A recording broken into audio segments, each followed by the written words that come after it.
Chapter 1. Have you ever encountered a deity? Heaven and earth, the profound source of all things, the essence of myriad energies, a grand endeavor to cultivate through tribulations. Witness my divine powers. My name is Su Liang, a deity traversing the earthly realm. Have you ever encountered a deity? You have not, have you? Now, your opportunity has arrived. I observe your remarkable physique and exquisite features. You are a rare talent. For merely 998 inferior spirit stones, you shall have the chance to behold the one true deity in existence. Moreover, I shall impart to you unparalleled divine skills. Becoming an immortal is not merely a dream.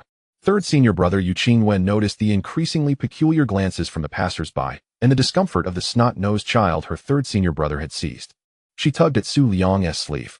Yes, you heard me correctly. For just 998, consider this. What can you acquire with 998 inferior spirit stones? Nothing at all. Yet now, you can purchase the opportunity to meet the one true deity of this world. Such a chance is fleeting and will not return. Hey, child, do not walk away. We can negotiate the price. If it comes to it, I shall take that skewer of candied hawthorn from your hands. We can reach an agreement. Bang! Yu Qingyue, with a gradually darkening expression, could no longer restrain herself. She raised her long leg and delivered a swift kick to her third senior brother. Her movements were precise and practiced. Ouch! Su Liang, sent sprawling by the kick, found himself in an undignified heap on the ground, motionless. Yet the next moment, cries rang out. She has struck him. The junior sister is bullying her senior brother. Come quickly. More passers-by turned their heads, but many, upon recognizing the one shouting, could not help but frown and turned away, some muttering. How has this rascal been released again?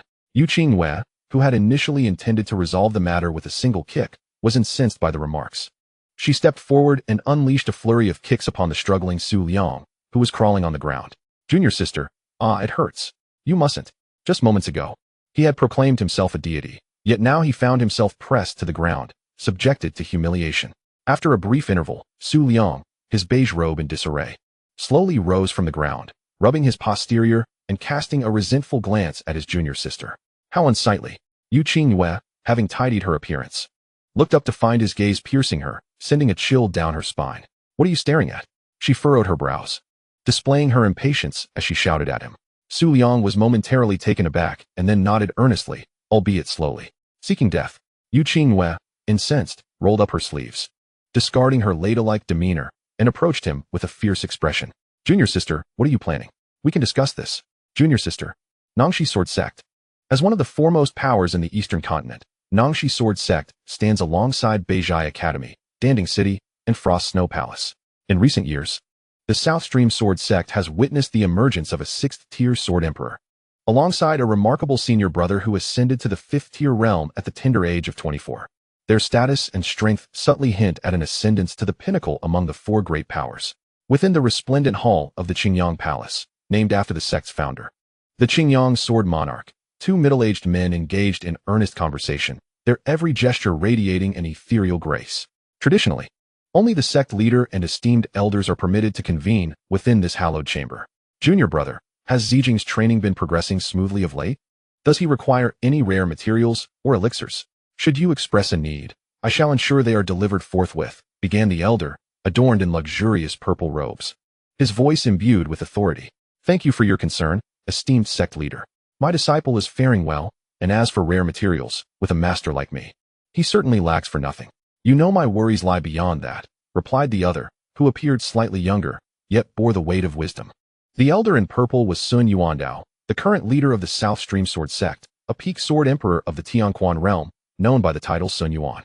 His companion was Xin Tianyi, the 7th elder who had recently entered the 6th-tier Tianquan realm, and was also the sect's esteemed alchemy master. Despite dedicating immense effort and time to the art of alchemy, Xin Tianyi had achieved a breakthrough into the Tianquan realm, a feat shrouded in secrecy. After all, even with the aid of elixirs to forcibly transcend the 6th tier, the 4th-grade breakthrough elixirs were beyond the crafting capabilities of a 5th-grade alchemist like him. After a moment of contemplation, Xin Tianyi shook his head. Rest assured, elder brother. Sun Yuandao nodded, continuing, Zijing possesses extraordinary talent and diligent ambition. And with a master of your caliber guiding him, my concerns are indeed unwarranted. With a smile, Xin Tianyi agreed. Indeed, this child Zijing never gives me cause for worry. If only Su Liang could match even half of his senior brother's prowess. Suddenly, Xin Tianyi's expression stiffened as a wave of spiritual energy emanated from his bosom. He slowly retrieved its source. His heart tightened upon seeing the words Su Liang flash upon the transmission stone, a sense of foreboding washing over him. Junior brother, what troubles you? Who is seeking you? Is something amiss? Sun Yuandao inquired, observing his brother's increasingly grave countenance. With a darkened expression, Xin Tianyi handed the transmission stone to his sect leader. Brother, you must see for yourself, but remember not to open it. Before he could complete his warning, Sun Yuandao activated the transmission array, causing a luminous projection to materialize beside them.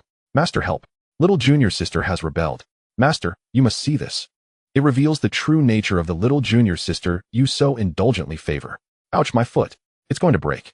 Junior sister, what are you doing? Don't come closer. I'm scared. Run. Let's see you run again. Reporting to master again, are we? With a resounding thud, the transmission stone ceased its flickering. The projected image and sound abruptly cut off. The entire Qingyang hall fell into an eerie silence. As if both individuals were still entranced by the image of Su Liang being relentlessly pursued and rubbed against the ground by his junior sister. Ahem. Sun Yuandao cleared his throat and spoke first. Your two disciples seem to share quite a close bond, rather affectionate. Xin Tianyi's expression darkened further. Brother, if you have nothing constructive to say, it would be wise to remain silent. That little junior sister has just chased after you with the intent to strike. Do you truly consider that affectionate? If I were to land a couple of strikes on you, would that not also imply a fraternal closeness? He continued, moreover. You are well aware of Su Liang's true character. Sun Yuandao, belatedly realizing the inappropriateness of his words, pondered for a moment before shifting the topic. Junior brother, you must pay more attention to the upcoming recruitment ceremony. Among the 9 peaks of our Nanshi sword sect, your 7th peak has only 6 disciples thus far, while other peaks, such as the 3rd peak, have flourished for years, boasting several thousand disciples. Your Shaolian peak remains stagnant with merely 6. Brother, Xin Tianyi interjected. The quality of disciples is far more significant than their quantity. Besides, you are well aware of Shaolian peak circumstances. Furthermore, my expertise lies in alchemy, and individuals with a natural talent for it are indeed scarce. Just as Xin Tianyi was about to articulate further, he was abruptly interrupted by Sun Yuandao's sweeping gesture. In the past, when you had yet to enter the Tianquan realm, I could overlook your evasive reasoning. However, now that you have ascended to the Tianquan realm and the existence of Zijin has been revealed, you can no longer afford to remain discreet. Regarding the issues of Shaolian Peak, since your disciples are progressing well, it stands to reason that any potential hazards have been mitigated. Why not take this opportunity to recruit more disciples? Brother, Xin Tianyi attempted to interject once more, but Sun Yuandao did not grant him any opportunity. With a decisive wave of his hand, he asserted, I will not entertain further discussion. If you do not recruit more disciples this year, you shall no longer call me your brother. After Sun Yuandao's declaration, he tossed the communication stone to Xin Tianyi and, with a flash, vanished from sight. Left alone, Xin Tianyi stood in place, staring at the communication stone in his hand, contemplating his 6 disciples. Aside from his eldest disciple, Luo Zijin, the others were increasingly difficult to manage, and now he was being pressured to take on more students. Could he endure this? With his hands clasped behind his back, Xin Tianyi strode towards the hall's exit. After only a few steps, a wave of frustration surged within him, intensifying with each thought. He retrieved the communication stone he had just pocketed, manipulated it, and bellowed, Su Liang, you little rascal. Get back here this instant. If I don't see you before sunset, you shall regret it. Finally, feeling a bit relieved, Xin Tianyi exhaled deeply, contentedly securing the communication stone as he departed from Qingyang Hall. Chapter 2. The Scholar Die. Su Liang Nanshi Sword Sect, Shaolian Peak. Ahaha. Master, I realize my mistakes. Please forgive me. Yu Qingyue stood to the side. Her head bowed, lips pressed tightly together, desperately suppressing the waves of nausea that surged within her. She felt an overwhelming urge to retch. At this moment, Xin Tianyi sat in the principal position, listening to the heartfelt words of his disciple with an impassive expression. He slightly lowered his head, his gaze fixed on Su Liang, who was continuously clinging to his thigh. His eyes were hollow, lost in thought. Master, Su Liang intended to exert more pressure, but upon lifting his gaze, he inadvertently met Xin Tianyi's vacant eyes. Ignoring the moment, Su Liang lowered his head with a charmingly innocent demeanor, displaying a blend of 7 parts shyness and 3 parts simplicity, determined to be as irritating as possible. Xin Tianyi took a deep breath and turned to his side where Yu Qingyue stood, softly inquiring, Qingyue, where's my sword? At that moment, unable to suppress her growing nausea, Yu Qingyue waved her hand. A flash of light emanated from the void ring on her left thumb, and a slender sword materialized. which she grasped firmly. With unwavering determination in her eyes, she addressed her master. Are you intending to clean house, master? I can assist. The disgust had truly overwhelmed her. Junior sister, Su Liang, with a pained expression, knelt on the ground and pointed a trembling finger at her, attempting to squeeze out a few tears, but ultimately failing. How could you treat me this way after all the kindness and care my senior brother has shown you? I can no longer endure the atmosphere of this Little Lotus Peak. Master, do not stop me. I shall depart today. Su Liang appeared utterly aggrieved, lamenting over his junior sister while subtly shifting backwards, gradually rising to his feet. Where are you going? Xin Tianyi's voice was neither loud nor soft. At this, Su Liang was startled, leaping forward in a grand stride towards the exit, shouting as he fled, I'm going to fetch you a cup of tea, little rascal. Stop right there. Just then, a man in white entered, hands clasped behind him, strolling leisurely, yet each step seemed to emit a fleeting sword radiance. He bore a long sword at his waist, adorned in white robes, tall and slender, with hair that flowed like clouds. Most striking were his azure eyes, resembling phoenixes. At a glance, he was indeed worthy of the title of an unparalleled gentleman. Upon seeing the newcomer, Su Liang halted abruptly, brushed off his long robe, and with a sheepish smile, greeted, Good morning, senior brother. Have you eaten? If not, I shall fetch you some tea. Luo Zijin, the senior brother of the Nanshi sword sect, possessed extraordinary talent, being a once-in-a-millennium genius rarely seen throughout the entirety of Dongzhou.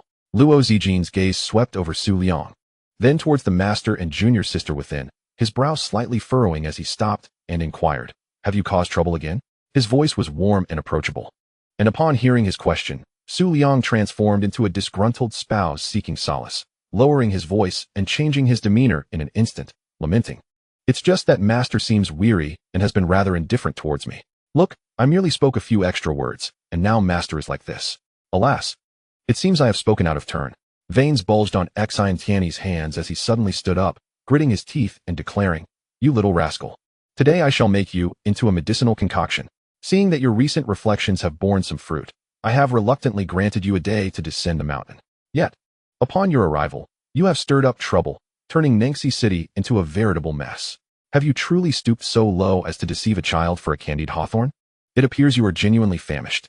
Xin Tianyi's ire escalated as he rolled up his sleeves. This simply would not do. He felt compelled to deliver a beating. With a swift motion, he separated the blade from its sheath in Yu Qingyue's hand, gripping the hilt tightly as he advanced towards Su Liang, his expression darkening. Master. Luo Zijin stepped forward, blocking Xin Tianyi's path with a hint of exasperation. Please let it go. There are many matters to attend to in the coming days. Little Liang has merely been mischievous for a short while. You promised me. After this period, you can discipline him as you see fit. I will not interfere, shall I? Upon hearing this, Xin Tianyi seemed to recall something, his expression shifting as he loosened his grip on the sword in his hand. Indeed. Had I known master would adopt such an attitude, it would have been better for me to remain ignored. Now I appear to be the unreasonable one. Su Liang chimed in, having stealthily positioned himself behind Luo Zijin, poking his head out with a mischievous grin. Xin Tianyi's pupils constricted, his fists clenched tightly. Just as Su Liang was about to utter another word, Luo Zijin turned to him, speaking earnestly. When we return, you will copy the Tranquil Heart Sutra 100 times. From this moment forth, should you utter another word, an additional 100 repetitions shall be added. Su Liang's expression froze, and he obediently sealed his lips. Retreating 2 steps behind his senior brother like a wilting eggplant, his head bowed in silence. Witnessing this, Xin Tianyi's demeanor softened considerably. Sigh, very well. He sheathed his sword with a clang, the sound startling the younger disciple, who had nearly pressed her face against her senior brother's. She quickly averted her gaze, her cheeks flushing. Zijin, Xin Tianyi regarded Luo Zijin with evident satisfaction, before shifting his gaze to Su Liang, instantly adopting an expression of frustration. How could the disparity between these brothers be so vast? At times, even as a teacher, he found himself helpless. There was no way he could chastise both the elder and younger disciples. Furthermore, these two were not merely brothers in arms. They were, in fact, half-brothers. Alas, let Zijin indulge him. Ultimately, Xin Tianyi, who had initially intended to reprimand Su Liang thoroughly, found himself relenting, his sleeves swaying with a hint of suppressed irritation. Master is quite magnanimous, Luo Zijin remarked with a smile, bowing respectfully. You. Xin Tianyi sighed again, casting a glance at Su Liang. Just a single glance ignited a surge of frustration within him. What did that mournful expression of his signify? As if he were owed a fortune of spirit stones. The more he gazed, the angrier he became, and he waved his hand dismissively, Go on, go on. Out of respect for your elder brother, I shall overlook this incident. In the future, do ensure you continue to cause me a few more nuisances. However, tomorrow marks the grand recruitment ceremony. You, little rascal, must ensure everything is in order. If we fail to reclaim the promising talents, I cannot guarantee what might ensue. Su Liang was taken aback, a smile gradually gracing his lips, his eyes sparkling with excitement. Could it be that I, the young master, am able to descend the mountain once more? Xin Tianyi, observing his expression, suddenly questioned whether his decision had been too hasty. Rest assured, revered master, I shall not disappoint you. To be on the safe side, I shall descend the mountain immediately to observe discreetly, lest the promising talents be snatched away by other peaks. Su Liang's face was earnest, appearing exceedingly obedient. Xin Tianyi's left eyelid twitched incessantly. Very well. Indeed it was too rash. Thinking of fleeing? Today, you shall remain at Shaolian Peak, and you are forbidden from going anywhere else. Xin Tianyi felt a surge of frustration. Why could this fellow not learn from his senior brother? Even if he possessed only half of his senior brother's maturity and steadiness, he would be utterly satisfied. Qingyue, accompany your senior brother. Remember, if he misbehaves, chop off his hand. Yes. Qingyue, who had been secretly observing her senior brother, shivered and quickly replied. Xin Tianyi feigned ignorance to her little antics. Among the disciples of the South Creek Sword sect, most had reservations about reprimanding Su Liang, but only the junior sister could chastise him without restraint. With her accompanying him, there should be no unforeseen incidents, right? Well, there would undoubtedly be unforeseen incidents. Luo Zijin remained quietly at the side, and after Xin Tianyi finished outlining the precautions and requirements for tomorrow's recruitment to Su Liang, he called out to stop Su Liang, who was preparing to flee. His expression was calm, yet his tone was undeniably authoritative. Copy the Tranquil Heart Sutra tonight, and have it ready for me before you descend the mountain tomorrow. Upon hearing this, Su Liang's expression instantly soured, his energy flagging. No room for negotiation? One more word, and you'll understand. Go write it now. Su Liang dared not utter another syllable. All right, you two may leave now. I have matters to discuss with your senior brother. After calming his emotions, Xin Tianyi raised a hand, signaling for the two to exit. Su Liang and Qingyue bowed and took their leave. The moment they stepped outside, the bamboo door closed behind them, and a soundproofing array activated without concealment, enveloping the area. How mysterious, Su Liang mused, stroking his chin as he turned to gaze at the vast soundproofing array. Qingyue, walking behind him, saw him stop to scrutinize the array and remarked with irritation, "What is so fascinating? Are you planning to carve a hole to eavesdrop?" Su Liang's eyes brightened once more. Qingyue paused for a moment, then understood, stepping forward with an expressionless face to drag Su Liang away. She nearly forgot that her third senior brother, despite his lack of prowess, possessed terrifying skills in alchemy and artifact forging. And this was merely the publicly known information. Su Liang's mastery of formations could only be described as terrifying. Originally, only the eldest brother was aware of this, but through a chance encounter, she became privy to the knowledge as well. Ah, junior sister, slow down, be careful not to fall. If you do, it would be disastrous. Junior sister, how ruthless you are. Indeed, if you treat me this way today, will you not cast me out from the peak tomorrow? Had I known it would come to this, I would have. Ouch, ouch, ouch. My mistake. Junior sister, please, not the hand. I still need to write the Tranquility Sutra. Thus, Su Liang lamented all the way as he was escorted back to his residence by Yu Qingyue. After a series of antics, Yu Qingyue chose to disregard her eccentric third senior brother. It was time for her to return, as her assignments for the day were still unfinished. She had to perform well in case the eldest senior brother came by for a surprise inspection. Once the junior sister departed, Su Liang sat upon a wooden chair, his face laden with sorrow. His room was simply adorned and clean, starkly contrasting with his usual exuberant demeanor. Before him lay a stack of yellow paper, with writing tools at the ready, yet only the topmost sheet bore a mere 16 words. Eternal coldness, all things remain still, with a tranquil heart and spirit. I long for solitude. Su Liang slowly leaned over the table, his eyes reflecting a weariness that had never been revealed before. Another year of the enrollment ceremony, is it? He pressed his cheek against the table, his gaze wandering as he raised his hand, counting like a child. 1 year, 2 years, 10 years. The 17-year-old boy suddenly felt a pang of grievance, blinking rapidly. How much longer must I wait? Chapter 3, the eve of the ceremony the next day. At Shaolian Peak. Third senior brother, why do you look so unwell? Due to the enrollment ceremony, both Su Liang and Yu Qingyue were summoned by their master through the spirit stone.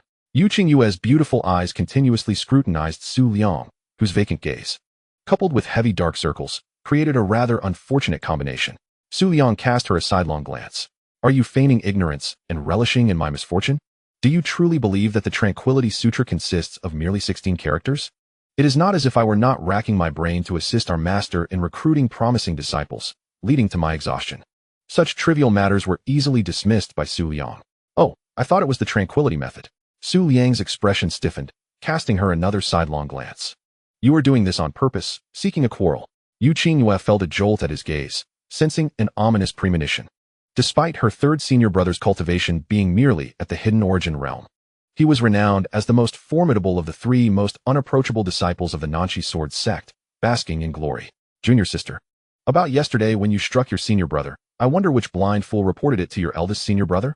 Once he learned of it, you know how he reacted. He slammed the table and insisted that I inform you to bring 3,000 copies of the Tranquility Sutra to see him tomorrow. What a fabrication.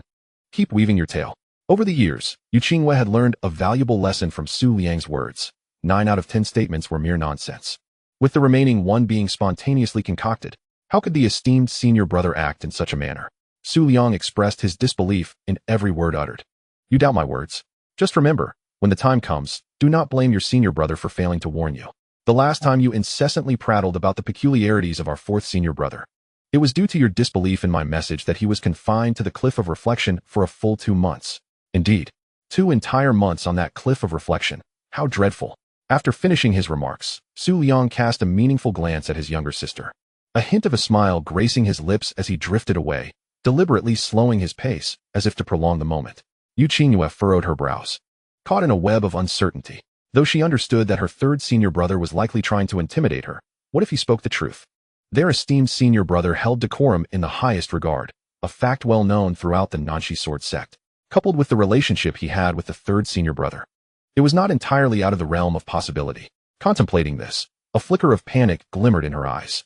After all, it was the matter of the 3,000 iterations of the Tranquil Heart Sutra. A surge of joy coursed through Su Liang, though his exterior remained composed and unruffled. He gradually came to a halt, hands clasped behind him, turning back with an air of indifference. The mountain breeze caressed his face, and in his azure robes, he appeared as if he were a solitary figure from another realm, exuding an effortless elegance. What is it? He inquired. Your belt is loose, third senior brother. As the master of the small Lotus Peak, Xin Tianyi's residence could only be described as modest in comparison to the other 8 peaks. After all, how many peak masters reside in bamboo cottages?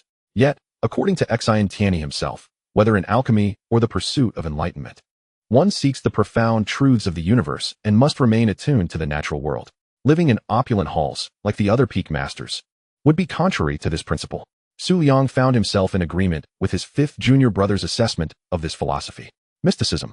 Though he hardly comprehended the full meaning of the term, the disdainful expression his junior brother wore while making such remarks always seemed to lend it some credibility. Even though the cottage was crafted from bamboo, the material was of the finest azure variety, suffusing the surrounding area with a heightened concentration of spiritual energy. Yet, that was its only merit. The layout featured courtyards on all sides, each equipped with several water wheels. And with its descending topography connecting to the lotus pond above and the lotus stream below, it created an atmosphere reminiscent of meandering waters. Overall, both the environment and the ambience were exquisite. His 4th junior brother had once remarked, luxurious yet unpretentious, impoverished in its purity. Perhaps this encapsulated the legendary notion of simplicity in the pursuit of the Tao. Good morning, little rascal, Su Liang greeted the golden-haired lion cub lounging at the entrance. Despite still being in its juvenile phase, the golden lion had already grown to 5 times Su Liang's size. Such was the nature of demonic beasts. The golden lion lineage boasted a commendable bloodline within the realm of demonkind. Awakened from a dream interrupted, the golden lion opened its beastly eyes. Upon catching sight of the young man in green smiling at him, it silently cursed its misfortune and promptly closed its eyes, refusing to acknowledge him. How rude. Su Liang muttered under his breath, while his junior sister behind him was accustomed to such behavior. Among his fellow senior brothers and sisters, aside from the eldest brother, the rest exhibited peculiarities. The 3 disciples of the Nanshi sword sect, widely regarded as the most untouchable, had the first 2 residing on the Shaolian Peak, which spoke volumes. However, today Su Liang chose not to tease the golden lion further. Instead, he entered the courtyard directly, prompting the golden lion to glance back in surprise. Its large vertical pupils filled with a hint of confusion. Has this creature changed its temperament? Once in the courtyard, the 2 awaited outside a slightly larger bamboo house. With a creak, the bamboo door swung open, and Xin Tianyi stepped forth. Today, He had donned the long-neglected attire of the Shaolin Peak's master, a purple crown and golden robe, lavishly adorned with jade and gold trimmings. It was extravagant, yet not of mundane origin.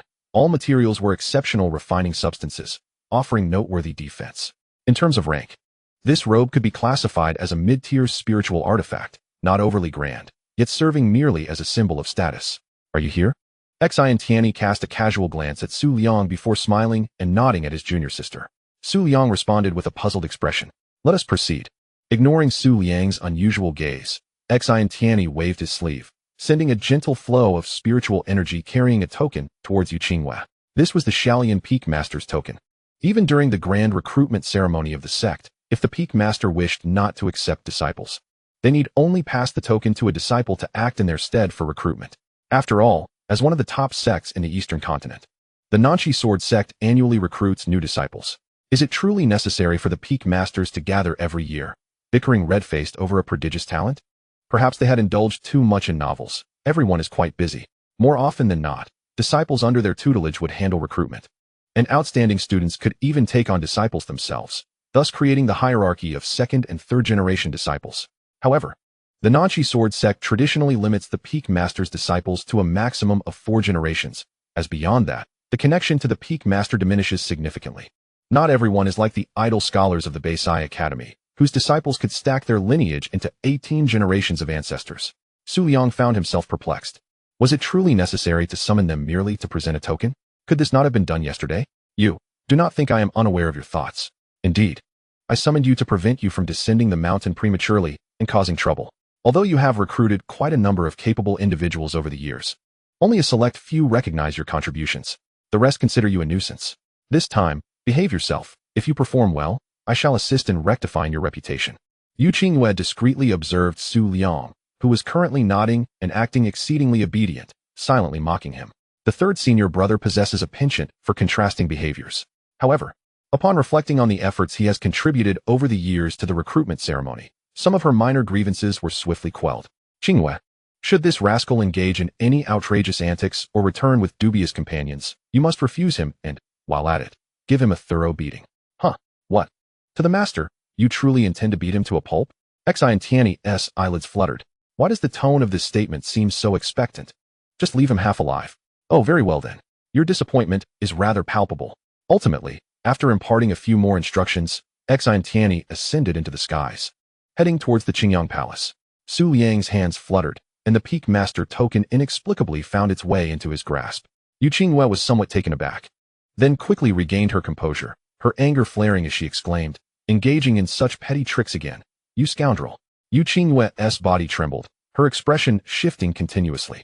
No matter how one contemplates the 4 characters controlling Yu Qingyue for 5 seconds, it remains a perplexing matter. Nevertheless, despite these thoughts, Su Liang's feet did not linger. Upon witnessing his retreat, Yu Qingyue realized she had been outsmarted. Taking a deep breath, she cast aside her demure image and pursued him relentlessly, forcing out 2 words through gritted teeth. Su Liang, what a splendid display of brotherly camaraderie. Chapter 4. A true beast, so many people indeed. This is merely for the assessment of spiritual roots and bodies. It will likely take 2 to 3 days. Indeed. 2 to 3 days? You must be from out of town. The spirit root and body assessments at the Nanchi Sword sect never take less than 5 days. Indeed. Don't you have anything else to say? Oh, for heaven's sake, don't strike my face. As one of the 4 premier powers of the Eastern continent, the Nanchi Sword sect inherently draws immense attention, coupled with the presence of that exceptionally gifted senior brother. The scale of this year's recruitment ceremony is evidently more grand than in years past. Many have even traveled tens of thousands of miles, traversing mountains and rivers, drawn by the desire to witness this once-in-a-millennium senior brother and behold his extraordinary prowess. It is said that he entered the realm at the tender age of 20, and in just 2 short years ascended to the 5th realm of Yuheng, all while being a sword cultivator.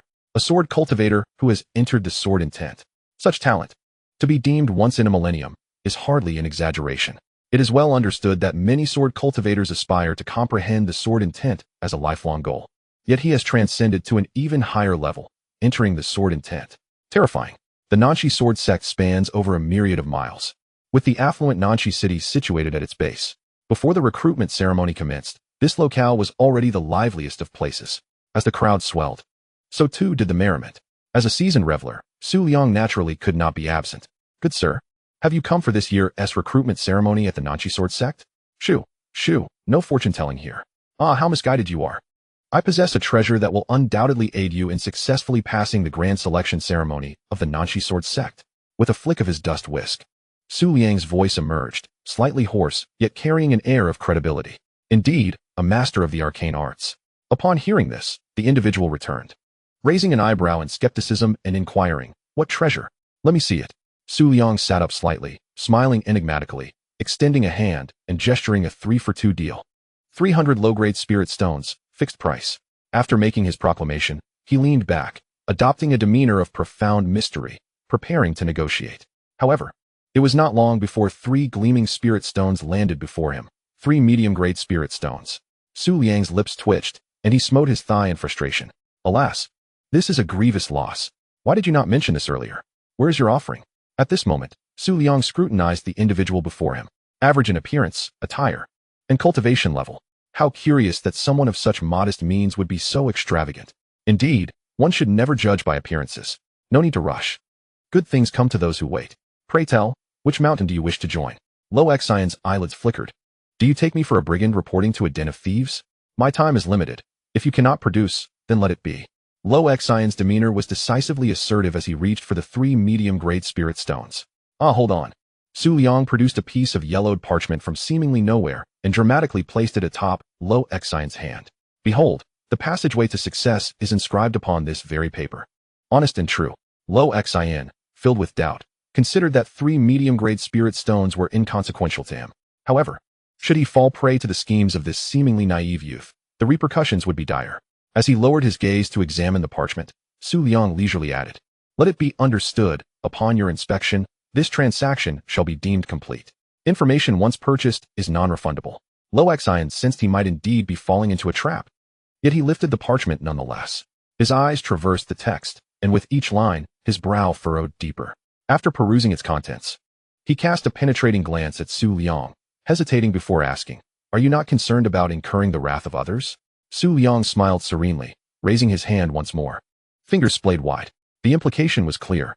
Luo Xian paused, then reluctantly extracted 5 medium-grade spirit stones. This fellow seems to be enraptured by wealth. Despite his reservations, curiosity gnawed at him. The parchment contained little text, yet it was profoundly insightful. It succinctly outlined the recruitment standards for each peak of the Nanchi Sword Sect, specifying precise ages and cultivation levels.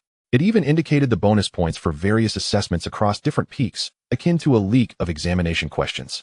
However, the information was not overly abundant. It was as though the critical scoring thresholds had been delineated prior to the examination, accompanied by insights into which subjects would pose challenges and which would be simpler, highlighting the more challenging aspects. The essence of focus had been captured. This is Nanxi City, and with the grand recruitment ceremony approaching, is it appropriate to brazenly peddle such information? Not at all, replied Su Liang succinctly. Luo Xian remained silent, awaiting further details. Yet, the two merely exchanged glances, neither willing to break the silence. After a moment, a sense of unease gripped Luo Xian, his brow furrowing. Is that all? Indeed, that is all. Luo Xian fell into silence. Well, so 5 medium-grade spirit stones are traded for a mere 2 words? Upon noticing the displeasure on his companion's face, Su Liang chuckled awkwardly.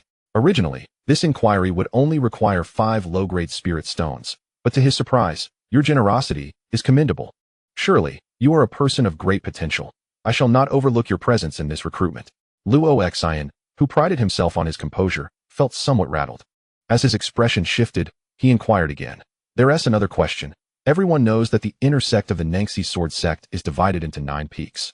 Yet why are there only 8 peaks mentioned here? Is Shao Lian Peak excluded from this count? Su Liang, upon hearing this, smiled and gave a thumbs up.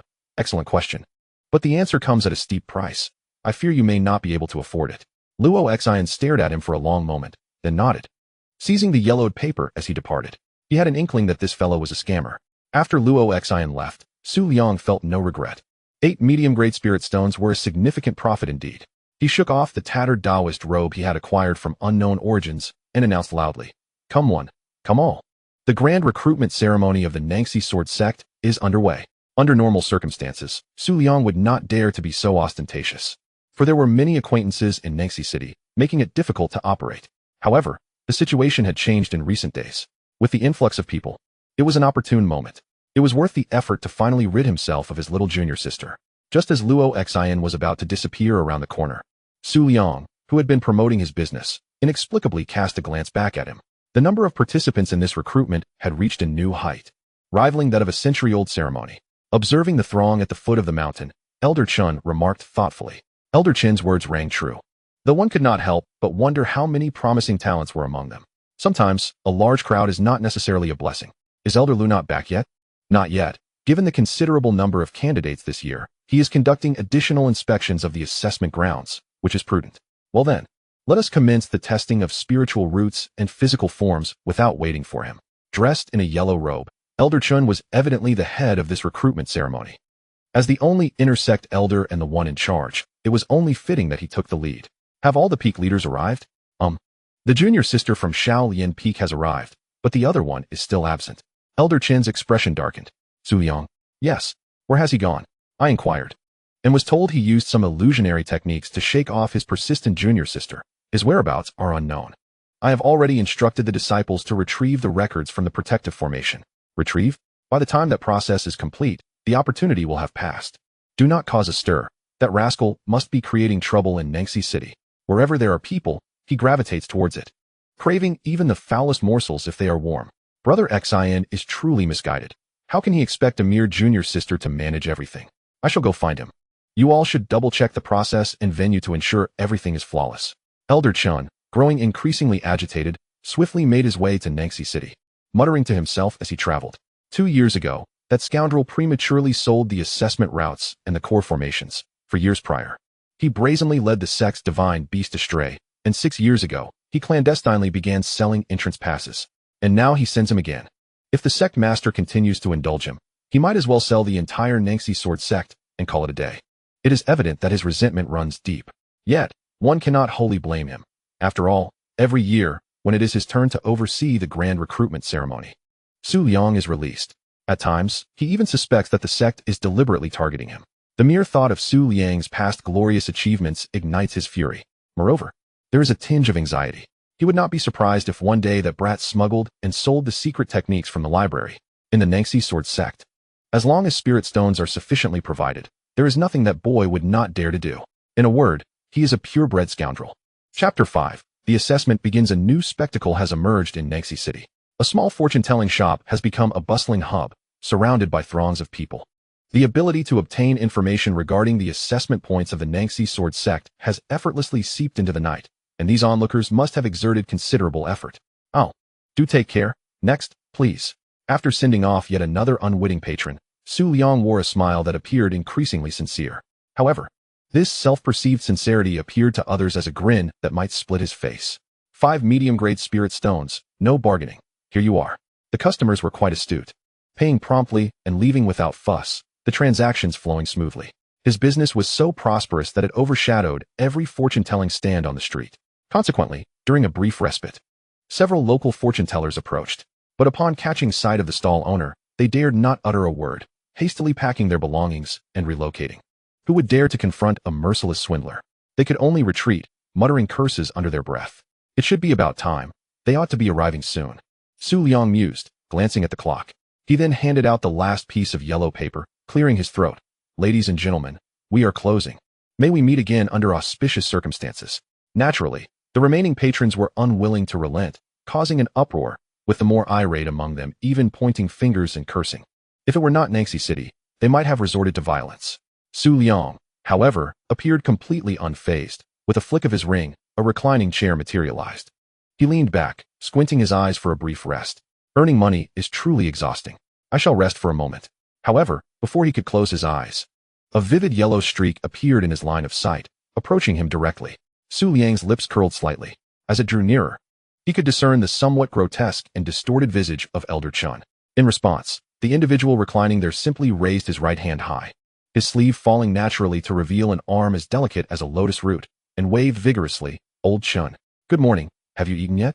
Su Liang had been brought back rather unceremoniously, and quite embarrassingly at that. Elder Chun carried him through the crowd, almost parading him above the heads of onlookers, maintaining a leisurely pace. Were it an ordinary person, they would likely have felt quite overwhelmed under such scrutiny. Yet, Su Liang was evidently no ordinary individual. Hey Luo Xin. You've arrived. Have you decided which peak you wish to join? Zhang Chong, see, I wasn't lying. I truly am from the Nanshi Sword sect. Oh, that fellow. The short one with a black mole on his face. You really dare to show up, huh? Don't think I didn't notice you sneakily swiping a low-grade spirit stone from me. I'll remember you. Elder Chun was exasperated. Are you staging a grand assembly here? Quite the honor, isn't it? You have no sense of shame, do you? Yet. It didn't take him long to come to a realization. Without such antics, how could he possibly be Su Liang? Hadn't the absurdities of the past decade been sufficient? Thus, he ceased his hesitation, his form flickering, and in the blink of an eye, he arrived at the gate of the mountain, unceremoniously casting Su Liang down as if discarding a dead dog. With this troublemaker safely back, his anxious heart was finally at ease. At this moment, the outer gate elders of the Nanshi Sword sect and a multitude of disciples were prepared and ready. The recruitment ceremony was about to commence. The recruitment ceremony is about to begin. Everyone, fulfill your duties diligently and do not cause any mishaps. Although this statement was directed at all outer gate elders and the recruitment heads of each peak, Elder Chin's gaze remained fixed upon Su Liang. Yu Qingyue stepped forward, adeptly pinching one of Su Liang's ears and dragging him backward. Hey, junior sister, there are so many people here. Can you spare me some dignity? Dignity? When you were caught in the dragon trapping formation, did you think of sparing me any dignity? Third senior brother. I have already informed the eldest senior brother of your situation through the communication stone. Seeing Su Liang's incessant complaints, Yu Qingyue brandished her trump card. In the Nanshi Sword sect, those truly capable of keeping Su Liang in check were the eldest senior brother and the second senior sister. As for herself, she merely wielded the eldest senior brother's authority, at most counting as half. However, when it came to the act of striking him, she was indeed resolute and unyielding.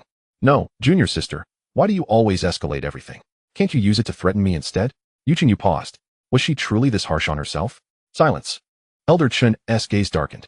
Prepare yourselves. We shall commence the assessment of spiritual roots and bodies. With that, he turned to leave. Before starting, he needed to deliver the customary opening remarks, after which individuals would be admitted one by one for the assessment. As Elder Chin departed, numerous disciples adorned in satin emblazoned with the character for law dispersed in an orderly fashion. The disciples of the law enforcement hall maintained decorum. Elder Chin's temperament had been notoriously abrasive a decade ago, and it remained unchanged. The absence of a compatible partner was indeed indicative of a deeper reason. Su Liang, unfazed, noticed the outer sect elders discreetly distanced themselves a few steps, clearly wishing to avoid any association. The direct disciple of the Little Lotus Peak's master, in terms of status, was not inferior to these outer sect elders. Typically, one would expect them to initiate amicable relations, yet the reality was far more complex. Su Liang's esteemed reputation within the Nanshi Sword sect was evident. With no one engaging him in conversation, he felt a rise of boredom and turned back to tease his little junior sister. Naturally, choosing this path came with the inevitability of hardship. Fortunately, Elder Chin did not keep them waiting long, as the crowd seeking to pay their respects and join the sect began to enter. The outer sect elders promptly instructed their disciples to spring into action, delineating 9 designated areas, each equipped with 9 spirit testing stones corresponding to the 9 peaks. The disciples executed their tasks with efficiency and enthusiasm. After all, such assignments, which offered merit points without much exertion, attracted countless outer sect disciples year after year. And even inner sect disciples sought to participate. It was indeed a coveted task. The testing process was straightforward. Once the spirit testing stone infused the aura, it would circulate through the body and yield results. In no time, the first testing result was revealed, a medium-grade spirit root, devoid of a spirit body, yet deemed qualified. The threshold for disciple recruitment into the Nanshi Sword sect was notably lower compared to the other 3 leading factions. As long as one possessed a medium-grade spirit root and passed the assessment, they could join the outer sect, with exceptional performers being eligible for the inner sect. For those with superior spirit roots, passing a complete assessment allowed entry into the inner sect, and with outstanding performance, one could select from among the 9 peaks, contingent upon their willingness to accept. As for those with exceptional spirit roots and beyond, they were historically the prized targets of contention among the peaks. Lastly, the innate spirit roots were the undeniable disciples of the 9 peaks, coveted by elders and even peak masters who would compete fiercely for such prodigies. Spirit roots are fundamental to one's ability to absorb spiritual energy and seek enlightenment. The quality of one's spirit root directly influences the speed of cultivation and the heights one can attain. It is widely acknowledged that spirit roots are categorized from weak to strong as follows: waste spirit roots, weak spirit roots, inferior, medium, superior, exceptional, and innate. Whether there exists a higher classification remains a mystery. Additionally, there are anomalous spirit roots, whose qualities vary. Some may only possess the strength of a medium-grade spirit root, while others could rival innate spirit roots. However, it is impossible to categorize all solely by grade. Even among innate spirit roots, distinctions in strength exist, though the Nanshi Sword Sect's recruitment ceremony does not take such variations into account. The qualified candidates were led aside by a disciple of the Nanshi Sword Sect responsible for the testing. In his hand, a token materialized, and upon infusing it with his spiritual energy, a beam of white light descended from the heavens, resembling a portal of sorts. Subsequently, the disciple retrieved an intricately designed wooden plaque from the radiant light and instructed, "Please state your name, age, and origin." Jiang Sanchuan, 17 years old. From the eastern city of the Great Zhou dynasty. My parents are both practitioners of the third realm. The disciple nodded slightly, engraving the information onto the wooden plaque with his spiritual consciousness. After a brief pause, he continued, "Have you had any prior exposure to alchemical tools or formations, or any other mystical disciplines?" Jiang Sanchuan lowered his head, hesitantly replying, "In response to your inquiry, brother, I have not." The recording disciple gave a soft hum of acknowledgement. Then, noticing Jiang's sudden shyness, gently patted his shoulder with a smile. "Do not be anxious.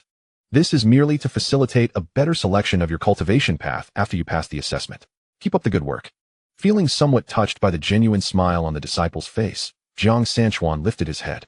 He came from an ordinary family without any profound background, having traveled a great distance alone to seek apprenticeship at the renowned Nanshi Sword Sect, which made him somewhat apprehensive.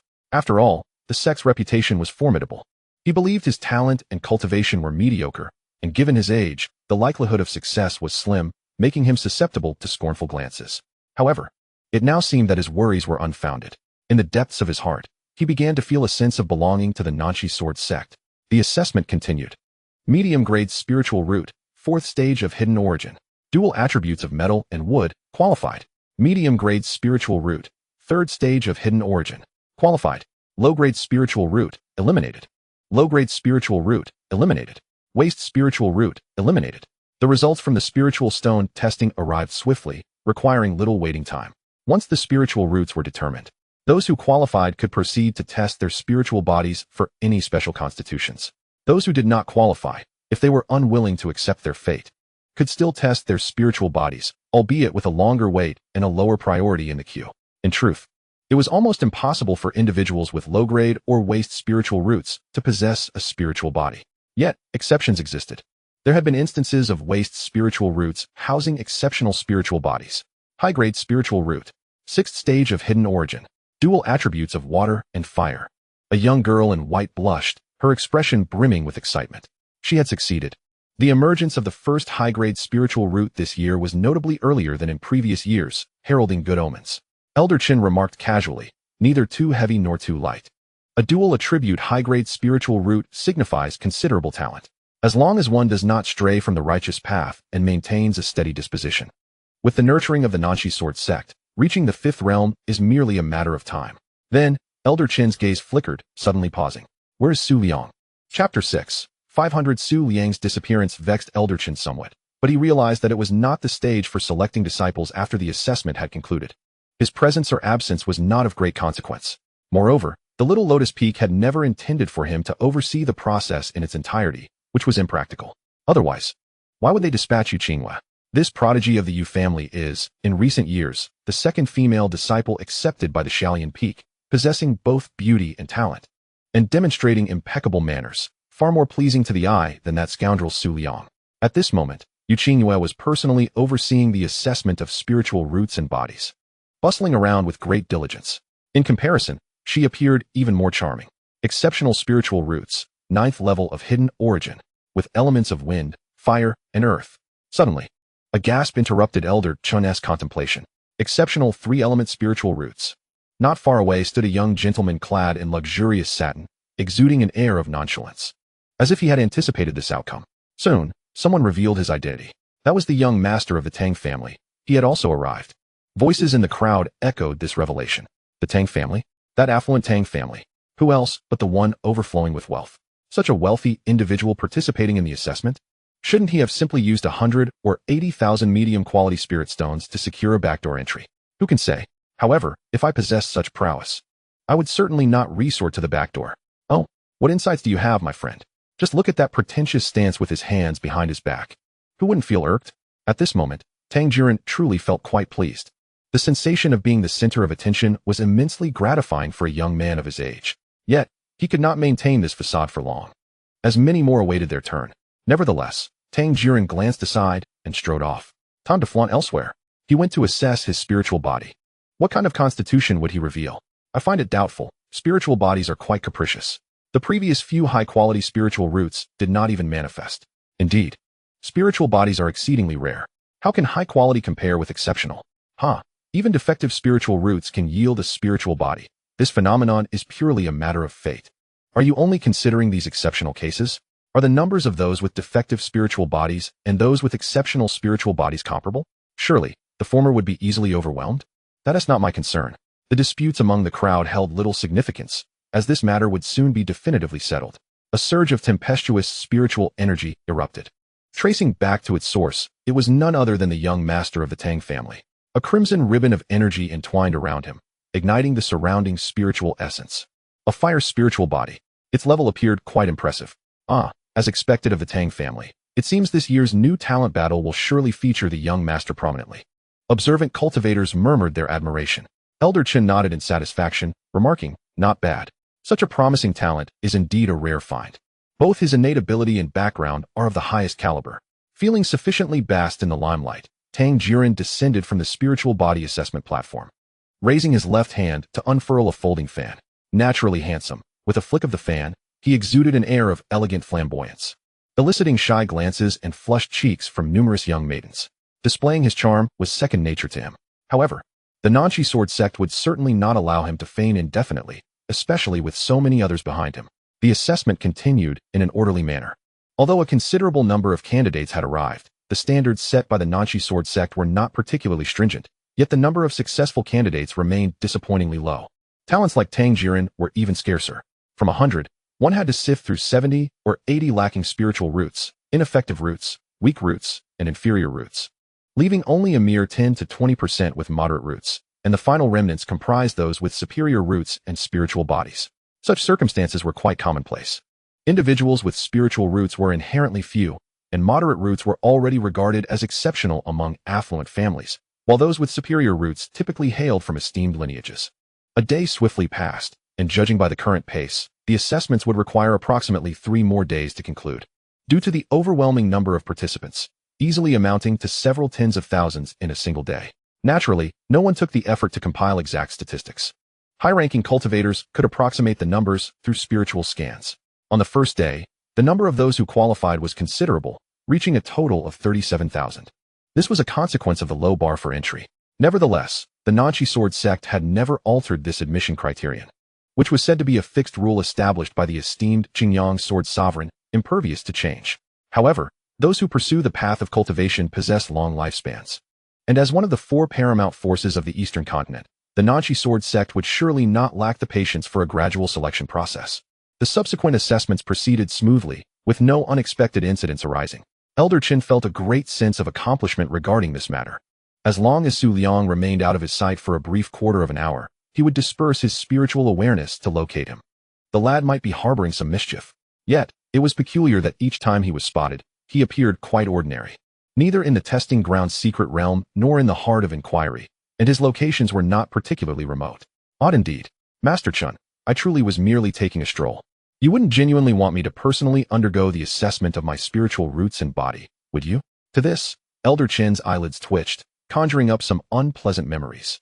This little rascal had previously employed some unknown means to distort the response of the spiritual testing stone, resulting in ambiguous outcomes that caused considerable trouble and tarnished the sect's reputation. Although Su Liang was ultimately punished severely, the 3 months of reflection at the Cliff of Regret had evidently yielded little effect. Thus, he naturally dared not allow Su Liang to touch the testing stone. For a moment, he felt quite overwhelmed. Little ancestor, I beseech you, please remain steady for these few days, and in the end, you can help your master recruit a few promising disciples, and we shall all be content, shall we? If a firm approach wouldn't work, then one must resort to a softer one. Such a demeanor from an inner sect elder towards a disciple was exceedingly rare. However, given that he was Su Liang, it all seemed much more reasonable.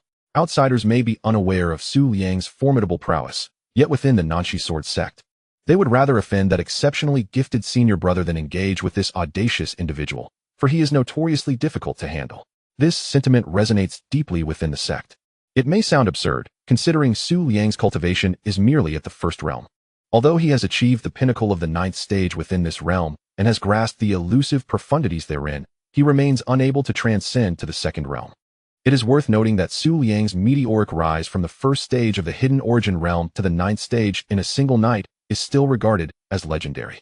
However, lamentably, more than a decade has passed without further breakthroughs, and his unconventional temperament has solidified his reputation as a particularly troublesome presence.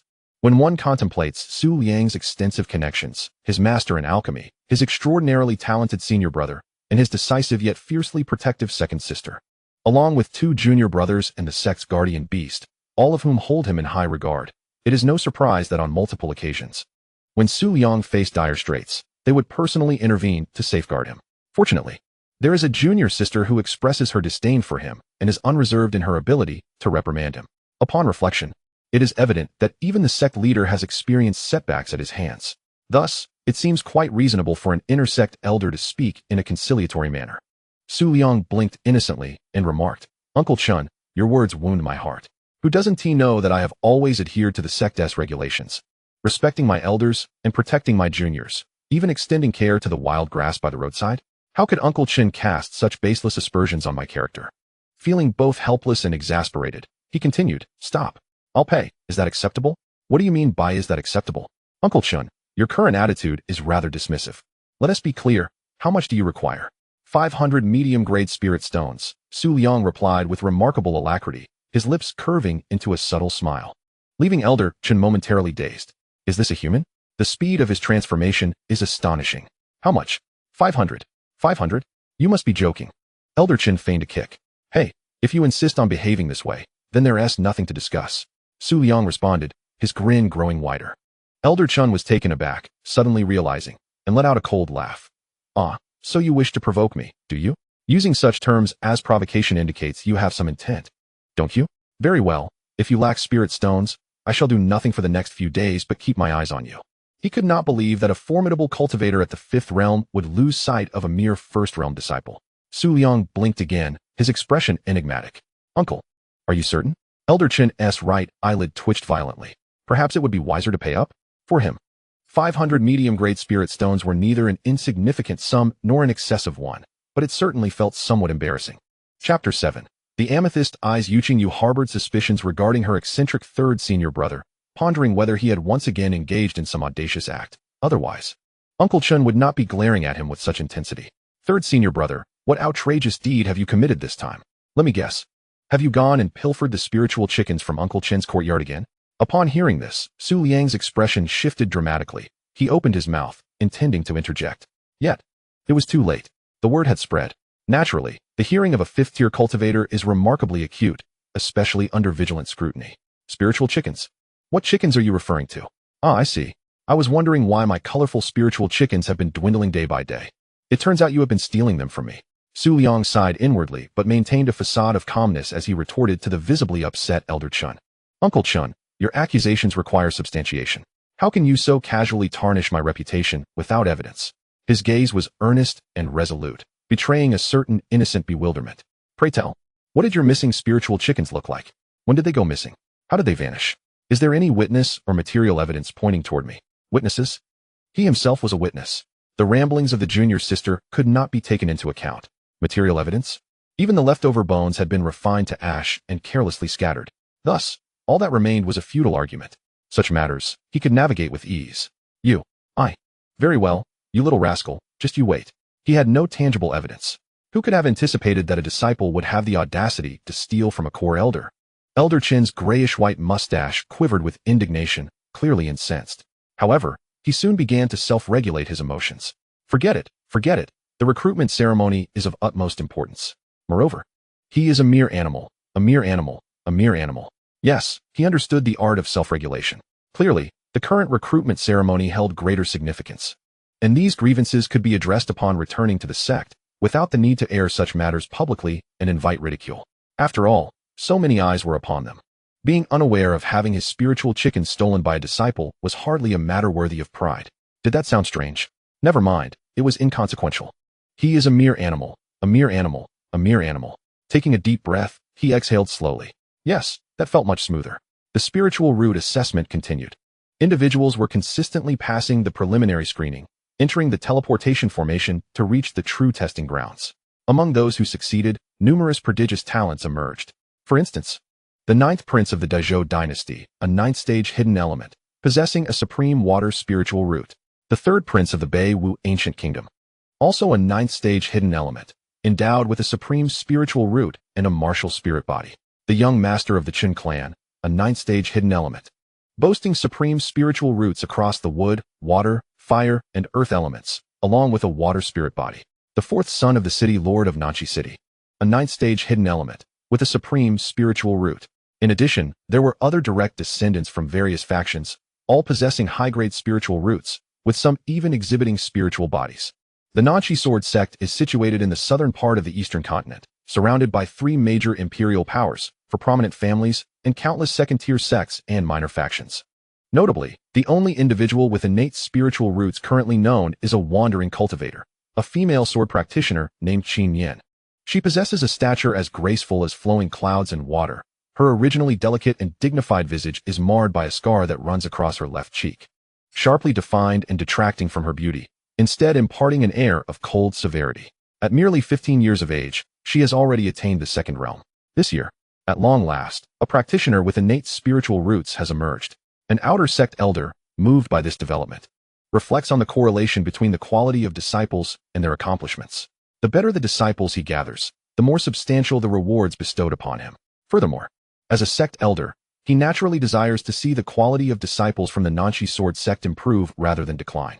Although a prodigy like Luo Zijin has appeared after a millennium, no sect ever finds themselves overwhelmed by too much talent. A 15-year-old second-realm sword practitioner with innate spiritual roots, coupled with her resolute demeanor, suggests that there is a profound story behind this young female wandering cultivator. I am familiar with this narrative. Do not underestimate the youth in poverty. The 3-year period has come to an end, and the Dragon King shall return to his rightful place. Old Xiao, you should refrain from indulging in those novels during your leisure. It is a disgrace to culture. Haha, how dare you criticize me? Some individuals are just as engrossed in breaking the heavens. I truly wonder who it was that, captivated by the story, ventured to others' Little Lotus Peaks at midnight demanding updates, insisting they would not leave until they received them. How quickly this matter has been forgotten. Good heavens, such trivial pursuits are hardly worthy of mention among scholars, are they?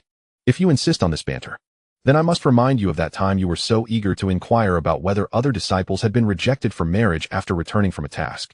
Oh dear, did you really bring that up? Very well, today I shall challenge you on this matter. Two of you, enough already. What occasion is this? Making such a ruckus is utterly inappropriate. Old Su, do not play the role of the Good Samaritan. Some individuals, before demonstrating their spirit puppetry techniques, shouting "Revive my beloved," is rather explosive. What on earth? The outer sect elders, who had initially been quite courteous, suddenly erupted into chaos. A flurry of gossip filled the air, creating a jubilant atmosphere. It was a rather indiscriminate attack, yet fortunately, they maintained some decorum and had previously arranged a soundproof formation, allowing their verbal sparring to occur without disturbing the surroundings. However, a continuous uproar was undoubtedly unsustainable. Ultimately, Elder Chun, upon noticing the commotion, grew furious after understanding the circumstances. He dealt each of them a couple of slaps and decreed a threefold reduction in this session's profits, thereby bringing an end to the farce. Truly, they are all adults. How can they bicker over such matters? Can they not learn to conduct themselves with more composure? The essence of cultivating one's spirit and achieving immortality lies in maintaining tranquility. Do they not grasp the importance of a calm heart?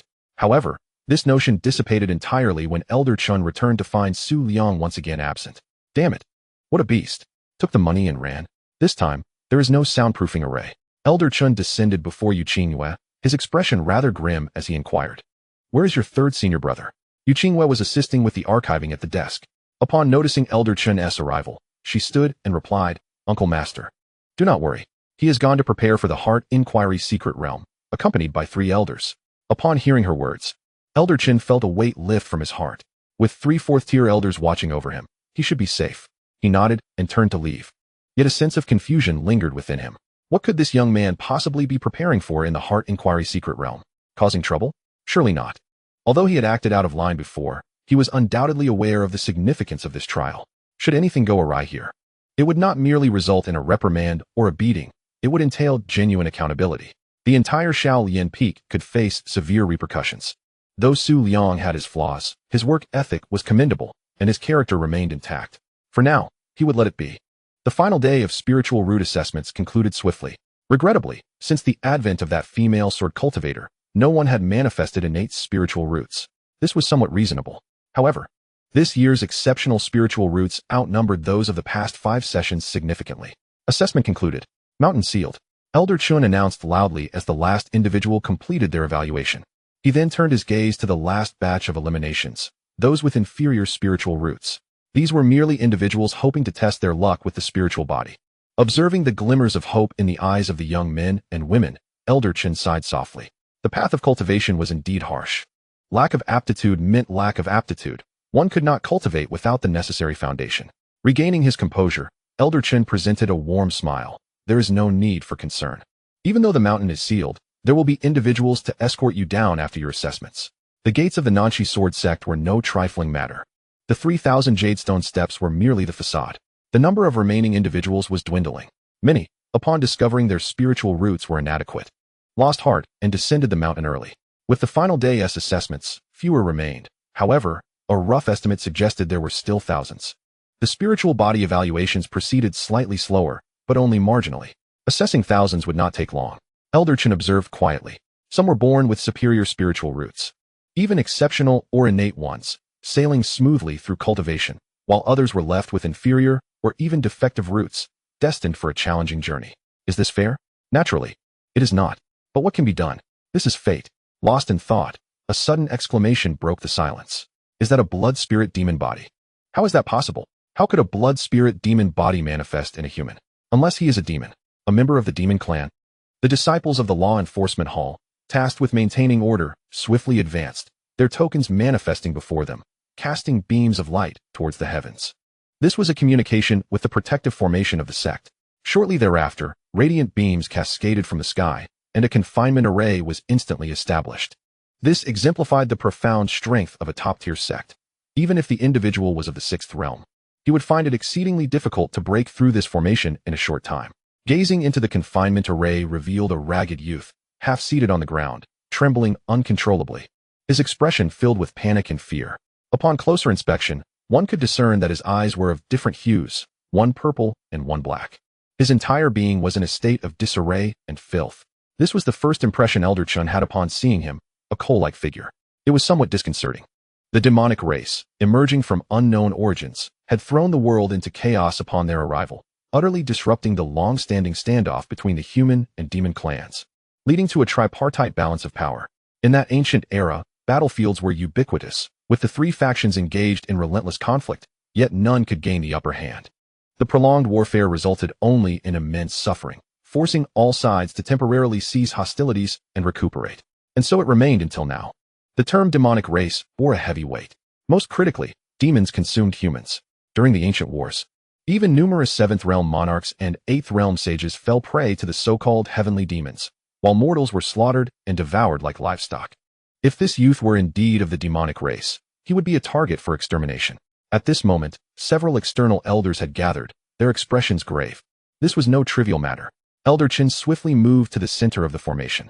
Whether he was a demon required further discernment. Subsequently, he produced a heart-protecting mirror from his robe, positioning it towards the coal-like youth. A surge of spiritual energy flowed into it, activating its power, and a beam of violet spiritual light illuminated the surroundings. The youth instinctively raised his hand to shield himself. After a brief moment, the spiritual light dissipated. Elder Chun retracted the heart-protecting mirror and gazed within, his expression becoming complex. After a moment's contemplation, he declared, "This individual shall be handled by me." You continue assessing the spiritual bodies and, upon completion, proceed to prepare for the 2nd round of examinations. With that, Elder Chun hoisted the coal-like youth as if he were a mere chick and made his way toward the sect, leaving the external elders to deal with the aftermath. In the Qingyue Great Hall, a considerable number of individuals had already gathered. Among them, seated at the front was Xin Tianyi, accompanied by a refined and handsome scholar, adorned with a long sword at his waist. The sword, named Luo, was renowned within the Nanxi sword sect as a top-tier, human-grade flying sword.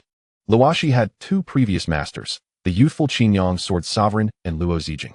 Gradually, more than 30 individuals entered the hall, each taking their seats, including the peak lords, law enforcement hall, library, transmission hall, and the various responsible elders and executors.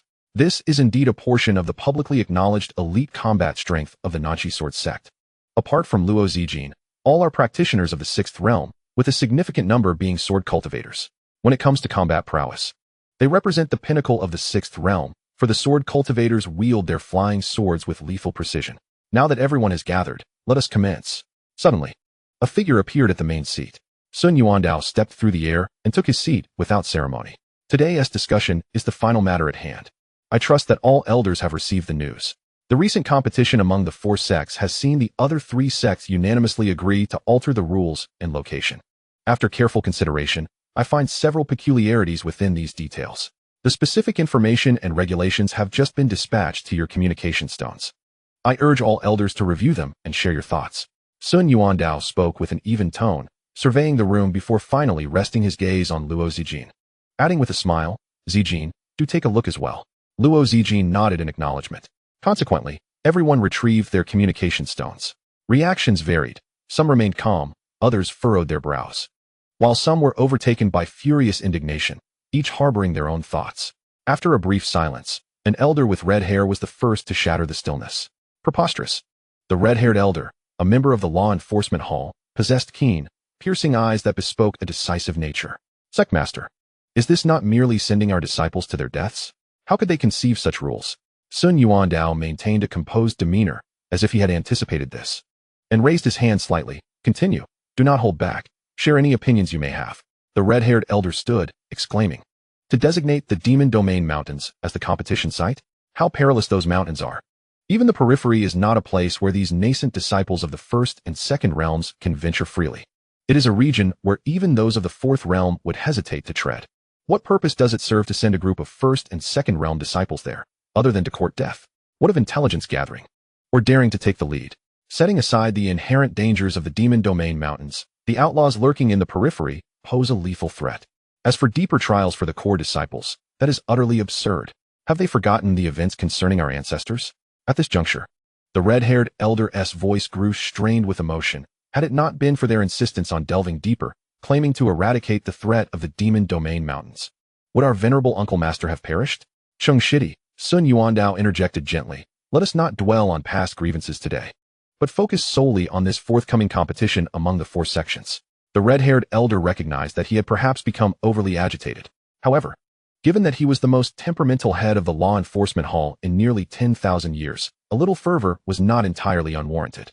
My suggestion is to maintain the previous rules and venue. Otherwise, the Nanxi sword sect shall refrain from participating in this competition. The red-haired elder concluded and resumed his seat. Sun Yuandao nodded lightly, glancing at the others. Is there anything to add? I concur with Elder Cheng's sentiments.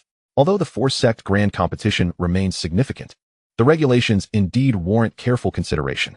Primarily, the location poses the most substantial dilemma. If the other three sects remain resolute in their decision, we may choose not to attend, allowing them to contend among themselves. Elder Ning's assertions hold merit, and Elder Cheng's prior remarks are also valid. The Demon Domain Mountains, connected to the ancestral nest of the Demon Clan, have been under our scrutiny for years. However, our progress has been painfully slow. Allowing disciples to enter based solely on their claims of discovering potential signs of internal strife within the Demon Clan seems dubious. Furthermore, a critical point remains: who will ensure their safety? With so many disciples competing and considering the vastness of the Demon Domain Mountains, without the protective talismans of previous secret realms, how much can we, the older generation, truly safeguard them? Even if we provide escape artifacts, the myriad of unique circumstances within the Demon Domain Mountains could easily lead to unforeseen accidents. This refers to the Forbidden Zones. Elder Huang's words are indeed sensible. Moreover, it is rather peculiar that we can contemplate these concerns while the other three sects remain oblivious. Would they truly be willing to send their disciples to the periphery of the Demon Domain Mountains? As discussions ensued, it was clear that the consensus was firm. Such regulations are unreasonable. The Nanxi sword sect shall not acquiesce. At that moment, Xin Tianyi, who had been silent, finally spoke. Perhaps, this presents an opportune moment to eliminate the sect's prodigies, especially the chance to vanquish Zijin. His voice, though soft, swiftly silenced the entire hall. Several elders pondered deeply, suddenly coming to a realization. Elder Chung was particularly forthright. There is indeed a possibility of such an outcome. Should they be entertaining such thoughts? It would seem they are courting disaster. The four-sect grand competition is not merely about the new generation. The ensuing battle for resources is of paramount importance. Moreover, the fifth-level swordsman Luo Zijin undoubtedly poses a significant threat, especially given his formidable combat prowess capable of defeating sixth-level opponents with ease. Since his emergence into the world, he has overshadowed disciples from the other three sects, leaving them incapable of looking up. His remarkable talent and strength are evident. And can the other three sects idly watch him flourish? While the relationship between the Frost Snow Palace and the Nanshi Sword sect had been somewhat amicable, it has grown increasingly strained following recent unfortunate events. The other two sects have consistently engaged in friction. Now that all three sects have consented to venture into the Demon Domain Mountains, one must question whether this reflects a strong sense of crisis or overwhelming pressure. Xin Tianyi paused before continuing. Therefore, if the regulations remain unchanged, the Shaolin Peak shall not participate in this competition. The assembly nodded in agreement. Another reason not to attend has emerged. Choosing not to participate is not unwarranted. There is no need to take unnecessary risks. This sentiment is indeed rational. There is no justification in risking the lives of our young disciples. Elder Fong's remarks are astute. There is no necessity to undertake such perilous ventures. With a smile dancing at the corners of his mouth, Xin Tianyi gazed at the elders who had spoken. This was the hallmark of the Nanshi Sword sect's approach. Visible, yet unnecessary risks were to be avoided. It was inconceivable that they would sacrifice the lives of formal disciples for the sake of gathering so-called intelligence. Indeed, not even a single servant disciple would be dispatched. Sun Yuandao listened quietly. The fact that this matter was addressed at the conclusion of the meeting spoke volumes. He believed there was little merit in further deliberation. If the other three sects sought a response, he would provide one. They would not go. If they wished to venture forth, they could do so on their own. The notion of collecting intelligence to fend off the demon race was laughable. Not only did the Nanshi Sword sect reject such notions, but the centuries-old doctrine of demon extermination meant that the other three sects had no grounds to impose their moral high ground upon them. Even if one were to concede a hypothetical scenario, the Demon Domain Mountains were closest to the Sword sect, and given their operational style, they would be the first to face any repercussions. Thus, in terms of both reason and sentiment, it was untenable for them to participate in this four-sect competition. Therefore, they would not attend. The rules remained unchanged, and naturally, they would not go. Suddenly, a venerable elder seated at the front spoke. The assembly fell silent, turning their gazes towards him. Clad in white with flowing white hair and beard, his eyes sparkled with vitality. Exuding an aura devoid of the frailty typically associated with old age, resembling a poised sword brimming with intensity. He was Meng Lin, the Grand Elder of the Nanshi Sword sect, a pinnacle sword cultivator of the sixth realm. With his utterance, further discussion of the matter seemed redundant. Meng Lin rose, stating, "However, Brother Xian's earlier remarks hold merit. The odds are heavily in favor of Zijin. I believe we ought to assign 2 more individuals to assist Zijin. Coincidentally, I find myself quite fitting for this task." Sun Yuandao leaned back slightly, shaking his head in mild exasperation. "Oh, brother, you still have your sights set on Zijin inheriting your legacy, don't you? Truly relentless." Other elders who were privy to the situation chuckled and shook their heads, understanding without voicing their thoughts. The discussions in Qingyue were, from beginning to end, devoid of any serious atmosphere. Everyone was relaxed, the ambience as comfortable as being at home. This exemplified the unique atmosphere of the Nanshi Sword sect, unparalleled in the entirety of the eastern continent. Xin Tianyi's expression darkened as he rolled his eyes at his elder brother. "Indeed, brother, your prowess is remarkable. You can steer the conversation wherever you wish." Meng Lin laughed heartily, about to say more when suddenly a disciple responsible for the guardianship of the Qingyue Hall entered, bearing the hall's insignia. Reporting to the sect master, Elder Qinqing from the transmission hall has urgent matters to discuss. Chapter 9. Hide and seek, Brother Lu. For this assessment, I will rely heavily on your support. Here is a modest token of appreciation. I hope you will accept it. 20 low-grade spirit stones may not seem like much, yet they convey my sentiments sufficiently. Lu Rong maintained a composed demeanor, smiling as he accepted the offering. Well said, well said. Individuals who pass the initial assessment of spiritual roots and bodies predominantly possess medium-grade spiritual roots. Those like Lu Rong, endowed with both water and wood attributes of superior-grade spiritual roots, naturally become the objects of admiration and flattery. This reflects the intricacies of human relationships. proving advantageous for personal evaluations and future endeavors within the sect. Lu Rong hails from a modest lineage in a remote town. Yet his cultivation level at the 7th stage of hidden origin is commendable, placing him well above average and granting him a high probability of success in the evaluation. According to prior results from the spiritual root assessments, the most exceptional candidate is undoubtedly the female sword cultivator with innate spiritual roots at the initial stage of the second realm. Her success in the evaluation appears to be a foregone conclusion. If we were to categorize her, she would belong to the T0 tier. Following closely is the T1 tier, comprised of those from prestigious families who possess outstanding spiritual roots, most of whom are at the 9th stage of hidden origin, such as the young master of the Tang family and the prince of Baiwuguo. The exceptional roots emerging from other regions fall into a lower echelon, which is quite understandable. After all, disregarding the realm, the level of cultivation techniques practiced and the quantity and quality of accompanying treasures are hardly comparable between the two groups. It can only be said that even among the exceptional roots, there exists a disparity. As for Lu Rong, with his dual spiritual roots at the 7th stage, he can only be ranked in the mid-tier of the T3 category.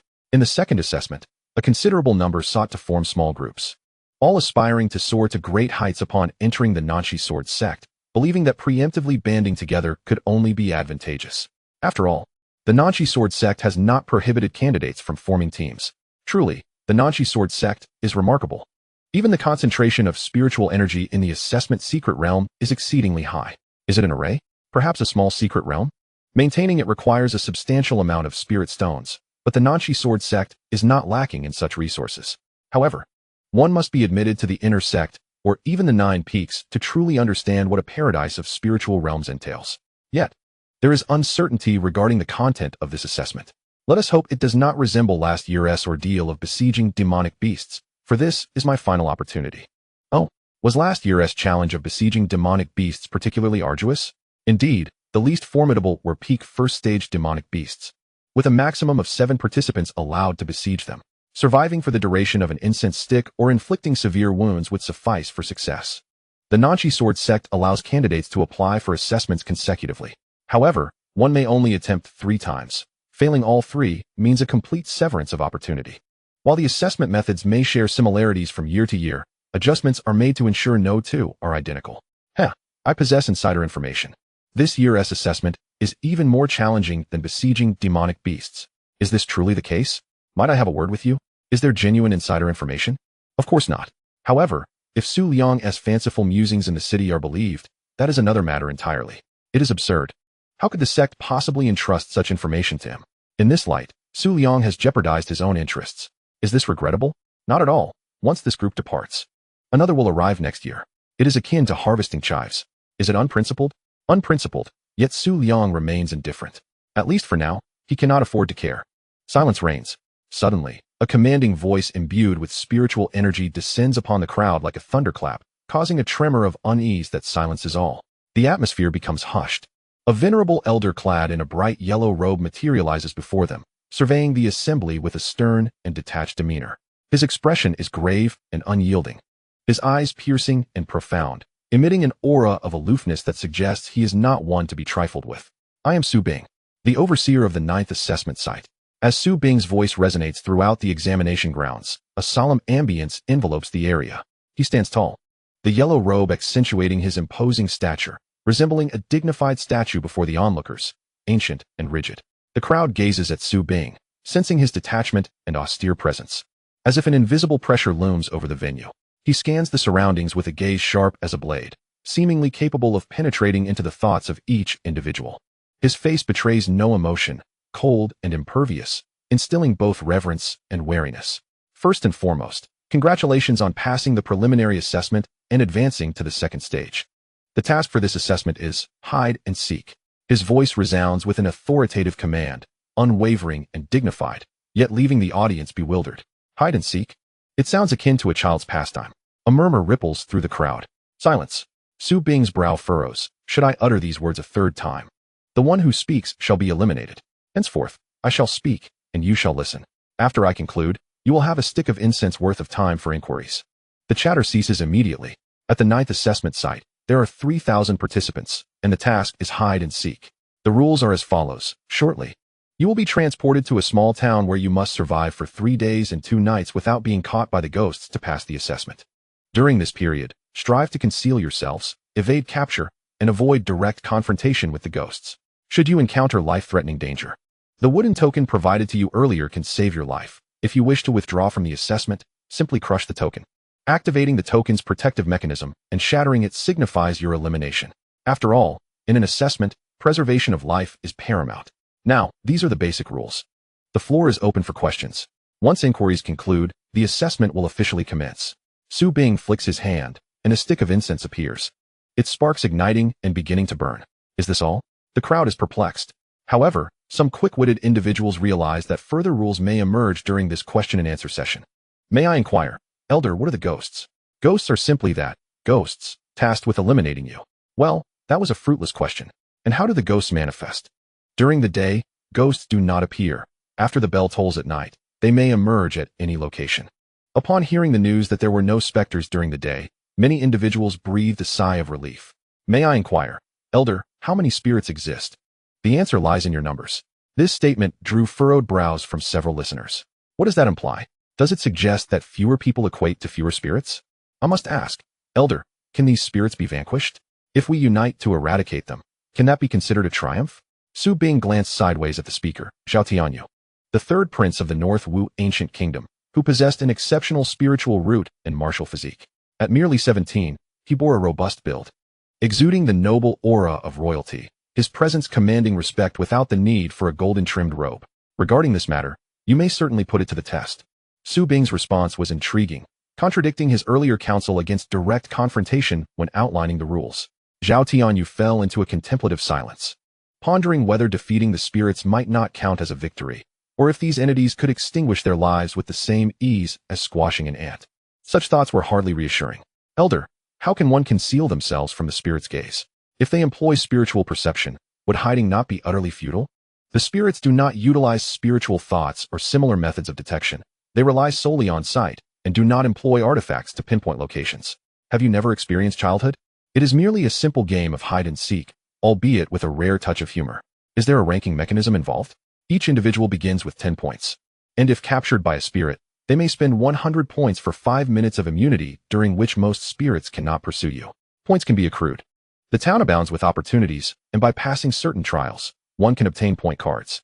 These cards may be placed upon your wooden tokens, converting them into corresponding points. Naturally, there are myriad ways to earn points. After the trials conclude, the top 50 individuals in points, regardless of their ability to enter the South Stream Sword sect, will receive corresponding rewards. Su Bing paused momentarily before continuing, stating that special rewards await the top 3. Are there additional hidden rules beyond points? Indeed. What might they be? Su Bing maintained a serene expression, refraining from answering this query. The incense had burned away. The trials were about to commence. As the words faded, a radiant glow enveloped the feet of all present, and in the blink of an eye, they vanished from sight. Chapter 10. Shall we purchase insurance? The town was considerable in size, with intricately interwoven streets and alleys, the layout being quite complex. If this were merely a child's game of hide and seek, the trials of the South Stream Sword sect would be far too simplistic. Many shared this sentiment, yet they understood that the trials could not possibly be so easy. With the absence of spirits during the day, numerous individuals began to explore various houses, eager to uncover the opportunities Su Bing had mentioned, such as point cards.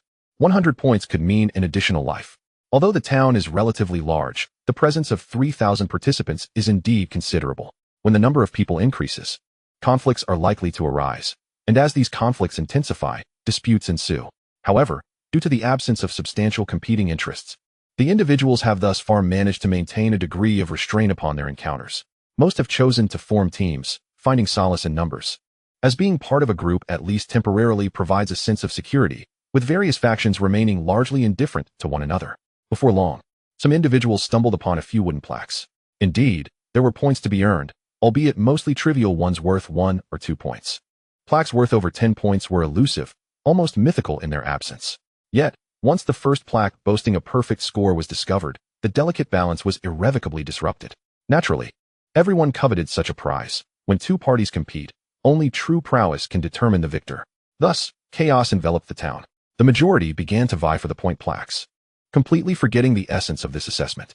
In a game of hide and seek, one must first avoid detection. Yet, human nature often prevails in its folly. With the appearance of the first perfect score plaque, it was only a matter of time before a second emerged. For instance, within a dilapidated cottage located in the southeast corner of the town, a wooden plaque floated serenely in the air, its surface adorned with the intricate patterns of a red lotus.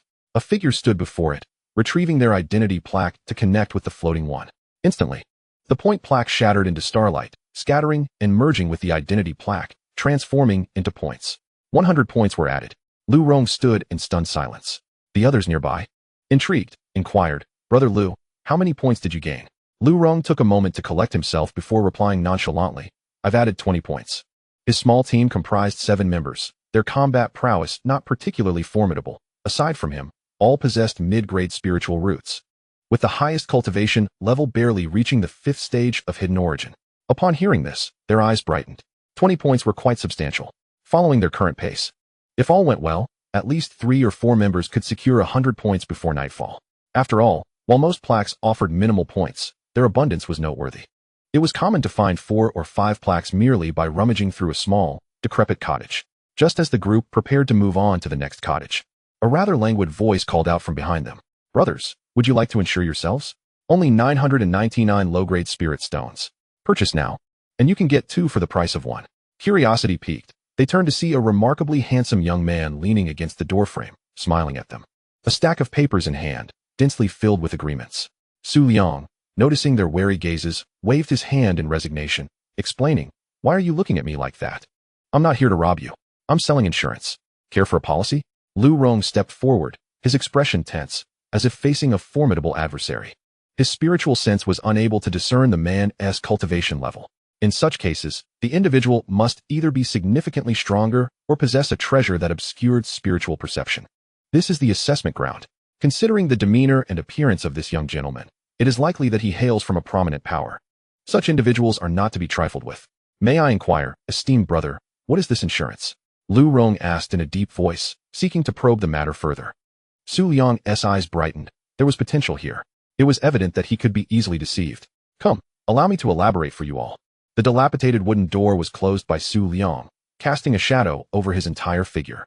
With the emergence of the points token, many began to discover new items. For instance, the points shop. The location of the shop was quite conspicuous, making it easy to find. The proprietor was a burly middle-aged man, though his expression appeared rather stiff, and he spoke little.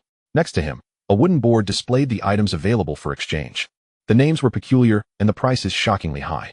Kicking a shuttlecock, 100 points 123 wooden man, 300 points sack battle, 500 points joyful do diju, 500 points I am not a mahjong god, 600 points 9-grid game, 1,000 points calculus, 3,000 points. Choose with caution. There were dozens of items listed, yet the specific effects were not described at all.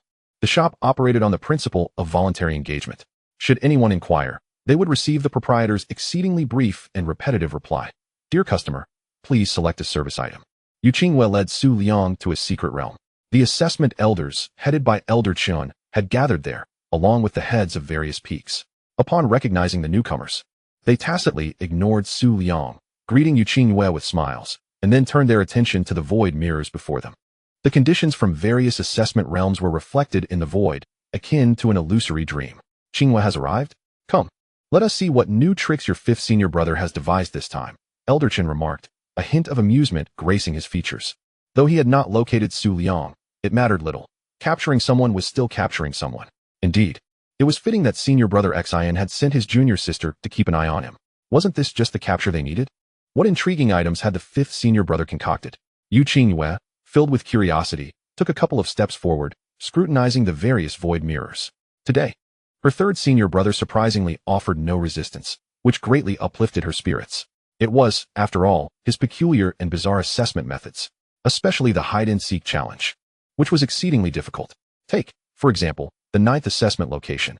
I estimate that fewer than 30% will pass, considering it features a spirit puppet comparable to the physique of a mid-stage martial artist in the 3rd realm.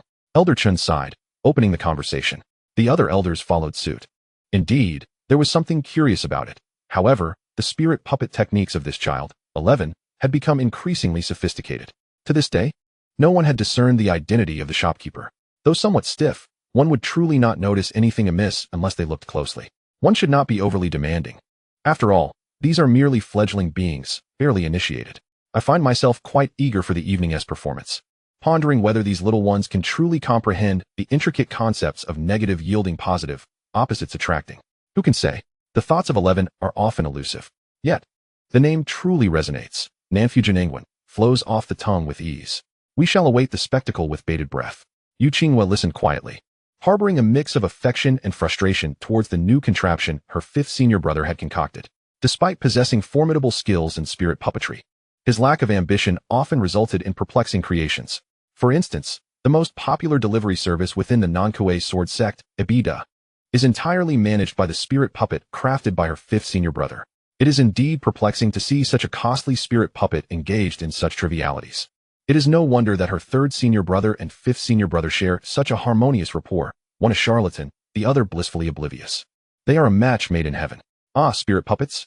Wait a moment.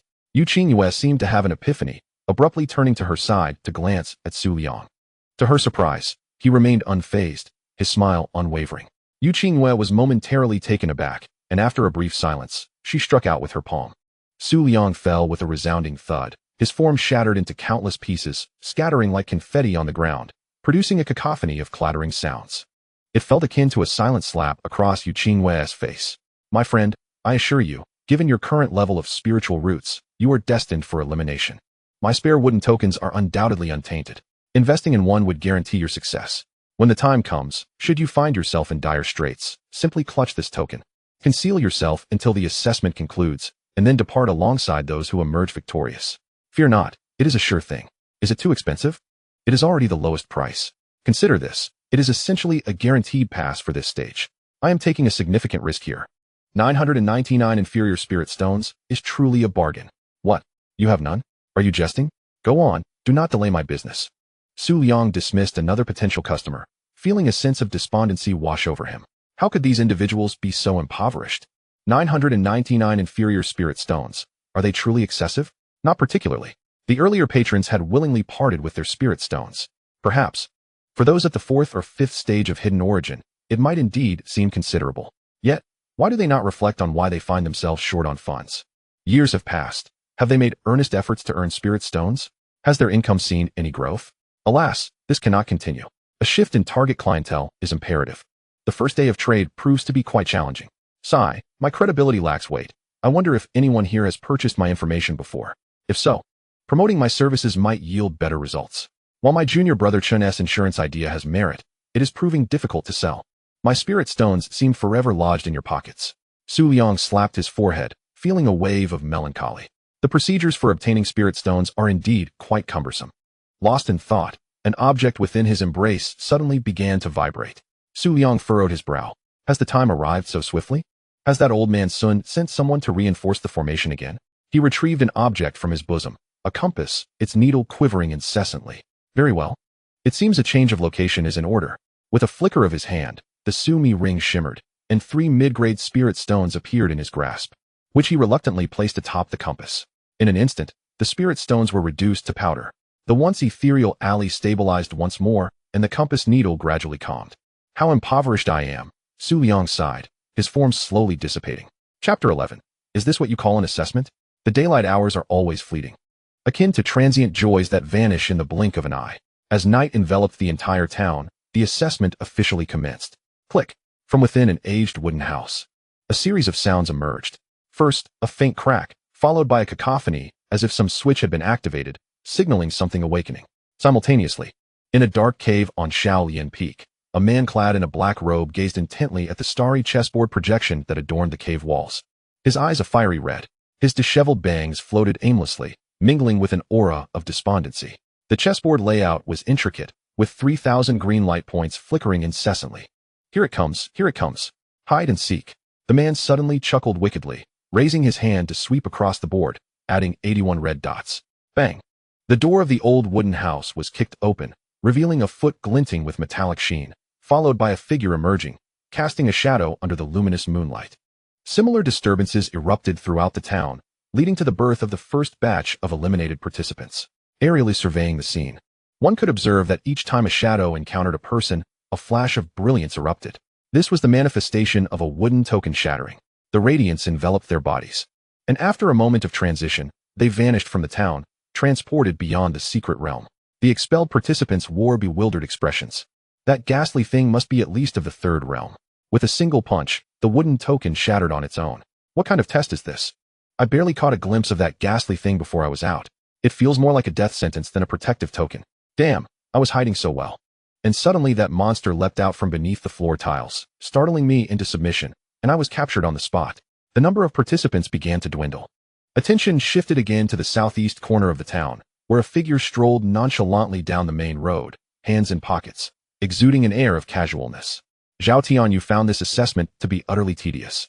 As he meandered along, he encountered numerous individuals and teams, incessantly quarreling over a few points or engaging in fierce battles for a seemingly concealed refuge. What is this game of snatching wooden plaques and playing hide-and-seek? Is it merely a child's play? It is indeed rather tedious. What sort of hide-and-seek is this? Tonight, he shall see what this ghost is made of, and whether it can withstand the might of his Zhao clan's iron fists. The founding emperor of the northern martial nation was a formidable martial lord of the seventh realm, who, thousands of years ago, rose from obscurity solely through the strength of his iron fists, establishing a firm foothold in the eastern part of the continent and founding the northern martial nation. It is for this reason that the citizens of the northern martial nation uphold martial prowess and possess a fierce spirit. Zhao Tianyi, as a prince, has inherited the true teachings. He possesses an exceptional spiritual root and is a martial spirit body, a rare qualification among the royal offspring. Coupled with his high aptitude, he began his training at the age of 6 and reached the 9th stage of hidden origin by the age of 12.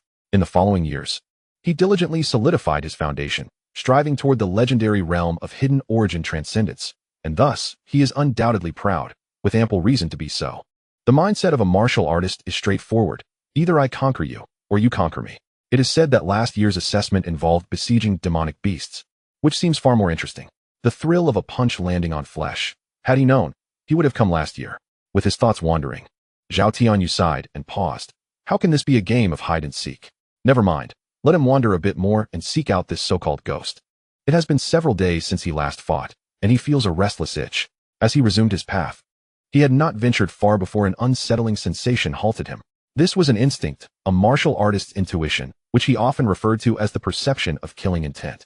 In the next moment, Zhao Tianyou's pupils constricted violently as two iron fists magnified rapidly in his sight, hurtling directly toward his face. In a flash, almost instinctively, Zhao Tianyi bent at the waist and braced against the ground, narrowly evading the blow. Yet, the force of the punch sent a sharp wind that stung his cheek, and a bead of cold sweat trickled down his brow. What in the world is this? Before he could ponder further, the iron fist suddenly retracted, and the figure crossed its arms to deliver a downward strike. Zhao Tianyi supported himself with one hand, executed a sideways roll, and narrowly dodged once more, his form flickering as he created some distance. Once he stood firm, he beheld the entity that had ambushed him. Before him stood a figure clad entirely in black, with fists resembling metal chisels, glimmering with a silvery hue under the moonlight. Is this the ghost? However, the ghost did not immediately pursue. Instead, it tilted its head mechanically, slowly rising to reveal its visage. It bore a terrifying mask, with a green face and sharp fangs, glaring wide-eyed, a true embodiment of a monstrous apparition. Target 0927 has been identified. Commencing capture. A heavy, nasal voice echoed, landing in Zhao Tianyou's ears. 0927. Zhao Tianyi extended his consciousness toward the green-faced specter, and in the next instant, his heart sank. Good news. He recognized this entity as a spirit puppet. The bad news. It possesses at least third-tier combat prowess. The simplest method to discern the strength of a spirit puppet is through spiritual probing, with sufficient experience. One can estimate its approximate power based on the quantity and quality of the spiritual energy it harbors. Naturally, this assumes that the creator of the puppet has not implemented any barriers to obstruct such probing. In this instance, the puppet has no such defenses, allowing Zhao Tianyi, of royal lineage, to discern its true strength. However, once its capabilities are determined, what should he do next? Flee? That seems rather implausible. Zhao Tianyi took a deep breath, then clenched his fists, lowered his hips, and assumed a fighting stance, shouting, "Come." At that moment, the spirit of the warrior surged forth. A third-tier spirit puppet was the perfect opportunity to test the depths of his own cultivation. The black-robed, green-faced specter appeared to grasp his provocation and stepped forward, delivering a punch with remarkable speed. How swift! Zhao Tianyi gritted his teeth, throwing his own punch with all his might. When their fists collided, a muffled groan echoed, and the green-faced specter sent several nearby houses crumbling, kicking up a cloud of dust and debris that obscured the view. Zhao Tianyi was sent hurtling backward, crashing through 2 alleyways before the tremendous force of impact pressed him against a stone wall, embedding him within it. The disparity between the 2 contenders was unmistakable. It was entirely reasonable, with a 2-tier gap in their realms. If the battle were to be evenly matched, what would be the purpose of the examination? Elder Chun would have directly intervened to rescue him, bearing him into the South Stream Sword sect on a grand palanquin. Dazed, and with a throbbing headache, Zhao Tianyi found himself in a fog, seemingly catching a glimpse of his royal grandmother. He finally understood the contradictory words of Elder Su. A cooperative ambush? What nonsense! He needed to escape quickly. Just as he contemplated his retreat, a shadow enveloped him. Target 0927 identified, commencing capture. Zhao Tianyi spun around sharply, only to encounter another specter, clad in black with a red-faced mask. When did this happen? There was no time for contemplation. Zhao Tianyi sprang forward, pushing off the wall with his legs. And almost simultaneously, a tremendous rumbling echoed. The wall shattered instantly, as if a punch had created a gaping hole. Zhao Tianyu's eyelids twitched. Was this truly the level of the examination? Is this what one calls an assessment? It felt as though the South Stream Sword sect intended for them all to perish here. Clearly, he had forgotten that the core objective of this examination was a game of hide and seek. The logic of a warrior's mind, indeed. However, it was not entirely hopeless. He still possessed a spirit treasure yet to be utilized. Come on, let me entertain you a bit longer. The continuous onslaught left Zhao Tianyi feeling quite frustrated. Yet, reality was harsh. The red-faced specter advanced with great strides, extending its hands toward Zhao Tianyu's neck in a menacing grip. The latter pushed off the ground with his right foot, leveraging the force to pull back half a step, then crossed his palms downward in an attempt to dissipate the incoming force. The techniques displayed were indeed remarkable, yet regrettably of little utility. When the disparity in power between the 2 parties is so vast, no amount of skill can prove effective. The red-faced specter, despite having its strength somewhat diminished by the pressure applied to its hands, nonetheless delivered an upward punch with formidable force. A strike reminiscent of the Lushan Dragon Rising technique compelled Zhao Tianyi to retreat once more. Damn, this is utterly unreasonable. Zhao Tianyi spat. Then his left-hand ring flickered with a radiant light, producing a suit of armor that he donned. Once equipped, he exhaled deeply. With the protective armor bestowed by his father, his confidence was significantly bolstered. Although he believed that battles among warriors should be fought with raw physicality, he recognized that a spirit puppet could hardly be considered human.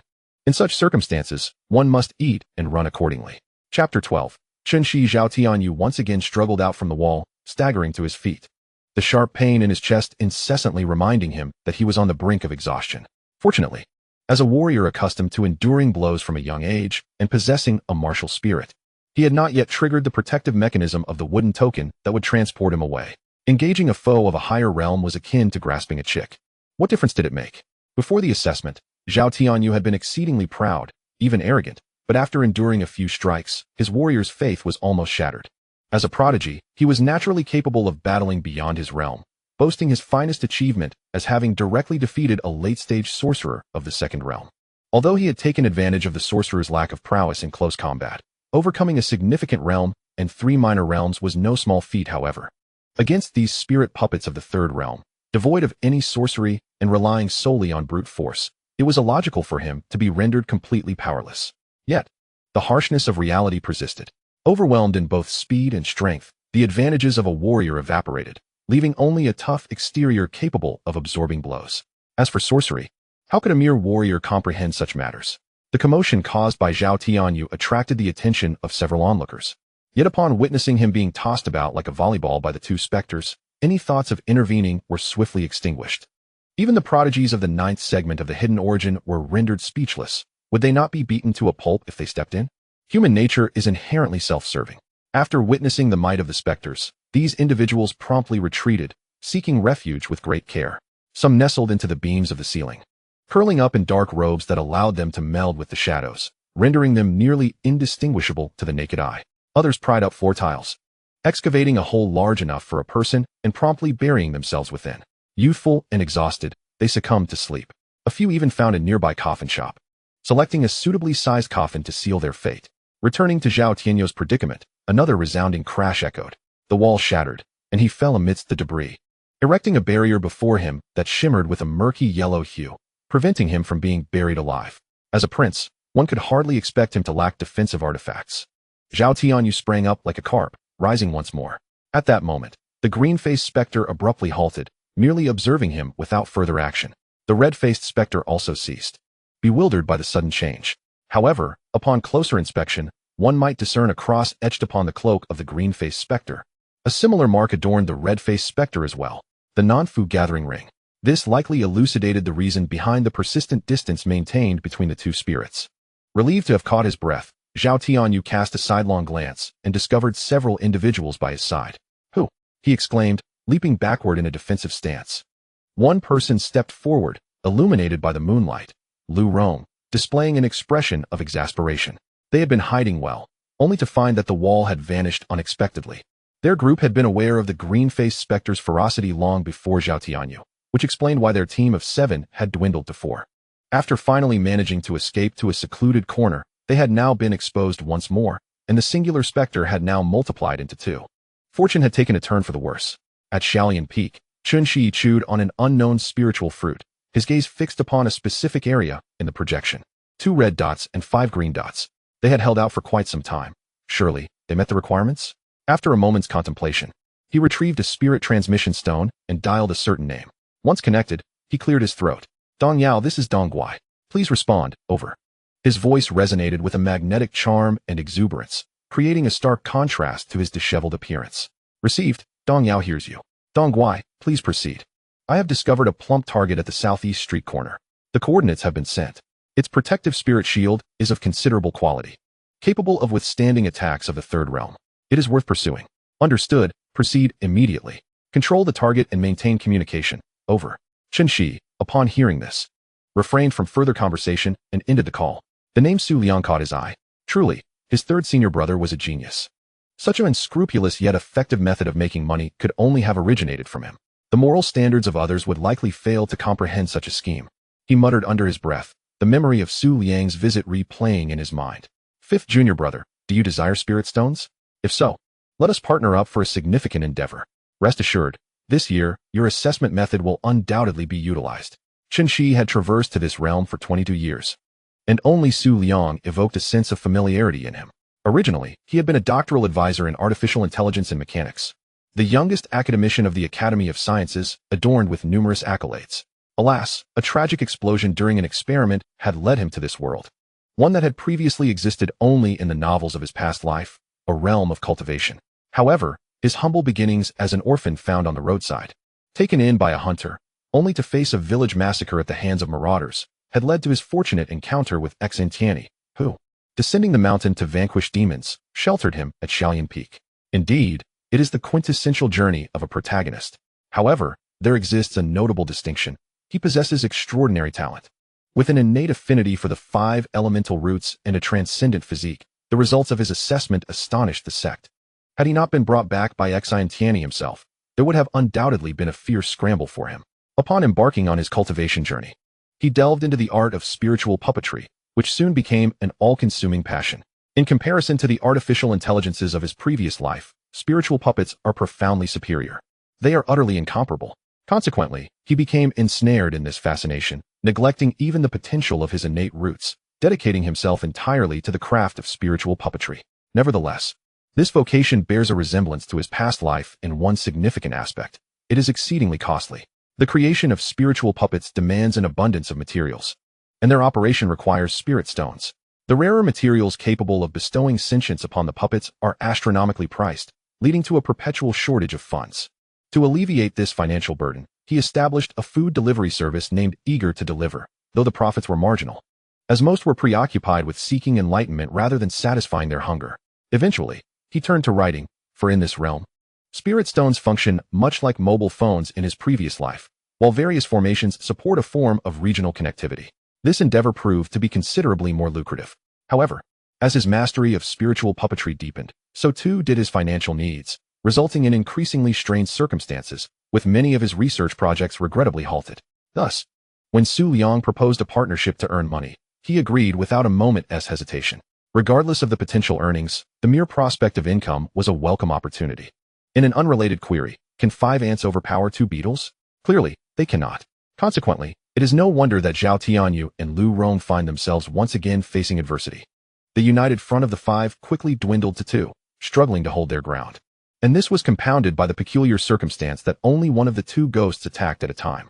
At this juncture, Zhao Tianyi had shed any semblance of martial bravado, retreating while fighting, but the relentless pursuit of the two ghosts proved overwhelming. Time seemed to drag interminably for them. While the day passed swiftly, the night lingered excruciatingly. Lu Rong felt profoundly unfortunate. Not only had their team disbanded, but they were now being hunted by two ghosts. This was merely the first night. The two fled, with the ghosts in hot pursuit. After exhausting several defensive artifacts, they finally managed to momentarily elude their spectral pursuers by turning into a secluded alley. At that moment, a figure stood within, smiling as they gazed upon them. This individual was a veritable embodiment of spirit stones. "Are you two being pursued by ghosts?" Su Liang inquired, feigning ignorance, as he subtly shifted to obstruct their path. "Get out of the way." Zhao Tianyi, unlike Su Liang, was far from composed. Hearing the slightly mocking tone, he became incensed, launching a punch without hesitation. In this testing ground, if they could not contend with the ghosts, surely they could handle a mere human. Su Liang furrowed his brow. Was he lacking in courtesy? With a resounding thud, their fists collided. Su Liang and Zhao Tianyi clasped hands, twisting and turning, before forcefully slamming down onto the cobbled street. "How rude of you." Zhao Tianyi, already drained of energy, collapsed and lost consciousness. Su Liang, exploring thoroughly, stumbled upon numerous valuable items, nodding in satisfaction. Indeed, robbery proved to be a swift means of acquiring wealth. Though morally questionable, he had no shame. Subsequently, he turned to the other individual. "Will you manage on your own? Or shall I assist you?"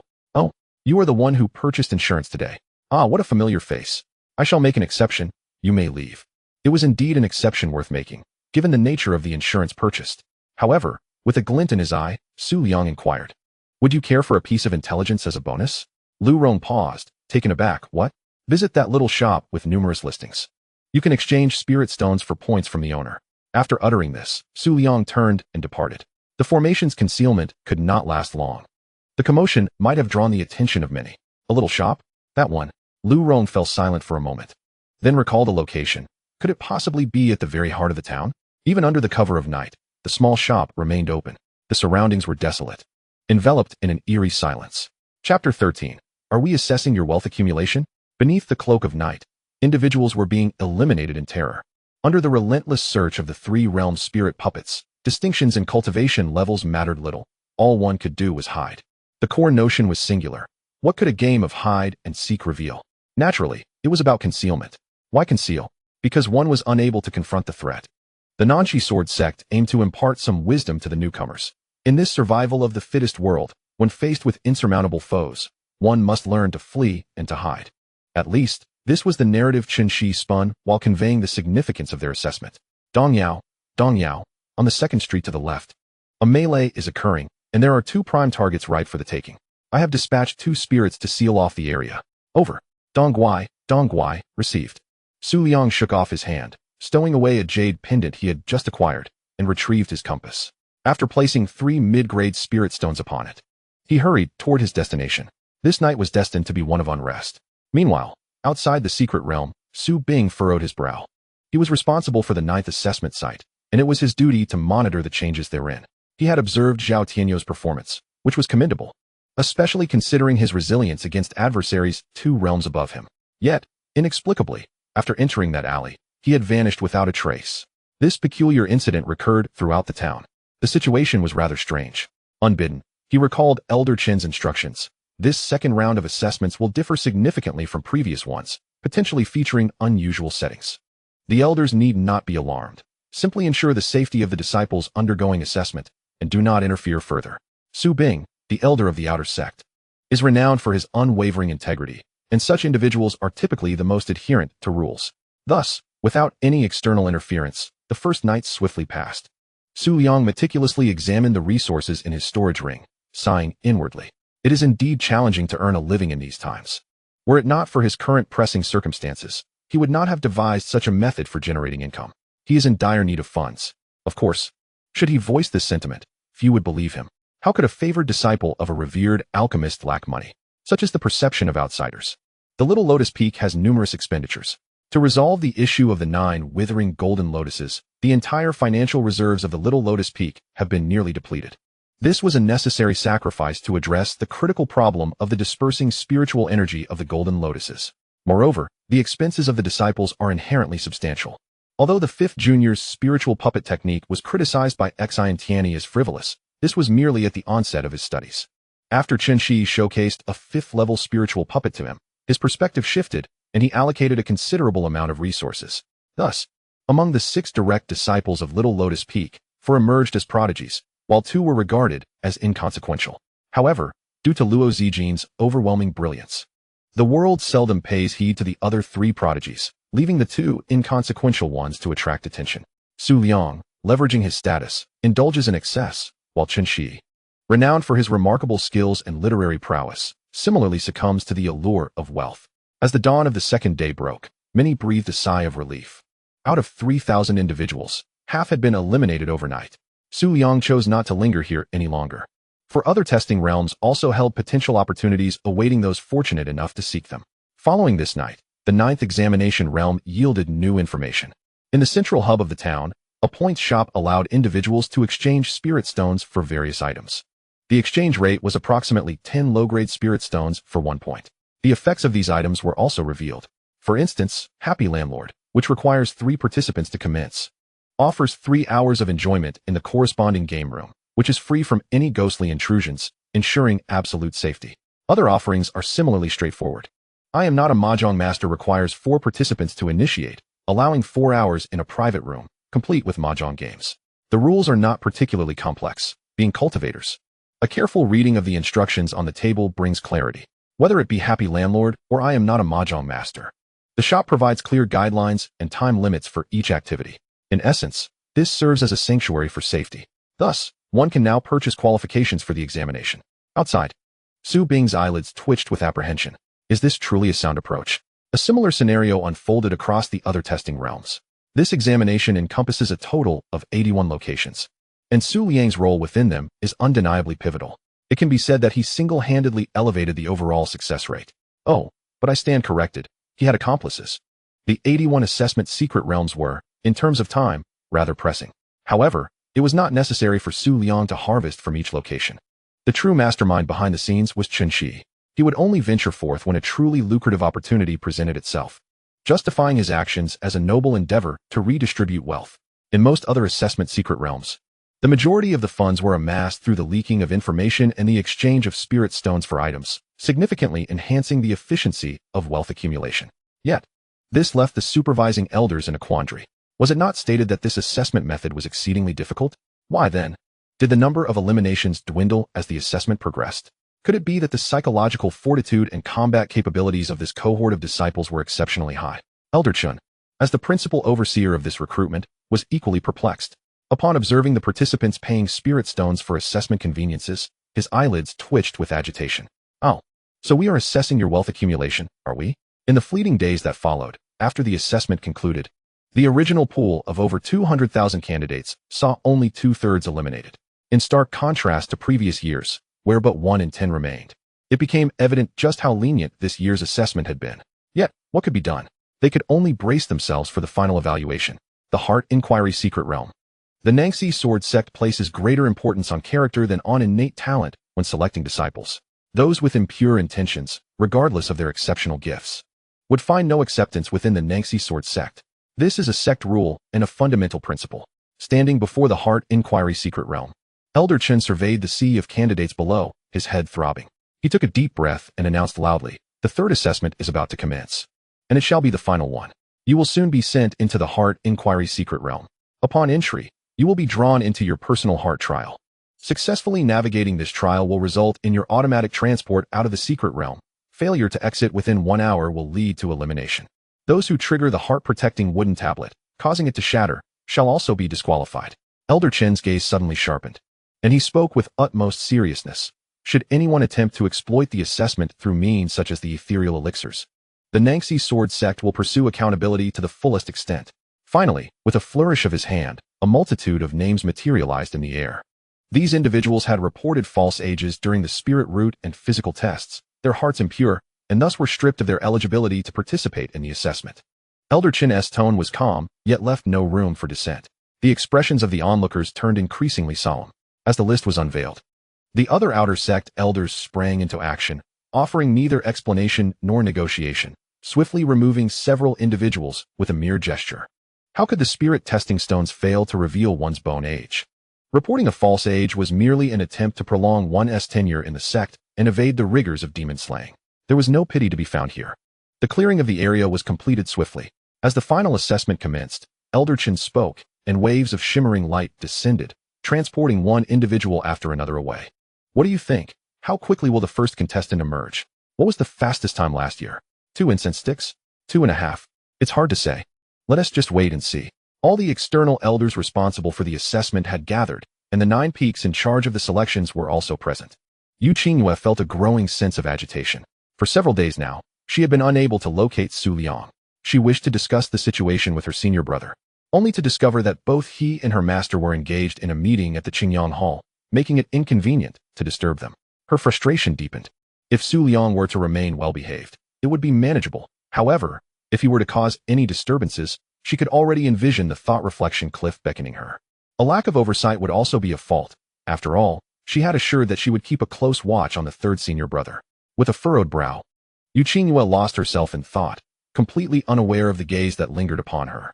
The little princess of the Yu family, possessing a natural spiritual root, a formidable background, and a high realm, coupled with her stunning beauty that could overshadow the moon and flowers, was naturally a subject of interest. Her presence drew attention wherever she went within the sect, yet those who scrutinized her were exceedingly few. Was this truly the heart-questioning secret realm of the Nanchi Sword sect? A seemingly ordinary man advanced, shrouded in mist. He held an object in his hand, emanating a faint blue light. Suddenly, he let out a derisive laugh. Humph. Is that all there is? Oh, is that so? A man emerged from the mist, his phoenix-like eyes glinting with a smirk. Chapter 14. The Grand Recruitment Ceremony. What are you clandestine agents of various sects after? Do you seek to incite discord in the Nanchi Sword sect as the internal strife between its factions intensifies? Su Liang's tone softened, akin to an old friend engaging in casual conversation, a gentle smile gracing his face. But you must be mistaken. Even if the sect is embroiled in fierce disputes, it remains a matter of internal affairs. To expect tactics of instigation to turn their elbows outward is ludicrous. Have you lost your wits? His words were less than courteous. But there was no need for Su Liang to show politeness to those spies sent by other sections. Luo Zijin's expression darkened. After a moment of silence, he inquired, "When did you discover my presence?" As he spoke, his right hand subtly shifted downward by half a distance. Your actions are ostentatious for one of such ordinary capabilities. As a spy, you ought to be more cautious. However, that alone is not sufficient. What truly confirmed my suspicion was when you mentioned the name Lian Peak. It was renamed last year, and even within the sect, some still refer to it as Lian Peak, yet you effortlessly questioned why Lian Peak was absent. It seems you have done your homework. Luo Zijin appeared taken aback, then broke into a silent laugh. So it is indeed here. Since it has been discovered, why have you kept me here until now? Alas, this matter is known only to me. Luo Zijin narrowed his eyes. Seeing this, Su Liang chuckled and said, "What? Do you intend to silence me?" No sooner had the words left his lips than a faint, sinister wind arose, and a dagger surged forth, aimed directly at his eyes. Swift, precise, and lethal. Su Liang maintained his composure, remarkably calm. As the dagger approached his face, it abruptly halted. Luo Zijin's forward momentum was likewise arrested. He slowly lowered his head, the warm blood trickling from his chest, filling his eyes with disbelief. A flying sword? When did this happen? At such a close distance, how could he, with a full-force ambush, fail to slay this young man who appeared to possess only the cultivation of the first realm? The third realm's cultivation. Could this be the limit of the sect's grand formation? Su Liang tilted his head slightly, lost in thought, completely unconcerned by the dagger hovering before him. A flash of pure white light passed, and a flying sword materialized behind him. To be precise, it was a broken sword with only half a blade. Sigh. None of them truly allow me a moment's peace. Upon returning, I must demand more benefits from the old man. Su Liang sighed. Yet, progress has been made. The 9 golden lotuses have stabilized, and it is time for me to break through. The hidden origin realm has been thoroughly comprehended by him. Beyond the 9th stage lies a profound sense of enlightenment, a notion that has circulated among many great powers. However, what they do not realize is that beyond this enlightenment lies further mysteries. Su Liang's current delicate situation surpasses even that. Achieving such accomplishments, he could not help but feel a tinge of emotion. He had lingered at the first realm for a decade due to those 9 golden lotuses, yet through this, he had comprehended the entirety of hidden origin, his skills surpassing those of outsiders. Without pausing, he traversed the stars and arrived at another secret realm of introspection. On the eve of the assessment, he did not merely open a fortune-telling shop for the sake of profit, with a mouse in the house. One must prepare in advance to catch it all in one net. An hour is neither too long nor too short. The first to emerge was the innate spiritual root sword cultivator, Qingyue. Her expression was remarkably calm. Her round trip took only the time it takes to burn a stick of incense. Such composure and talent made the head of 9 Peaks' eyes glimmer with greed. Were it not for the ongoing assessment, he might have already attempted to seize her. The elders of 9 Peaks were not shy about snatching up talent. Time's up. Elder Chun, keeping track of the time, announced loudly. The assessment is over. With these words, many young men and women below visibly relaxed, quickly followed by bursts of excitement. They passed. Those who remained calm were the rare few prodigies. Next, we shall evaluate your assessment results. Please retrieve your identity wooden plaques. After Elder Chen's words, he paused briefly. Those who passed the assessment promptly revealed their wooden plaques, only to discover some discrepancies among them. The plaques shimmered with a faint glow, gradually unveiling inscriptions that became increasingly legible. The 9th peak? Can I truly enter the 9th peak? One exclaimed, incredulity etched upon their face. Mine reads the 3rd peak and 4th peak. Mine indicates the 1st peak. However, the individuals permitted entry to the 9th peak were not numerous. After all, unless one possessed exceptional potential, it was often preferable to select candidates through the subsequent outer and inner sect competitions. The majority were thus assigned to the inner or outer sections. The disparities among individuals began to manifest at this moment. The inscriptions on the plaques indicated the locations available for their selection. Should anyone wish to withdraw, now would be the time to depart. Elder Chen refrained from speaking immediately, allowing them to peruse their options before he gradually began to address them. If no one wished to withdraw, then from this moment onward, you would be considered half-disciples of the Nanchi Sword sect. To attain full status, it would depend on the quality of your experiences during your coming trials after reaching adulthood. Now, let us move past idle chatter. I shall briefly elucidate the primary focuses of the 9 peaks, so listen attentively. Whether inner or outer disciples, the ultimate trajectory aligns towards the 9th peak. 1st peak, Songlong Peak, specializes in elemental arts.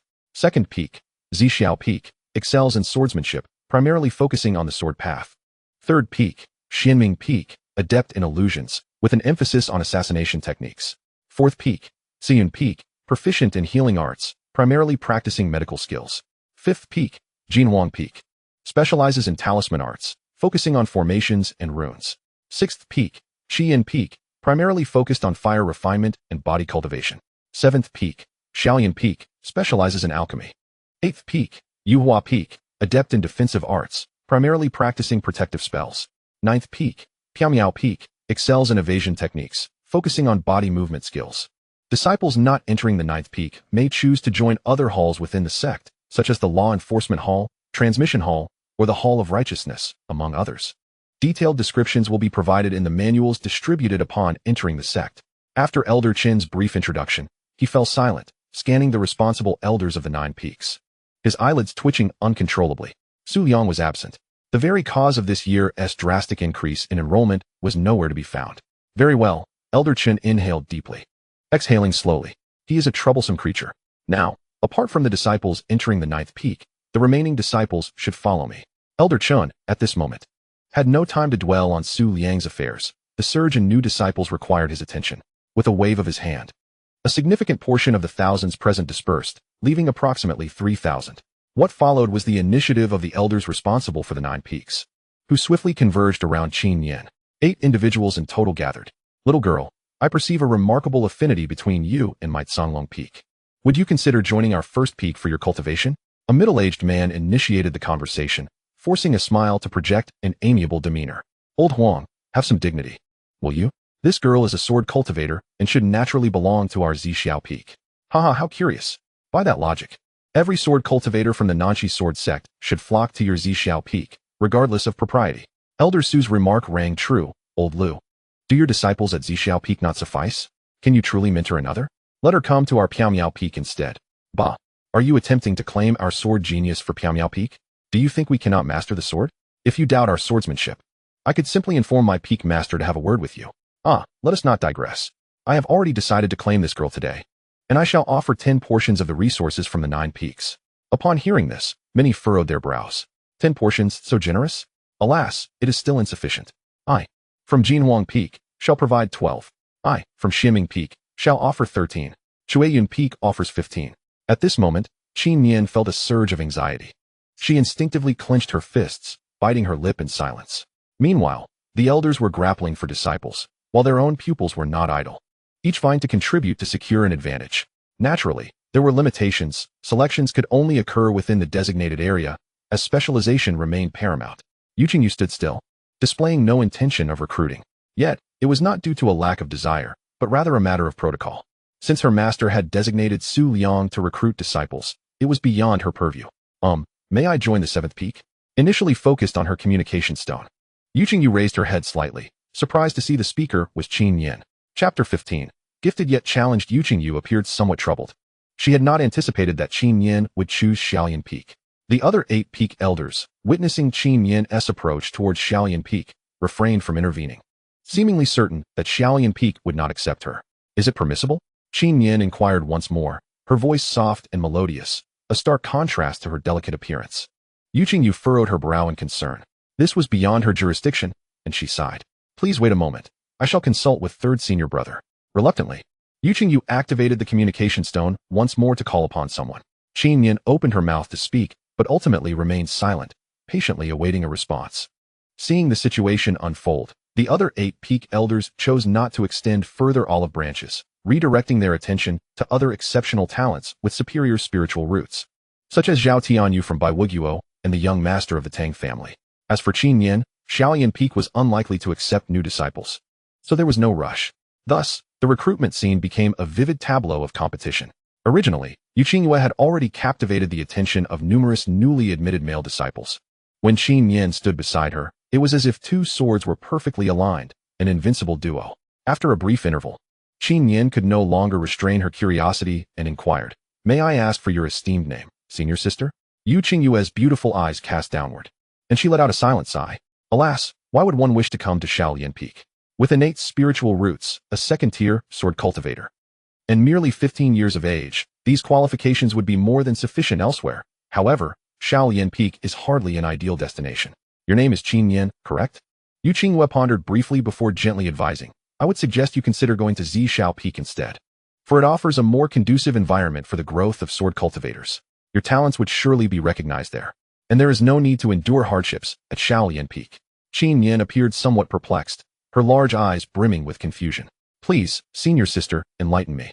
The individuals at Shaolian Peak, aside from the illustrious senior brother, are somewhat eccentric, particularly the 3rd senior brother, whose intellect seems to be lacking. If you join us, you may find it hard to cope. This comes from a place of genuine concern. Seeing Qin Yin's expression remain unchanged, Yu Qingyue suddenly recalled something, her countenance shifting slightly. You are here because of senior brother, aren't you? Qin Yin hesitated for a moment, then her cheeks flushed with embarrassment, and she nodded gently. Yu Qingyue sighed in exasperation. Wonderful, another competitor. I truly advise you to head to Zishao Peak. Shaolian Peak is not suitable for you, especially with the 3rd senior brother's eccentricities, which would undoubtedly torment you. Such a promising talent, and yet Shaolian Peak seems intent on pushing you away. It is quite a spectacle. Just as Yu Qingyue contemplated further, a carefree voice echoed in her ears, followed by a playful tap. So, you are gossiping about senior brother behind his back. Return and transcribe the Tranquility Sutra 1,000 times. Su Liang, feigning a fierce demeanor, attempted to maintain an air of righteousness, though his ruse was transparent. Yu Qingyue whirled around, her gaze fierce enough to pierce. You insufferable senior brother, you struck my head again. I won't let this go today. Seeing her genuine intention to retaliate, Su Liang hastily raised his hands in surrender. Hey, I was just joking. With so many witnesses, have some mercy on your senior brother. Yu Qingyue clenched her fists, her chest rising and falling dramatically, but ultimately, she regained her composure. It was impossible to let him off the hook entirely, yet now was not the time for a confrontation. This junior sister wishes to join us at Shaolian Peak. Yu Qingyue managed to speak to Su Liang, her tone neither too harsh nor too lenient, her eyes revealing little friendliness. You should be worried about whether I will return to Shaolian Peak to settle the score. Su Liang was left in a state of bemusement, clearly aware that this junior sister still harbored resentment from their previous encounters with the dragon trapping array and the spirit dummy, or her grievances would not be so pronounced. Headache. But someone wishes to join Shaolian Peak.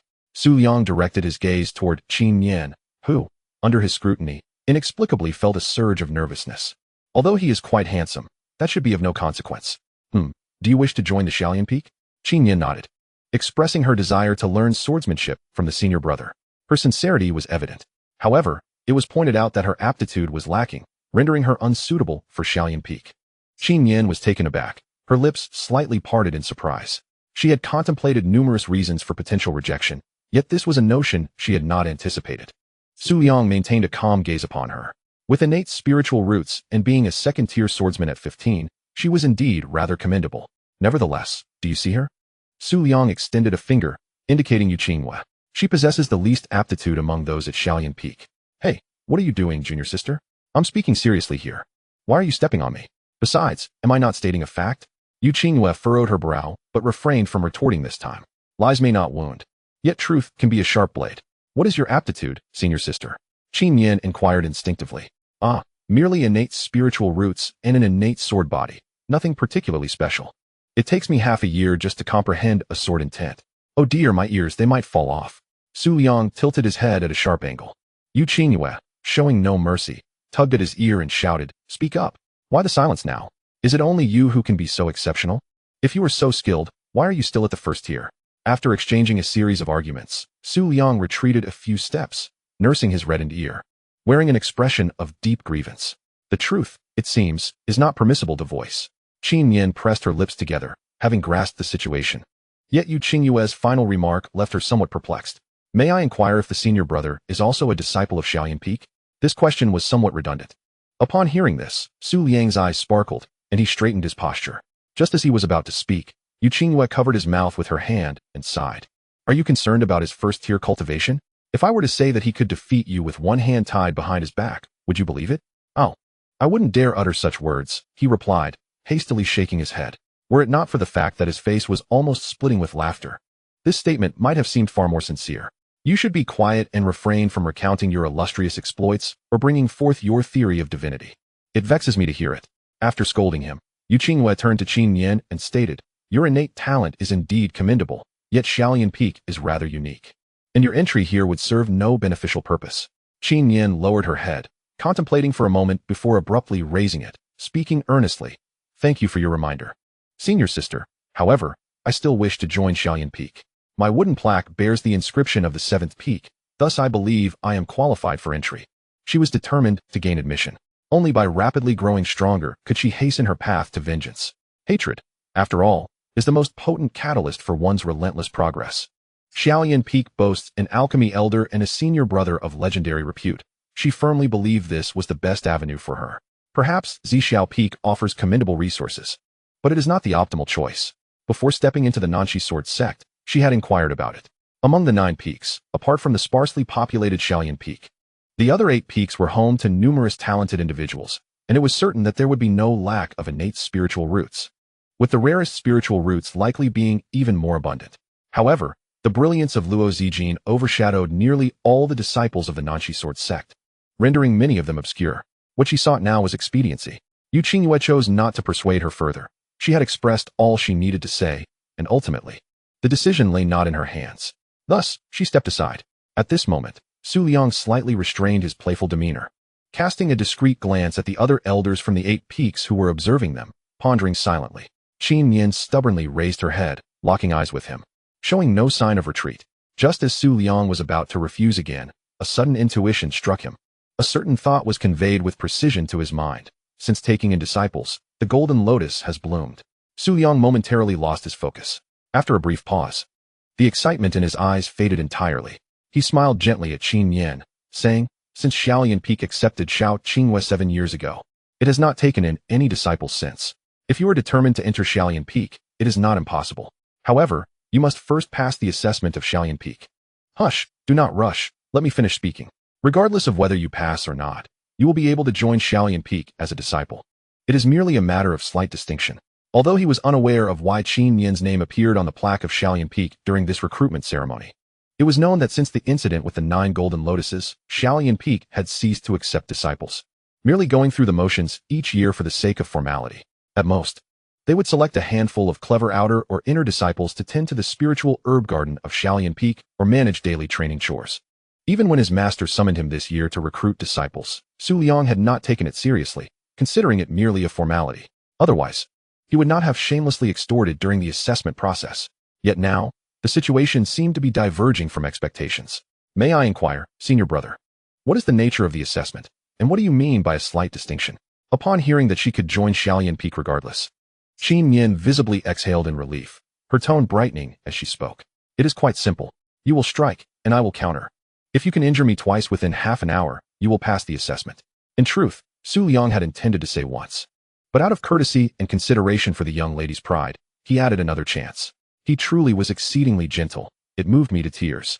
Chapter 16. The general, whether it be once or twice, it bore no significance. This was evident to the elders present and to the disciples who had been in the sect for some time. A sword cultivator in the early stage of the second realm, even if she comprehended the essence of the sword, would still be insufficient. This was indeed the case. Although Su Liang, this little rascal, was a beast with only a first realm cultivation, he had reached the legendary level of profound understanding. A sword cultivator in the early stage of the second realm was hardly a match. The young girl is likely to face significant challenges. 3 years ago, when this little rascal defeated Zhang Rufeng by surpassing 2 major realms, it left me utterly astounded. Not only myself, but the entire sect was taken aback. I could scarcely believe the news when it spread. This was even more fantastical than the novels penned by Chen Shi. Speaking of this incites my frustration. That little brat, while engaging in a competition, clandestinely set up a betting scheme with odds of 10 to 1. I lament why I did not place a wager on him at that time. Who could have foreseen that the mastermind behind that betting scheme was him? Yet, even if one had known, would they have had the confidence to bet on his victory? Before the outcome was revealed, who would have believed that Su Liang could defeat Zhang Rufeng by surpassing 2 major realms? Zhang Rufeng's innate talent is not to be underestimated. Possessing a natural spiritual root, Elder Ba Feng has been attentively monitoring the situation here. Upon Xin Tianyi's agreement to the competition, he sighed inwardly. Initially, it was presumed that the Little Lotus Peak would not accept any new disciples this time, but it seems the influence of Jinlian has been resolved. It appears that the renaming of Jinlian Peak to Little Lotus Peak last year resonates with this development. They are all seasoned individuals, aware of the upheaval that befell Little Lotus Peak. 10 years ago, when 9 golden lotuses withered and spiritual energy leaked away, aside from Yu Qingyue, who had been promised acceptance beforehand, no other disciples were taken in. Therefore, should Xin Tianyi choose to join Little Lotus Peak, even if their faces were as thick as they come, they would not dare to compete for her. This is a debt owed by the Nanshi Sword sect to Little Lotus Peak. Now, we can only deliberate on the outcome of this competition. The realm of hidden essence and profound understanding is an exceedingly intricate state within the first realm, and even within the first 7 realms of cultivation. It is deemed extraordinarily profound. This may sound somewhat abstract. It is widely recognized that the path of swordsmanship can be broadly categorized into 3 stages, commonly referred to as sword realms: the comprehension of sword intent, the formation of sword momentum, and the pursuit of the sword heart. Between these 3 stages, there are more nuanced distinctions. For instance, sword intent can begin with a mere wisp, reach perfection in understanding, or achieve a state of innate enlightenment. Sword momentum is typically divided into 3 levels: the unity of man and sword, the natural emergence of sword momentum, and the domain of sword. To attain the level of profound understanding in the hidden essence realm is akin to a youth who has practiced swordplay for years suddenly grasping the essence of sword momentum, an endeavor requiring immense fortune and exceptional insight. In the case of the Nanshi Sword sect, established for over 10 millennia, records indicate that only 6 disciples have ever reached the level of hidden essence and profound understanding. Regrettably, none of these 6 escaped untimely demise. Had it not been for Su Liang's stagnation and advancement over the past decade, coupled with the extraordinary talent of Luo Zijin capturing the lion's share of attention, it would have been exceedingly difficult for him to progress. The fierce competition within the realm of cultivation is far more tumultuous than what is chronicled in historical texts.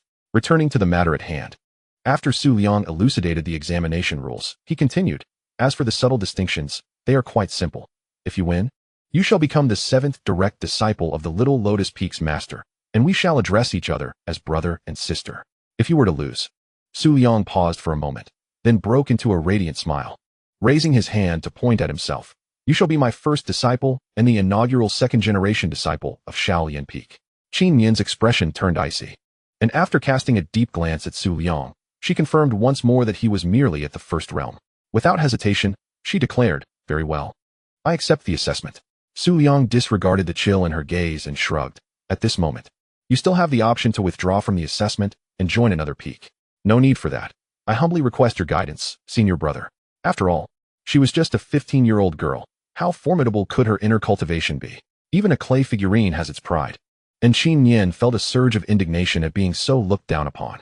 It was the first time since her emergence that someone had deemed her talent too lacking. Yu Qingyue silently shook her head nearby. Although her third senior brother had a rather eccentric disposition, she had seldom witnessed him suffer any setbacks over the years. Su Liang nodded, and soon the two chose an open area, their actions drawing the attention of many onlookers. What is happening? Are they about to fight?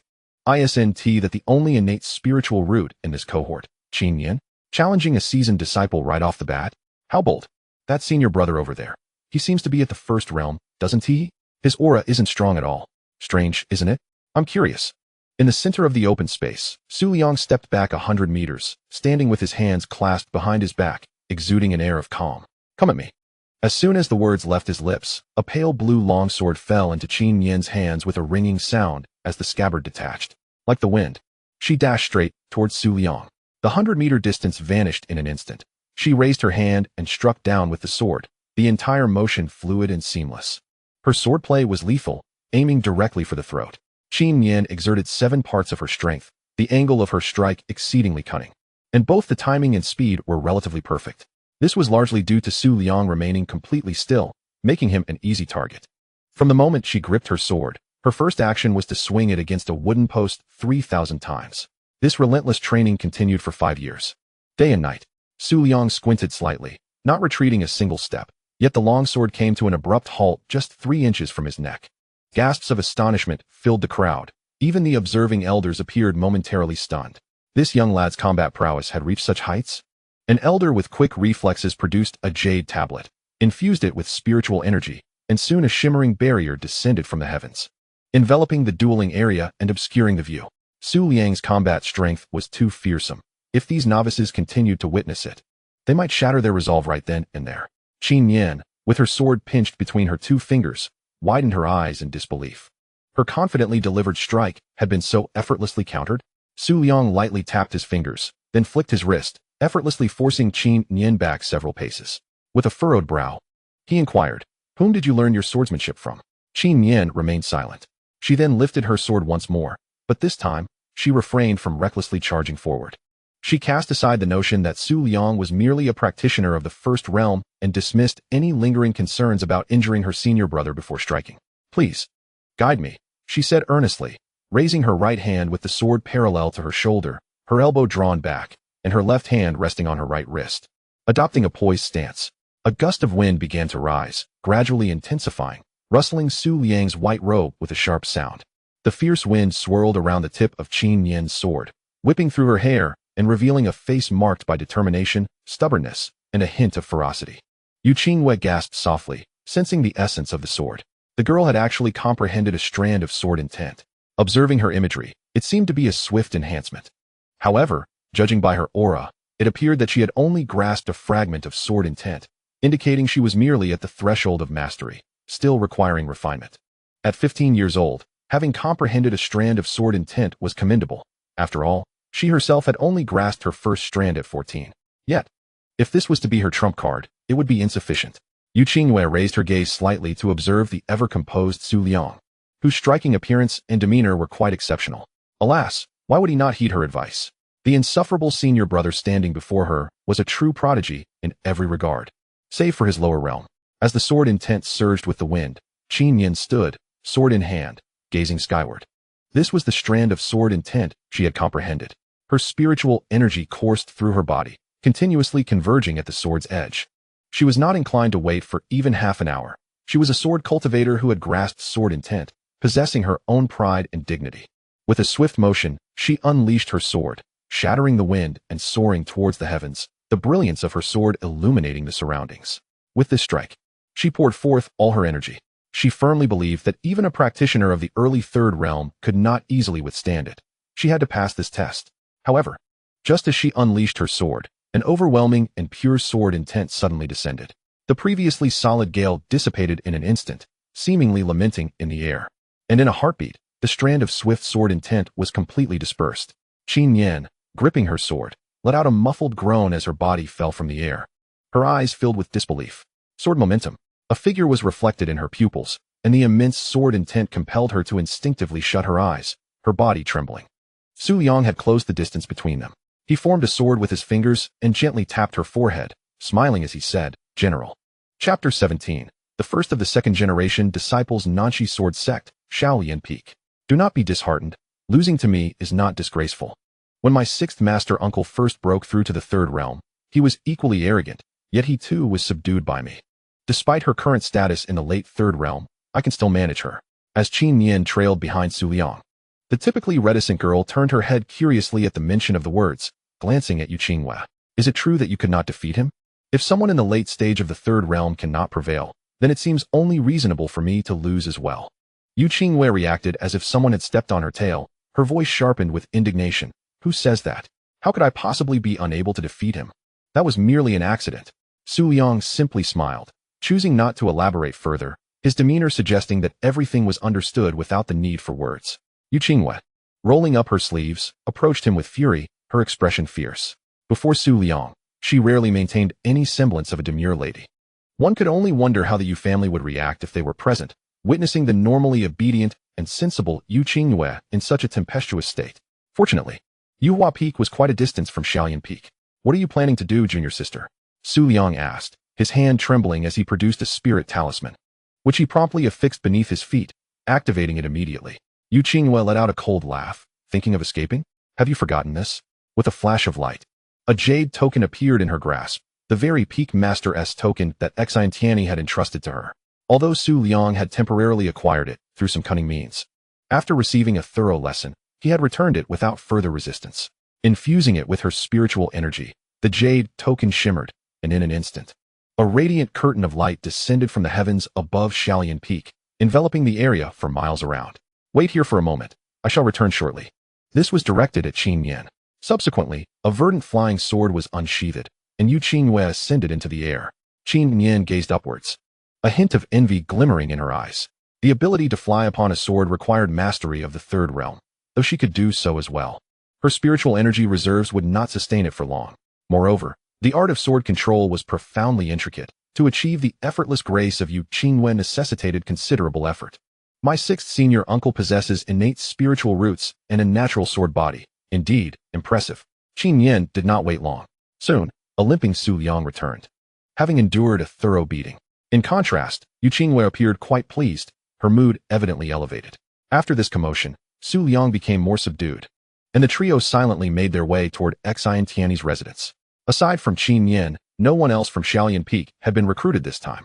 Although Qin Yan had joined him, she still needed to pay her respects to Xin Tianyi with tea, a matter that Su Liang regarded with great importance.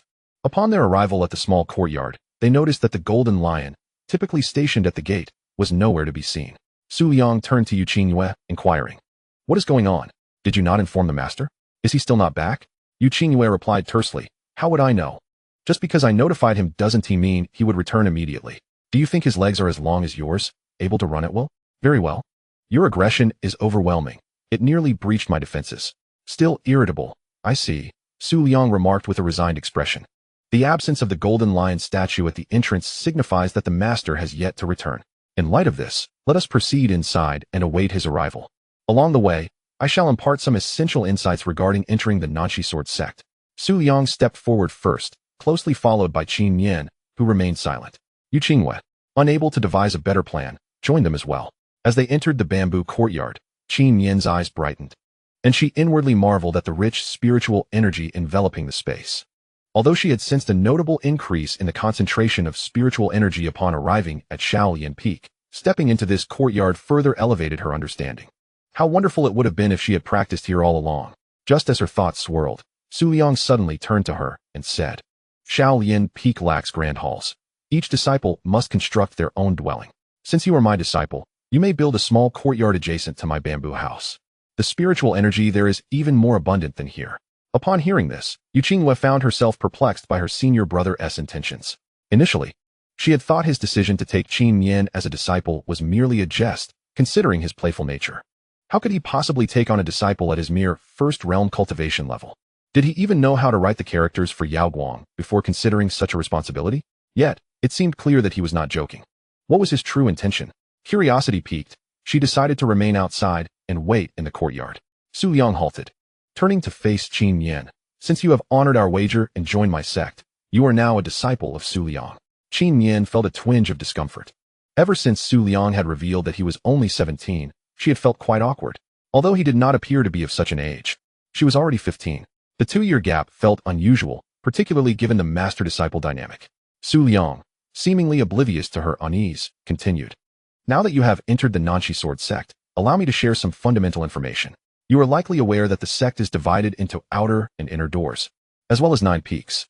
Beyond this, there are also the Law Enforcement Hall, the Library Pavilion, the Transmission Hall, the Treasure Hall, the Duty Hall, the Cliff of Reflection, the Peak of Enlightenment, the Sword Washing Pool, the Spirit Stream Secret Realm, among others.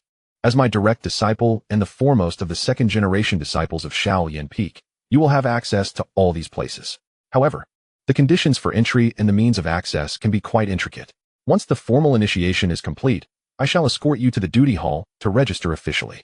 At that time, you will receive several items, including an entry manual that details everything for your perusal later. Within the sect, contribution points serve as the universal currency, often proving more useful than spirit stones in many instances. Upon entering the sect, you will receive 100 basic contribution points. Additionally, your innate spiritual root quality and your performance during the assessment will result in varying degrees of increase. When you receive your Identity Jade token from the Bui Hall, it will indicate your level of contribution. Remember, the Identity Jade token is the sole proof of your status as a disciple of the Nanshi Sword sect, and it must not be lost. Qin Yin nodded, taking note of everything. You are 15 this year, correct? That leaves you with less than 3 years. After turning 18, you will be tasked with descending the mountain to exterminate demons, which is mandatory. Only upon your safe return will you be considered a formal disciple of the Nanshi Sword sect. Master Su, if I recall, you are 17, right? Ah, indeed. Su Liang suddenly wore a troubled expression. In 3 months, I shall embark on my own journey down the mountain for training. Perhaps we may not have the chance to meet again. Yu Qingyue scoffed. Do you think you could perish during this demon beast training? What do you believe the sect has assigned you, a 5th-tier great demon or a 6th-tier demon monarch? Furthermore, I observed your swordsmanship earlier. It appears to be a pure killing technique. Who did you learn it from? Su Liang asked, his demeanor notably serious. Qin Yin hesitated slightly at this inquiry. Seeing her reluctance, Su Liang continued, if you do not wish to disclose it, I shall not press you. However, he paused, speaking with heightened gravity. You should cease practicing that sword technique. Tomorrow, I will take you to the library to select a more suitable sword style, one of a higher grade than what you currently possess. Qin Yin's expression revealed a hint of struggle. Master, I wish to practice this sword technique. Yu Qingyue pondered Qin Yin's earlier moves, her brows furrowing slightly as she inquired, is there something wrong with the sword technique? The killing intent is indeed somewhat heavy, but swordsmanship is inherently a deadly art. I did not sense anything particularly amiss. In a rare moment, Su Liang refrained from retorting, opting instead to clarify. The sword technique is not the issue. It is the wielder who poses the problem. Although I am unsure why you are so eager for quick results. Practicing swordplay with such disregard for your physical toll will inevitably lead to repercussions within a year. At best, severed meridians and lost cultivation. At worst, becoming ensnared by killing intent. A fate worse than death, reduced to a sword slave. The long sword in your possession is of commendable quality, yet it has become tainted with boundless killing intent. Coupled with your current sword technique, should you lose control, your life will hang in the balance. Qin Yin's eyes fell, her lips bitten tightly, and her shoulders trembled slightly. The carefree facade of Su Liang dissipated entirely. He was now exceedingly earnest, prompting Yu Qingyue to adopt a serious demeanor as well. This state of their third senior brother was exceedingly rare. Qin Yin hailed from a prestigious background, possessing remarkable talent, striking appearance, and a loving family. With no rivalries or strife, everything seemed perfect, at least, until the calamity that befell her family began. After that tragedy, among the 300 members of the Qin family, only she remained. At the tender age of 10, she hid in a dark corner, witnessing the massacre of her entire family. Her mother, father, brothers, and sisters, one after another, met their demise before her eyes. Originally, she was destined to perish, but her great-grandfather employed forbidden arts to stall that individual with his life, subsequently dragging her away with his treasured sword. She was not the only one to escape. However, she alone survived. The sword possessed a spirit that guided her on her arduous flight. The tribulations she faced were beyond verbal description. though I am unaware of the burdens you carry. Now that you have entered the Lotus Peak and become my cherished disciple, I hope you will confide in me regarding any matters that concern you. There is no need to divulge everything at once. Take your time, for the journey ahead is long. After all, Su Liang stood up, scratching his head. It's my first time as a master, just as it is yours as a disciple. I must admit, I am rather inexperienced. Qingyue wept, her tears flowing like a childess. Or perhaps, she truly was just a child. Chapter 18. The essence of home. The sudden turn of events left Su Liang at a loss. Why did she suddenly cry? This was not how the script was meant to unfold. Come on, Su Liang, think of what to do next. Alas, nothing came to mind. Beside him, Yu Qingyue was equally taken aback. Why was this young girl crying? Naturally, she turned an accusatory gaze towards Su Liang, exclaiming, "This is all your fault. Hurry and comfort her." Su Liang shot her a glance, retorting, "Are you just going to throw blame around?" He then surprisingly began to practice the art of dual combat with his hands. What could he possibly know about comforting someone? He was adept at stirring trouble, yet utterly inexperienced in this realm. What is going on? A voice emerged as Xin Tianyi entered the courtyard, displaying a hint of fatigue on his face. Su Liang swore that this was only the second time he found his master's voice so melodious since joining Lotus Peak. "Master, senior brother." Yu Qingyue's eyes brightened as she automatically focused on Luo Zijin, who followed Xin Tianyi. "Senior brother, you are still as handsome as ever." Xin Tianyi scanned the surroundings once more, still baffled by the situation. He shot a glare at Su Liang, saying, "You are truly losing your moral compass. Even bullying a young girl, you were allowed to take on disciples, and yet, upon receiving a little sister, you already resort to such behavior?" Xin Tianyi naturally considered Xin Tianyi his seventh disciple. After a brief assessment, he was satisfied with her innate talent. Although it did not quite match that of her senior brothers, her spiritual roots were nonetheless exceptional. However, why had she broken through to the second realm at such a young age? Was she not a bit hasty? Su Liang's eye twitched. So, it seemed that any blame would be cast upon him first? "No, master, do not speak recklessly. She is not your disciple, she is mine. I knew this was all you're doing, so don't try to deny it." Xin Tianyi had prepared a retort, but Su Liang's incantation interrupted him. Furrowing his brow, "Whose disciple?" Su Liang pointed to himself, smiling. "Mine." "Huh, Su Liang." At that moment, Luo Zijin stepped forward, placing his hand gently on Qin Yan's head. The previously wailing Qin Yan gradually quieted down, her body collapsing into his embrace, where she peacefully drifted into slumber. Luo Zijin then turned his gaze towards Su Liang, inquiring, "Xiao Liang, what transpired?" Standing to the side, Yu Qingyue watched with a face full of envy and resentment as Qin Yan lay nestled in the arms of her senior brother, muttering softly to herself, all right. I shall also cry in the future."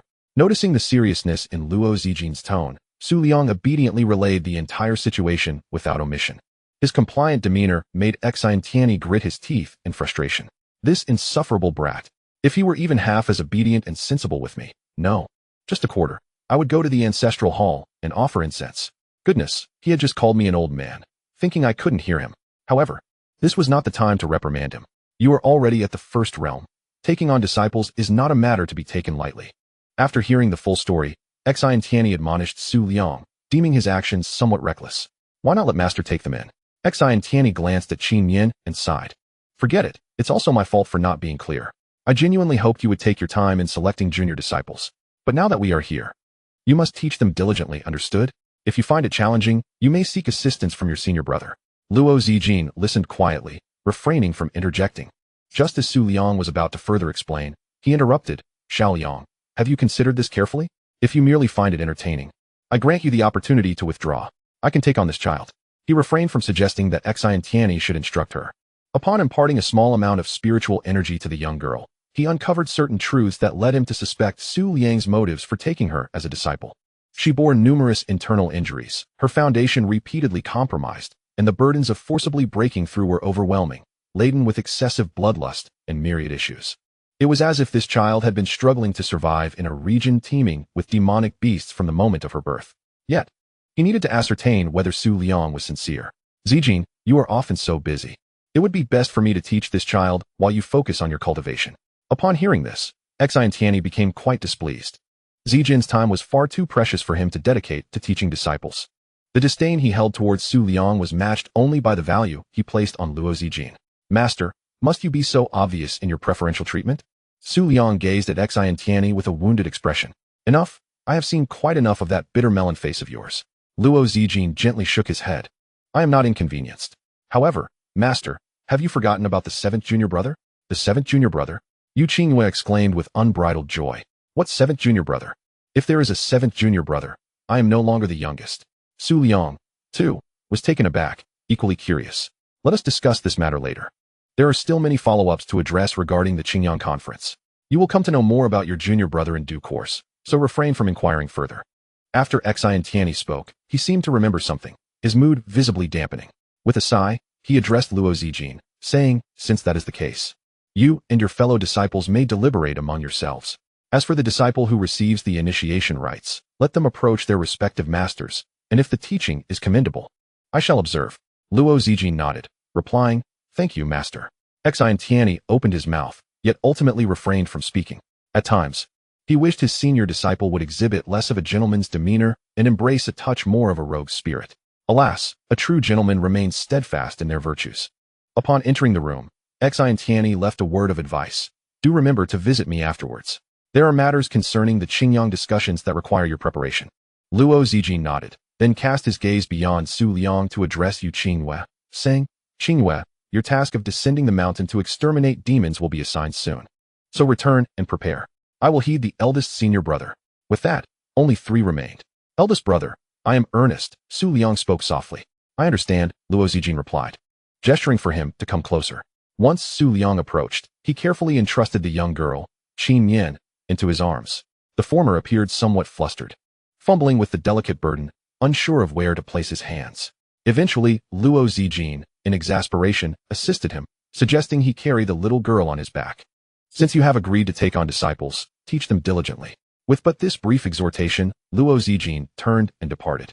There are things to pursue and things to forego. To speak of everything and teach everything is not always beneficial. Moreover, Su Liang had always been considerate and diligent, especially since the departure of the girl in red. Beneath his seemingly carefree exterior lay an abundance of concern and unspoken tasks. Having a disciple should bring some ease to him. Su Liang carried Qingyue away. While Luo Zijin watched them leave, a smile gracing his features. Xiao Liang has indeed grown. Where am I? Qingyue murmured. Her head clouded with fatigue as she struggled to open her eyes. Upon glimpsing the unfamiliar ceiling, she sat up abruptly, reaching out to her side. Finding nothing, she inquired. Where's my sword? She scanned her surroundings with vigilance.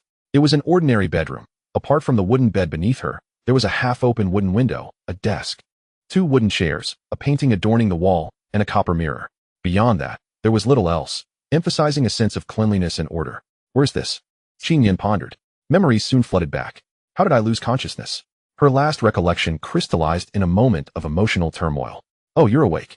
Su Liang appeared at the perfect moment, hands clasped behind his back, a smile illuminating his face. You certainly possess a talent for sleeping. It has been 2 days and a night. How do you feel? Are you hungry? Qingyue instinctively clenched her hands, gripping the bedsheet and twisting it into creases. Not hungry, she replied, though a soft growl emanated from her stomach, causing her cheeks to flush. Su Liang smiled gently, confessing that he was feeling somewhat hungry and had prepared an abundance of food. Would you be so kind as to indulge your master and partake in a little? Though he had rehearsed the phrase my master countless times beforehand, the tone with which he uttered it now remained somewhat unnatural. How vexing. With such a statement made, Qingyue had no reason to decline. It was impossible for one at the 2nd realm to sustain their daily needs without consuming anything.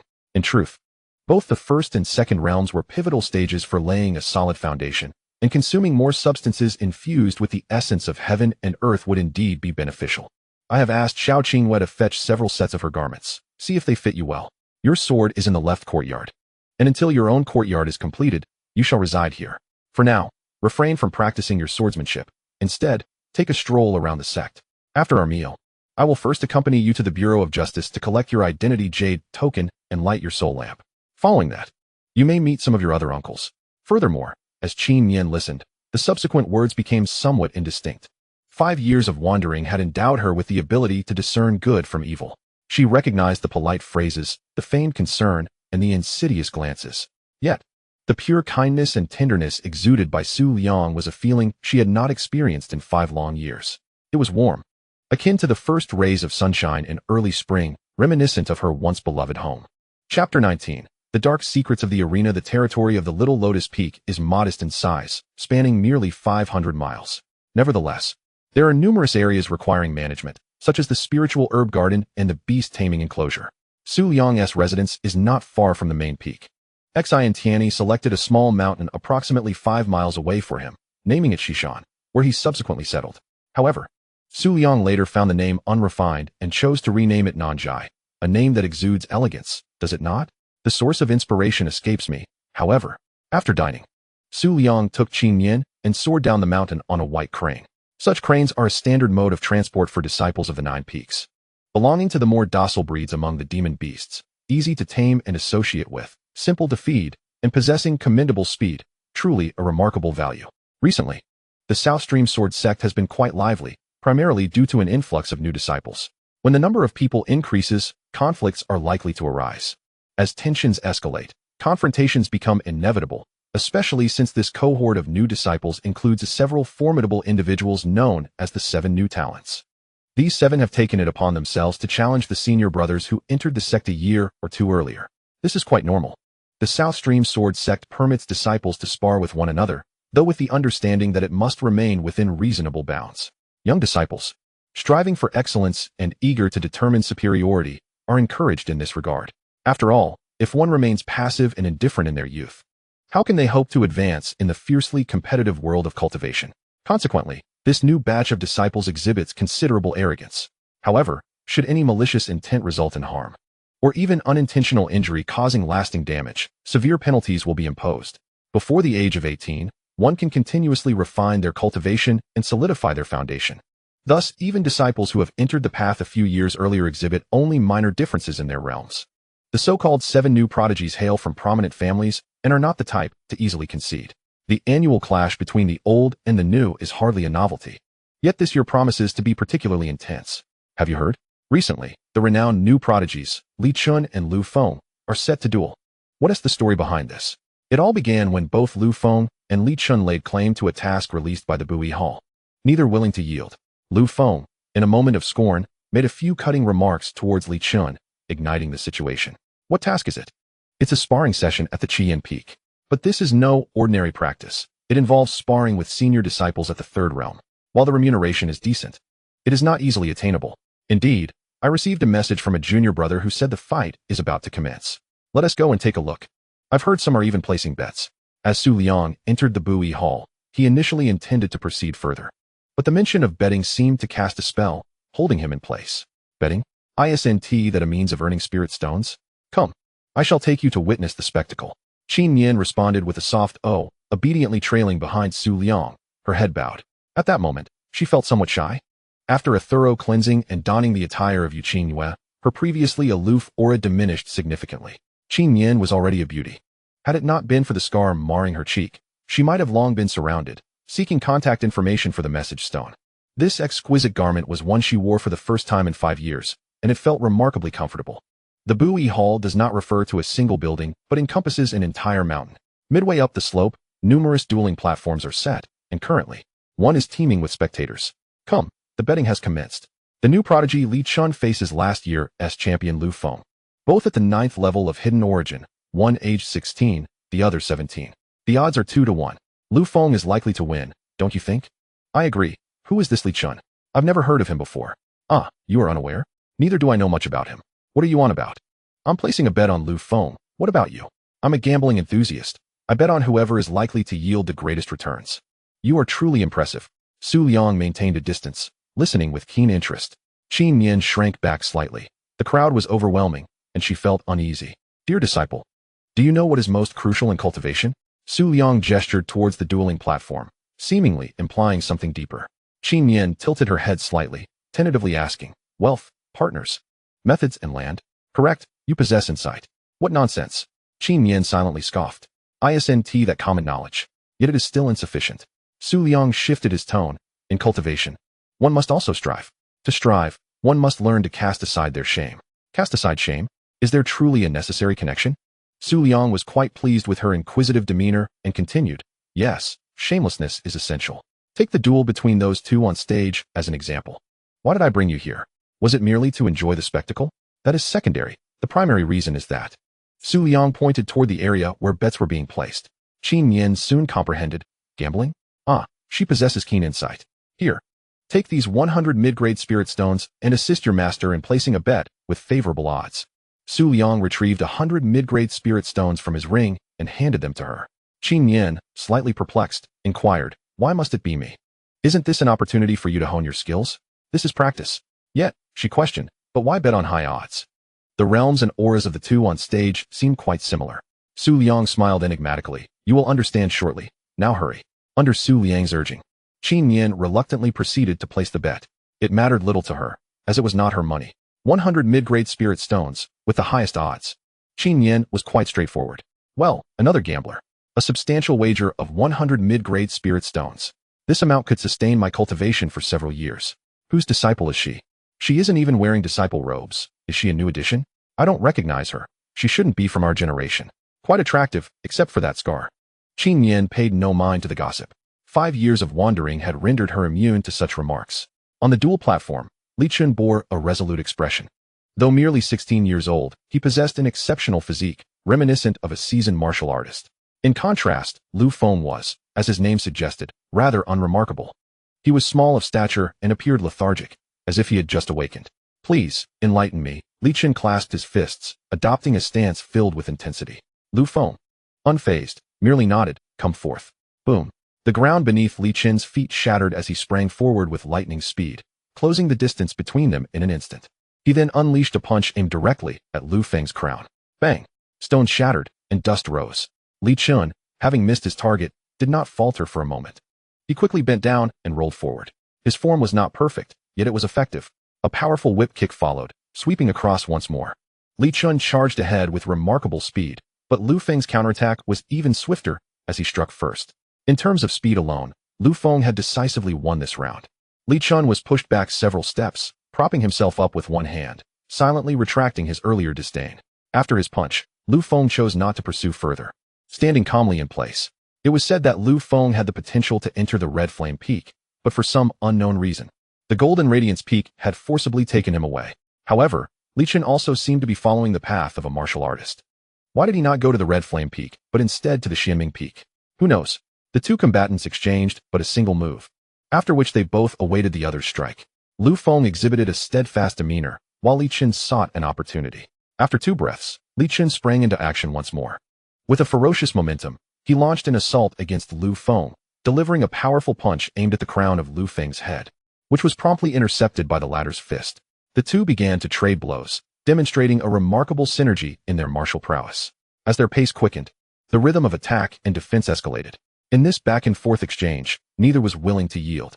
The air was filled with the sound of dull thuds, and the visceral clash of fists and flesh elicited exclamations of exhilaration from the onlookers. The Nanchi Sword Sect, as its name suggests, is a sect primarily focused on sword cultivation. While they often engage in battles with flying swords, witnessing a contest of sheer physical strength between warriors is a rare delight. However, as time progressed, Li Chun gradually found himself at a disadvantage, forced into a defensive stance, and seemingly being overwhelmed by Lu Feng's onslaught. It became increasingly evident to any keen observer that if this continued, Lu Feng would emerge victorious. Consequently, the odds were adjusted. Su Liang stood in a corner below the stage, unnoticed. "Do you remember the tricks your master taught you?" At this moment, Qingyue had just completed another round of betting, nodding in a semblance of understanding.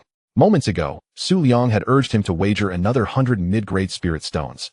With the odds set at 4-1, Su Liang narrowed his eyes slightly. For 100 mid-grade spirit stones would suffice. The harvest must be reaped in increments. Then, on the dueling platform, just as Lu Feng appeared poised for victory, his footing faltered unexpectedly, his offensive abruptly halted, exposing a significant opening. This vulnerability was so pronounced that Li Chun momentarily failed to react. However, it was but a fleeting hesitation. In the next instant, Li Chun's fists came crashing down upon Lu Feng. Lu Feng was sent staggering back over 100 meters, ultimately losing his balance and tumbling off the stage. This development left Li Chun somewhat astonished. Am I truly this formidable? The spectators fell into a stunned silence. He lost. A voice suddenly erupted in hysteria. Su Liang glanced over in response, then averted his gaze. He recognized this person, who had placed a considerable bet. Chapter 20, 7th Junior Brother, Feng Gue. A dark plot? Indeed, it was a dark scheme. A smile crept onto Su Liang's lips as he turned to Qingyue, saying, "Did you see that? This is the power of shamelessness." Qingyue remained silent, confusion etched on her face. Lu Feng shouldn't have lost, she mused. In terms of both momentum and technique, Li Chun was thoroughly suppressed. His final move must have been a deliberate feint. Su Liang, having profited from his wager, was in high spirits. With a grin, he explained to Qin Yin, I orchestrated this outcome. What? When you suggested I place my bet, I had already communicated with Lu Feng through spiritual means. Is it that compass? Hush. Keep it low-key. Go, retrieve your money. Although Qin Yin harbored doubts, it was undeniable that 400 mid-grade spirit stones constituted a considerable sum. Therefore, without hesitation, she approached the initial dealer and extended her hand, demanding payment. The dealer, a seasoned veteran of the second realm, felt an immediate headache upon seeing Qin Yin come for her money. The joy he had felt when collecting the 300 mid-grade spirit stones was now replaced with distress. He was on the brink of incurring substantial losses, especially with a few seasoned gamblers present. This woman, Qin Yin, was among them, albeit a stranger. Here you go, he said, handing over the spirit stones. However, as Qin Yin received them and briefly scanned the contents, her brow furrowed as she looked up. What about the remaining 200 mid-grade spirit stones? Are you jesting, junior sister Qin? You wagered only 200 mid-grade spirit stones in total, with a 2-to-1 payout. I'm giving you 400. Is there an issue? The second realm swordsman crossed his arms, clearly attempting to evade responsibility. While I may have given you 200, it was split into two parts, the first at 2-to-1 odds, but the second was 4-to-1. Ah, junior sister, are you a new disciple this term? And what of it? No wonder. You see, this betting system operates on the premise that both parties must agree for the market to close. Any adjustments made mid-bet are merely for amusement and hold no real weight. Such words seemed somewhat oppressive. However, upon further reflection, he was indeed the initiator of the bet, and the final interpretation rested in his hands. Moreover, he had not entirely withheld the spirit stones, had he? Oh, how was I not aware of this rule? A voice emerged from behind the second realm swordsman, laced with a casual tone yet tinged with displeasure. Who are you to meddle, third senior brother? The seasoned dealer immediately knelt, without a trace of hesitation. As a swordsman, he was expected to embody integrity and resilience, yet before Su Liang, he capitulated entirely. At his exclamation, the disciples who had initially approached to collect the spirit stones turned pale and swiftly departed, fearing they might be caught lingering. Only a few bewildered new disciples remained. I ask you, when did this rule come into effect? Su Liang's casually dismissive tone weighed heavily on the second realm swordsman. Is it appropriate for a new disciple to be treated in such a manner? Indeed, it is quite inappropriate. Third senior brother, how about this? In addition to returning the 200 mid-grade spirit stones, I shall offer an extra 100 or perhaps 200 mid-grade spirit stones as an apology. How considerate. Very commendable. Enough, rise. I am not an elder of your Zixiao Peak. What does your kneeling signify to me? Though Su Liang spoke lightly, the second realm swordsman dared not take it lightly. Of course, it is only fitting to show respect to a senior brother. A kneel here, and there is of little consequence. Let this matter go. Simply return the 200 mid-grade spirit stones to her. Su Liang paused momentarily, then resolutely stated, You shall bear the 20 penalties on your own. Rest assured, dear third senior brother, such behavior will not be repeated. The second-tier swordsman exhaled in relief, hastily producing 200 medium-grade spirit stones, presenting them to Qin Yin with utmost reverence. Please accept these. Qin Yin, somewhat taken aback, replied, Let us go. Wait. The second-tier swordsman did not look back, fleeing as if pursued. You were quite formidable, after all, Qin Yin remarked, observing his hasty retreat. Su Liang, donning a humble expression, waved his hand dismissively. Oh, it's nothing extraordinary, merely a modest reputation. Now that we have the spirit stones in hand, let us proceed to the duty hall. I nearly forgot. Give me 100. Qin Yin nodded in acquiescence, handing over the entire sum. Su Liang shook his head, insisting, just 100 will suffice. Keep the remainder as your pocket money. Moreover, take this jade pendant and keep it close. It contains a high-grade Xian-level formation, which can withstand the attacks of peak-level practitioners in the fourth realm when activated with spiritual energy. Qin Yin hesitated, uncertain whether to accept the pendant. Is it truly capable of inscribing a high-grade Xian-level formation? That requires at least a 6th-tier formation master, does it not? It is far too precious. Why do you hesitate? Su Liang glanced at her, noticing the girl's bashfulness, and feigned a sigh. I see you deem it too inferior. No, not at all. Qin Yin stammered, quickly accepting the jade pendant, gripping it tightly with both hands, and bowing her head. As I have taken you as my disciple, it would be remiss of me to present you with anything less than this. Consider these tokens merely an appetizer. Su Liang intended to elaborate further, but his peripheral vision caught sight of someone approaching, wearing a congenial smile. Third senior brother, Lu Feng exclaimed, rubbing his hands together with a grin. You arrived quite promptly. Here, this is yours. Lu Feng eagerly accepted the 100 medium-grade spirit stones. Thank you, third senior brother. In the future, do call me for such fortunate events. This was indeed a reward for engaging in underhanded dealings. In truth, such actions were not regarded with honor and could tarnish one's reputation, ordinarily. Lu Feng would not willingly partake in such schemes. Yet today he had no choice. After all, he was pitted against the most formidable of the 3 disciples of the Nanchi Sword sect. Is this the identity jade token? On their way back to Shaolian Peak, Qingyue curiously examined the token in her hand. Crafted from pure jade, it bore her name on one side, while the other side was embossed with the words Nanchi Sword Sect, a long sword elegantly spanning between the 2 phrases. Be sure to keep this safe. It serves as your key for entering and exiting the sect, claiming tasks, and receiving important notifications. Losing it could lead to complications, Su Liang cautioned. Reflecting on the intricate procedures involving bloodletting and soul lanterns from earlier in the duty hall, Qingyue nodded in understanding. For now, take a few days to rest. I have matters to attend to at the main peak of Shaolian. Su Liang had initially planned to guide her in selecting a cultivation method, but was abruptly summoned back by his junior sister through a spirit stone, informing him that the master had an important announcement to make. Except for the reclusive second senior sister and the 4th junior brother, who is yet to return from his journey, everyone else is expected to attend. After escorting Qingyue back to the southern chamber, Su Liang gave a few instructions before setting off. He arrived at the summit of Shaolian Peak, navigating the familiar path to a quaint courtyard where 3 individuals were already present. Luo Zijin stood at the forefront, while the younger junior sister cautiously trailed behind him. Chen Shi, however, was lurking in the shadows, and upon spotting Su Liang, he instantly perked up and waved vigorously, exclaiming, "Third senior brother, over here." Su Liang felt a twinge of embarrassment. He wasn't blind. Chen Shi stepped closer, draping an arm around Su Liang's neck, his gaze oddly inquisitive. "Where's my money?" echoed a voice in Su Liang's mind. He brushed Chen Shi's hand away, replying, "I haven't had the time lately. I'll deliver it to you in 5 days." Chen Shi's eyes darted, reluctantly shifting to the side. Luo Zijin glanced back at the duo, hesitating as if to speak. "Have you all arrived?" The bamboo house in the courtyard was opened. Su Liang was perplexed. Why did that old man insist on this routine? He always waited until everyone was present to dramatically open the door, truly a display of lowbrow taste. Xin Tianyi, clad in a purple robe, was the first to step out of the bamboo house, followed by a young boy who caught Su Liang's attention. "Allow me to introduce your 7th junior brother, Feng. As the introduction concluded, aside from Yu Qingyue, whose expression was somewhat animated, the other 3 maintained their usual demeanor. "He's only 9 this year, so you all must take good care of him." "Of course, Zijin, given how busy you are with your cultivation, you needn't worry about these matters."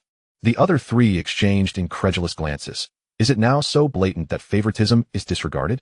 "Your younger junior brother is new here. Please extend him a warm welcome. Feng, why don't you step forward?" Xin Tianyi said, stepping aside. Feng's face was tinged with evident nervousness, and he stammered as he spoke. "Hello, senior brothers and sisters. I am Feng." Su Liang took a closer look, finally grasping the boy's appearance, and his brows furrowed in concern. Chapter 21. Breaking through the second realm. The boy's eyes, one purple and the other black, were strikingly unique. His features were also quite appealing. If allowed to flourish unchecked, he might pose a threat to Su Liang's status as the most handsome on Shaolian Peak. At that moment, Luo Zijin turned and interjected. "This is your 6th senior sister, and the 2 behind her are your 3rd and 5th senior brothers." "Hello, 3rd senior brother, 5th senior brother, and 6th senior sister." Feng greeted timidly. His soft voice, combined with his youthful countenance, made Yu Qingyue yearn to pinch his cheeks playfully. "This little fellow is simply adorable," she thought. "Things are going to be fun from now on." "Greetings," she exclaimed, seizing the opportunity to reach out and tug at his small face. So soft." Feng jolted at the sudden action, quickly retreating to hide behind Xin Tianyi. "Qingyue," Xin Tianyi chided with a stern look, "be serious." "Humph." Yu Qingyue silently scoffed and quietly retreated behind her senior brother. "What a shame, not allowed to play. I might as well continue observing my senior brother." After further conversation, Feng appeared significantly more relaxed. The kindness and gentleness emanating from a person are easily perceptible. Besides introducing the new junior disciple, there is another matter to discuss. This year's grand competition among the 4 sects will take place in the Demon Domain mountain range. Are you all prepared? Yu Qingyue exclaimed in surprise. Chen Shi pondered for a moment, tentatively inquiring. "Is it the Demon Domain mountain range that I am thinking of?"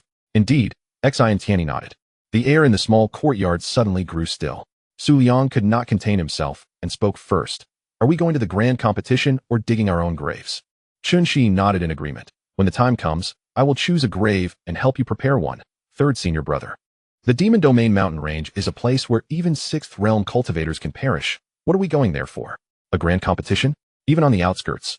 It is not a place for disciples like us to frolic. Xin Tianyi sighed. He understood the absurdity of the situation, but, with the circumstances set, could only reassure them. Rest assured, I will accompany you for protection. Your safety is at least guaranteed. Qinshi commented from the side. Not bad. A buy one get one free deal. Xin Tianyi. Alright, there is still some time until the grand competition among the 4 sections. If you do not wish to go, you need not attend. After all, you are my only disciples. Naturally, I will favor you. Why has this suddenly turned sentimental? Qinshi remarked once more. As soon as he finished speaking, Xin Tianyi's figure flickered, creating a myriad of afterimages, and with a single kick, he sent Qinshi flying out of the small courtyard. Damn, I have tolerated you for long enough. Su Liang chuckled, relishing the spectacle, and the next moment, he too was sent flying. Su Liang. However, both had restrained their strength, and moments later, the two returned with disheveled appearances. Brothers in hardship. I was not joking with you. If you do not wish to go, then don't. Xin Tianyi knew the personalities of his 2 disciples well, one always causing trouble, the other silently scheming. Neither was easy to manage. What about the senior brother? Yu Qingyue asked with some concern. Luo Zijin smiled gently and said, the master is merely teasing you. How could he possibly trust you to go to such a place? Upon hearing this, Su Liang and Qinshi immediately flanked their master, half dragging and half kneeling. Master, there were many people outside just now, although the crowd has not changed. It does not diminish my admiration and respect for you in the slightest. Qinshi spoke up, and Su Liang mimicked him. Alright, there is nothing more to discuss. Your senior brother will be entering seclusion for a while. If you have any questions, it is best to ask them now. Also, the junior disciple will be residing with me for the time being, so I will guide him in his initial training. Xin Tianyi rolled his eyes in annoyance, pointing at Su Liang and Qinshi. You too, do as you please. Qingyue, please stay a moment. Third brother, I have heard that you have taken on disciples? Chen Yishe inquired with genuine curiosity as they journeyed home. It struck him as peculiar. Given that Su Liang had only recently reached the first stage of cultivation at the tender age of 17, such a youthful individual daring to accept disciples? Hadn't he, prior to his arrival here, still been in high school at such an age? Though the disciples of Liang Peak were few, there seemed no need for such haste in recruitment. Indeed, I have taken on a young girl, and I find her to possess considerable potential, Su Liang replied nonchalantly. Potential? What kind of talent? She possesses innate spiritual roots. Is that all? Su Liang cast him a sidelong glance. With innate spiritual roots, what more is required? She is akin to me, is she not? Chen Yishe waved his hand and chuckled. No, just a professional habit. However, it seems that you, third brother, have also gathered someone today. Has the influence of Jinlian been resolved? At this, Su Liang's expression grew distant as his thoughts drifted to the past. A decade ago, Liang Peak was known as Jinlian Peak. The name derived from the 9 golden lotuses perched atop the main peak. The morning dew maximized the ethereal energy, while the evening clouds gathered in profound depth. The presence of these 9 golden lotuses rendered Jinlian Peak's spiritual aura remarkably potent, and those who practiced near the lotuses were often graced with moments of enlightenment. However, everything changed after Su Liang achieved sudden enlightenment one fateful night. From the first stage to the 9th, his ascent took only a day, followed by that transformative night where he entered the realm of concealed essence and profound mystery. He then ventured beyond, utilizing the 9 golden lotuses for further enlightenment. In a single night, 8 of the 9 lotuses withered, leaving only one, which trembled precariously, as if it might disperse at any moment.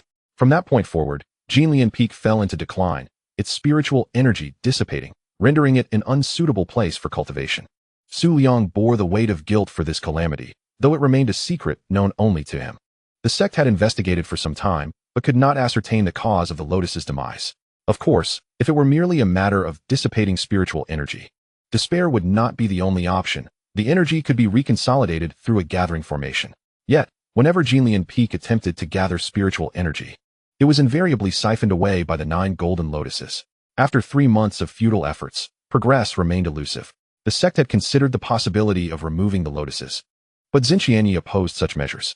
Removal was impractical. The 9 golden lotuses were said to be the very foundation upon which the Nanshi Sword sect was established, with records indicating that the lotuses would produce seeds every 100 years. However, these records date back 9,000 years. Ultimately, Xin Tianyi graciously declined the sect's assistance. depleting Jinlian Peak's resources and investing a significant amount of rare materials, enlisting numerous formation masters, and almost recklessly consolidating spiritual energy. In the end, a balance was achieved between the rate of consumption and absorption. Thus, it was not that Xiaolian Peak was unwilling to accept disciples, but rather that it lacked the means to do so. Consequently, Su Liang had become somewhat avaricious. He began to devise ways to acquire spirit stones, temporarily abandoning his cultivation, justifying his actions by claiming to have comprehended a realm beyond the profound. He lingered in a single realm, delving into the studies of formations, alchemy, and artifact refinement. He tirelessly amassed wealth, secretly enhancing the spirit-gathering array of Xiaolian Peak. This cycle continued until a few days ago, when he laid eyes on Qingyue, feeling an inexplicable connection in the ether. Taking this girl as his disciple would restore the 9 golden lotuses and yield lotus seeds anew. Su Liang's assertion of having attained a realm beyond the profound was not unfounded. On that day, he also grasped the essence of that higher realm, transformation of feathers. After a decade of introspection and refinement, he sought to ascend even higher, to a realm known as enlightened saint.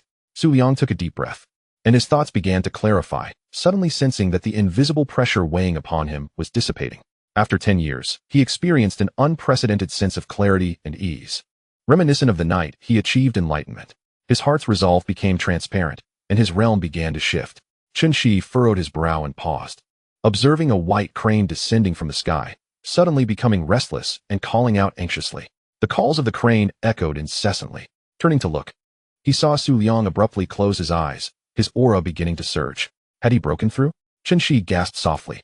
How could he be conversing moments ago and now be on the verge of a breakthrough? Wait, something was amiss. It was the third senior brother who was breaking through. In the next moment, a wondrous phenomenon unfolded in the heavens. Above Xiaolian Peak, golden light burst forth, the clouds rolled back, and the spiritual energy within 100 miles rapidly converged towards Su Liang at the center. Faintly, the sounds of dragons roaring and tigers howling could be heard, and the entire world seemed to fall into silence as an immense wave of spiritual energy surged into Su Liang's body, a torrent of power coursing through him. Then, a brilliant radiance ascended from him, piercing through the clouds and soaring into the sky, lingering long after. Almost simultaneously, 2 figures appeared beside Chunxi. In an instant, 2 hands, one on each shoulder, pulled him back 100 meters. The newcomers were Luo Zijin and Xin Tianyi. Goodness, what a commotion! Chunxi exclaimed in astonishment. Luo Zijin, without uttering a word, stepped forward, standing in midair. A cold light flashed as he unsheathed his sword, the blade named Falling Stream. In that moment, the sword's intent soared into the sky, coiling around Su Liang, isolating all unfavorable elements and safeguarding his path. Chunxi watched in stunned silence and turned to Xin Tianyi, asking, Master, could it be that the senior brother has grasped the essence of Sword Heart? Xin Tianyi's eyes sparkled with amusement as he nodded in agreement. It won't be long now. He then focused his gaze on Su Liang. Could this young man truly have merely broken through to the second realm? This scene resembled the moment he himself had broken through to the fourth realm. Chapter 22. The path of greatness is favored. The heavens sing praise at the summit of the Little Lotus Peak. A serene lake rests in its center, adorned with 9 golden lotuses. Though these blossoms should radiate a brilliant golden hue, even after a decade of nurturing, they remain devoid of their former splendor. Suddenly, the placid surface of the lake ripples, causing the lotuses to sway gently. A breeze stirs the air. In an instant, 9 ethereal auras, imperceptible to the eye, unravel from the stems of the golden lotuses, drifting downward towards Su Liang. Almost simultaneously, the 9 lotuses wither at a visible pace. Before they succumb entirely, they slowly converge, leaning against one another in unity. At this moment, Su Liang feels as though his entire being is being incessantly torn apart and then reassembled, only to be torn again, a painful cycle of torment. The overwhelming spiritual energy washes over his meridians, an experience far from pleasant. As time drags on, there is no sign of this process abating. With his eyes shut and senses dulled, had it not been for his profound awareness bestowed by the hidden essence of enlightenment, he might have been oblivious to the fact that he was transcending realms. This ordeal has persisted for 2 full hours, yet there is no end in sight. Is breaking through to the second realm truly necessitating such grand upheaval? He is not ascending to immortality. The celestial phenomena continue unabated, drawing the attention of many. After all, Little Lotus Peak is not a secluded place. Numerous disciples often visit for leisure, enjoying the peak's picturesque scenery. Furthermore, the beast-taming garden and the spiritual herb garden are in close proximity, making it impossible for those within to remain unaware of such a significant disturbance. The spiritual energy is, without a doubt, dissipating. Many disciples take to the air, approaching the source of the phenomenon, but are halted at a distance of approximately 1 or 2 miles, compelled to stop, daunted by the overwhelming sword intent that seems to lock onto them, akin to a raging torrent, instilling profound trepidation. Fortunately, this sword intent bears no malice. Otherwise, these first and second realm disciples would have collapsed on the spot. Uninvited guests. Retreat at once, echoes the voice of Luo Zijin. Many regain their composure, retreating cautiously, their hearts still racing. Once they have distanced themselves, excitement bubbles forth. Did you hear? It's the senior brother. He spoke to me. You're deluded. Clearly, senior brother was concerned for my safety and specifically conveyed for me to leave. Have some dignity. With your few months in the spiritual herb garden, do you think you've met senior brother? I've been here over a year and even guided him once. So he must have been warning me. Thus commenced a spirited debate. In the distance, thunder rumbles ominously, as if celestial lightning is gathering. Master, is this truly a breakthrough to the second realm? Chunshi gazes up at the sky, his eyes shimmering with golden light. A look of grave concern etched upon his face. On that fateful day, deep within the heavens, he beheld the tumultuous clouds of tribulation. Wasn't this phenomenon supposed to manifest only upon reaching the fourth realm? Cultivating immortality is, after all, an endeavor that defies the natural order. During the moment of breaking through realms, one must endure the trials set forth by the heavenly Tao. Should one succeed, the great path bestows its blessings, leading to a breakthrough. However, failure may result in grievous injuries, or in severe cases, even death. Logically, the greater the commotion during a breakthrough, the more substantial the subsequent rewards and enhancements. Yet, such occurrences must adhere to reason. How could one shatter the second realm amidst celestial phenomena, with spiritual energy surging and the process extending for such a duration, only to summon the tribulation clouds? Could the third senior brother truly withstand this overwhelming pressure? Xin was not the only one beset by worries. Despite his outwardly calm demeanor, Xin Tianyi felt the same trepidation within. He merely maintained a facade of composure. However, the most anxious of all was Luo Zijin, who wielded his sword to protect the path. Su Liang was not just his junior, he was also his brother. Luo Zijin had found Su Liang when he was merely 7 years old, witnessing the infant, a few months old, being cradled by a lotus leaf. He was drawn to the sound of the child's cries. Wading through the tranquil stream, Luo Zijin clumsily scooped up Su Liang, supporting him with both hands as he made his way to the shore. Once safely ashore, he looked down to find that the once wailing infant had ceased his cries and was smiling gently at him. From that moment onward, the 7-year-old child acquired a brother. Yet, entrusting the care of a newborn to a mere 7-year-old seemed utterly implausible. Fortunately, Luo Zijin was not entirely without guidance, having fled to Taoshi town with a cultured gentleman. He had followed this man who taught in the town. Thus, Su Liang was given the surname Su, with the single character Liang chosen for his name. Alas, this bliss was short-lived. A year later, marauders invaded, unleashing monstrous beasts upon the town, resulting in a massacre. The teacher concealed the two of them beneath the bed before departing, leaving them without a trace. Subsequently, Xin Tianyi, who descended from the mountains to exterminate the demons, found them and took them as disciples. 16 years have swiftly passed. As the thunder brewed, the winds howled like wailing spirits, and the oppressive clouds loomed ominously. It seemed as though they might descend at any moment. Luo Zijin gazed at the pale-faced Su Liang, silently attuning himself to his breath, fragile as a wisp, barely perceptible. Time and again, he nearly succumbed to the urge to intervene and halt the breakthrough. After all, life holds greater value than anything else. Yet, Su Liang had endured 10 years of tribulation to reach this moment of opportunity. Was it truly right to intervene? Suddenly, Luo Zijin turned to gaze at the summit of Shaolian Peak. Xin Tianyi concurrently looked back, his expression shifting as he peered into the distance. 9 strands of spiritual essence were stripped away, drifting in the wind, surmounting the realm enveloped by boundless sword intent, parting the immense spiritual energy, and ultimately converging upon the center of Su Liang's brow.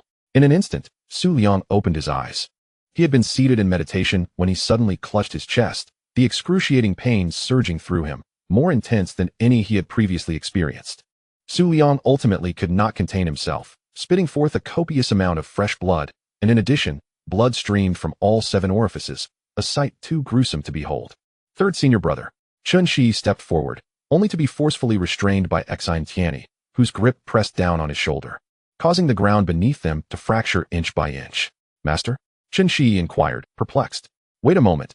Xin Tianyi's tone unexpectedly carried a hint of anxiety. Qinshi fell silent. The second realm could transform one into such a state. Su Liang was undoubtedly a singular existence. However, when the 9 strands of spiritual essence descended upon Su Liang's brow, the chaotic energy within him seemed to find an outlet, surging forth wildly. Gradually, a golden lotus imprint began to take shape. The lotus, with its 9 petals, shimmered with an otherworldly brilliance, both enchanting and resplendent. A phantom of the lotus coalesced behind Su Liang, lifting his body and gently elevating him into the air.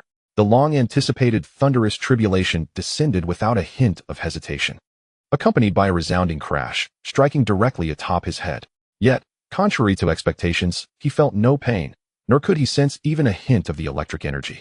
Instead, he perceived the surroundings becoming increasingly clear and luminous. The profound principles of the Tao danced about him, as he extended his consciousness to grasp a fragment. It remained tantalizingly out of reach. With each successive bolt of heavenly thunder, the surrounding Tao principles intensified, their traces becoming ever more pronounced. In stark contrast, the lotus phantom behind Su Liang began to fade. The term consciousness was not one he had coined. Rather, it was a phrase that had materialized within his heart after his enlightenment, akin to the essence of transformation and awakening. It seemed to represent a higher echelon of spiritual awareness, allowing Su Liang to perceive information and energies beyond the reach of ordinary consciousness. Much like the epiphanies he experienced during alchemical practice or the tranquil clarity during formation inscriptions. Thus, once more, he grasped something elusive. 3 strands of golden Tao essence coalesced in his hand, which he kneaded into a compact mass before swallowing it whole. The thunder ceased. The extraordinary phenomena of heaven and earth suddenly dissipated, and the radiant light enveloping Su Liang abruptly vanished, leaving behind a continuous gathering of spiritual energy. His form glowed with a faint golden sheen. Su Liang's awareness began to wane. His senses gradually returned. Yet the overwhelming ringing in his ears obscured the line between reality and illusion.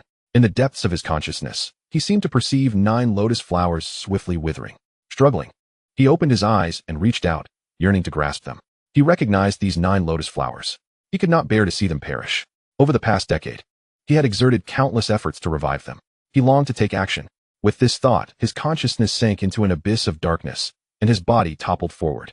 Meanwhile, within the mystical space of his storage ring, the dormant remnants of a broken sword suddenly flickered with a flash of white light before returning to silence. Atop the summit of Shaolian Peak, the once withering 9 golden lotuses suddenly radiated a resplendent golden light, converging tightly in one place, ultimately coalescing into a twin lotus flower, swaying with brilliance. Almost simultaneously, celestial phenomena re-emerged, this time with a magnitude far surpassing the commotion stirred by Su Liang, even eclipsing the tumult caused by Xin Tianyi's breakthrough to the 6th realm. Yet, remarkably, this event bore no trace of destructive energy. A heavenly auspice descended, enveloping the realm in radiant light, with the twin lotus basking in its divine aura. The golden lotus, already of considerable caliber, ascended once more. Such a spectacle should have drawn the attention of the Tao, eliciting admiration from heaven and earth. Chapter 23. Su Liang's talent. The Nanshi Sword Sect was graced with a momentous event. On the Little Lotus Peak, the once lifeless 9-turned golden lotuses unexpectedly advanced, transforming into a twin lotus, heralding the arrival of celestial phenomena with tremendous force. The revival of the golden lotus ushered in immense opportunities. Firstly, the most immediate benefit was the astounding surge in spiritual energy on Little Lotus Peak, reaching a level where the energy was nearly tangible, transforming from mist to liquid. Even more extraordinary was the Golden Lotus Creek, which almost entirely morphed into liquid spiritual power, cascading down from the mountaintop. This grand opportunity directly captured the attention of a senior elder overseeing the Enlightenment Peak within the Nanshi Sword Sect. Upon assessing the situation, the elder invested significantly, utilizing various celestial and earthly treasures to establish the profound formation known as the Xintian Great Array in conjunction with the sect's protective formations. Beyond providing defense, its primary function was to significantly delay the dissipation of spiritual energy, transforming Little Lotus Peak into an unparalleled sanctuary of fortune. Should this endeavor succeed, it would directly benefit the entire sect, with the cultivation speed of all members expected to increase by at least 30 to 40%. As a result, the entire sect rallied in fervent support, and the typically serene Little Lotus Peak became remarkably lively. Many were reluctant to leave due to the heightened concentration of spiritual energy, with several individuals vying for prime positions. However, this scenario did not persist for long. following a sharp reprimand from the senior elder. The protective mountain formation was activated to expel all idle individuals. They were warned, such a rare opportunity, if not carefully cultivated, would be squandered. The elder's temperament was relatively gentle. Had the red-haired elder from the law enforcement hall arrive, the approach would have been far less lenient. Subsequently, the senior elder took residence on Little Lotus Peak to commence the construction of the Great Array. Additionally, another remarkable fortune emerged as the twin lotus bore 9 lotus seeds. This news was not concealed by the sect, as the ability of golden lotuses to produce seeds had been recorded 9,000 years ago. Publicizing this fact could enhance the sect's prestige. However, the effects of these seeds remained uncertain, being the first batch produced after the advancement. It is merely known that after the esteemed elder from Wudao Peak conducted his investigation, he was exceedingly excited and gathered everything without delay. Subsequently, he summoned Sun Yuan Dao and the other elders to the Qingyue Hall without even constructing the formation and has yet to return. Meanwhile, Su Liang lies in the southern chamber, having been in a coma for 3 days. At this moment, Qingyue, who had been leaning by Su Liang's bedside, suddenly heard footsteps outside the door. Turning her head, she saw Luo Zijin and promptly stood to greet him. Luo Zijin acknowledged her with a slight nod, expressing his gratitude. "You have worked hard." Qingyue felt a bit flattered. The elder had been visiting frequently these past few days, morning, noon, and even at dawn, without fail. Though she had heard this sentiment numerous times over the last 3 days, it was the words of that legendary senior brother, and now, her own beloved master, which she could never tire of hearing. After exchanging pleasantries, Qingyue discreetly stepped aside. Luo Zijin nodded slightly, approached the bedside, and skillfully lifted one of Su Liang's arms. Placing a hand upon his pulse, pure white spiritual energy began to flow gradually into Su Liang's body as he commenced the delicate process of regulating his meridians. Qingyue observed quietly from the side, her heart tinged with a bittersweet emotion. She felt a pang of envy and a sense of nostalgia. She remembered her childhood nights, when she would run to her mother's room, playfully demanding her company to stave off sleeplessness. In those moments, her mother would cradle her in her arms. Much like this, channeling spiritual energy to nurture her body. That warmth was immensely comforting, allowing her to drift off into a peaceful slumber, nestled in her mother's embrace. A sudden patter of rain jolted Qingyue back to reality, and she realized that tears had unwittingly streamed down her cheeks. Hastily, she wiped them away and, as if recalling something, approached the window to draw down the curtain. The rain had come abruptly and poured heavily. Although a slight chill posed little threat to those of their cultivation, one could never be too cautious.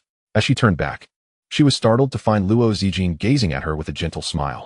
Her heart skipped a beat, prompting her to lower her gaze to her toes. "Would you like to hear about your master's background and stories?" Luo Zijin inquired suddenly.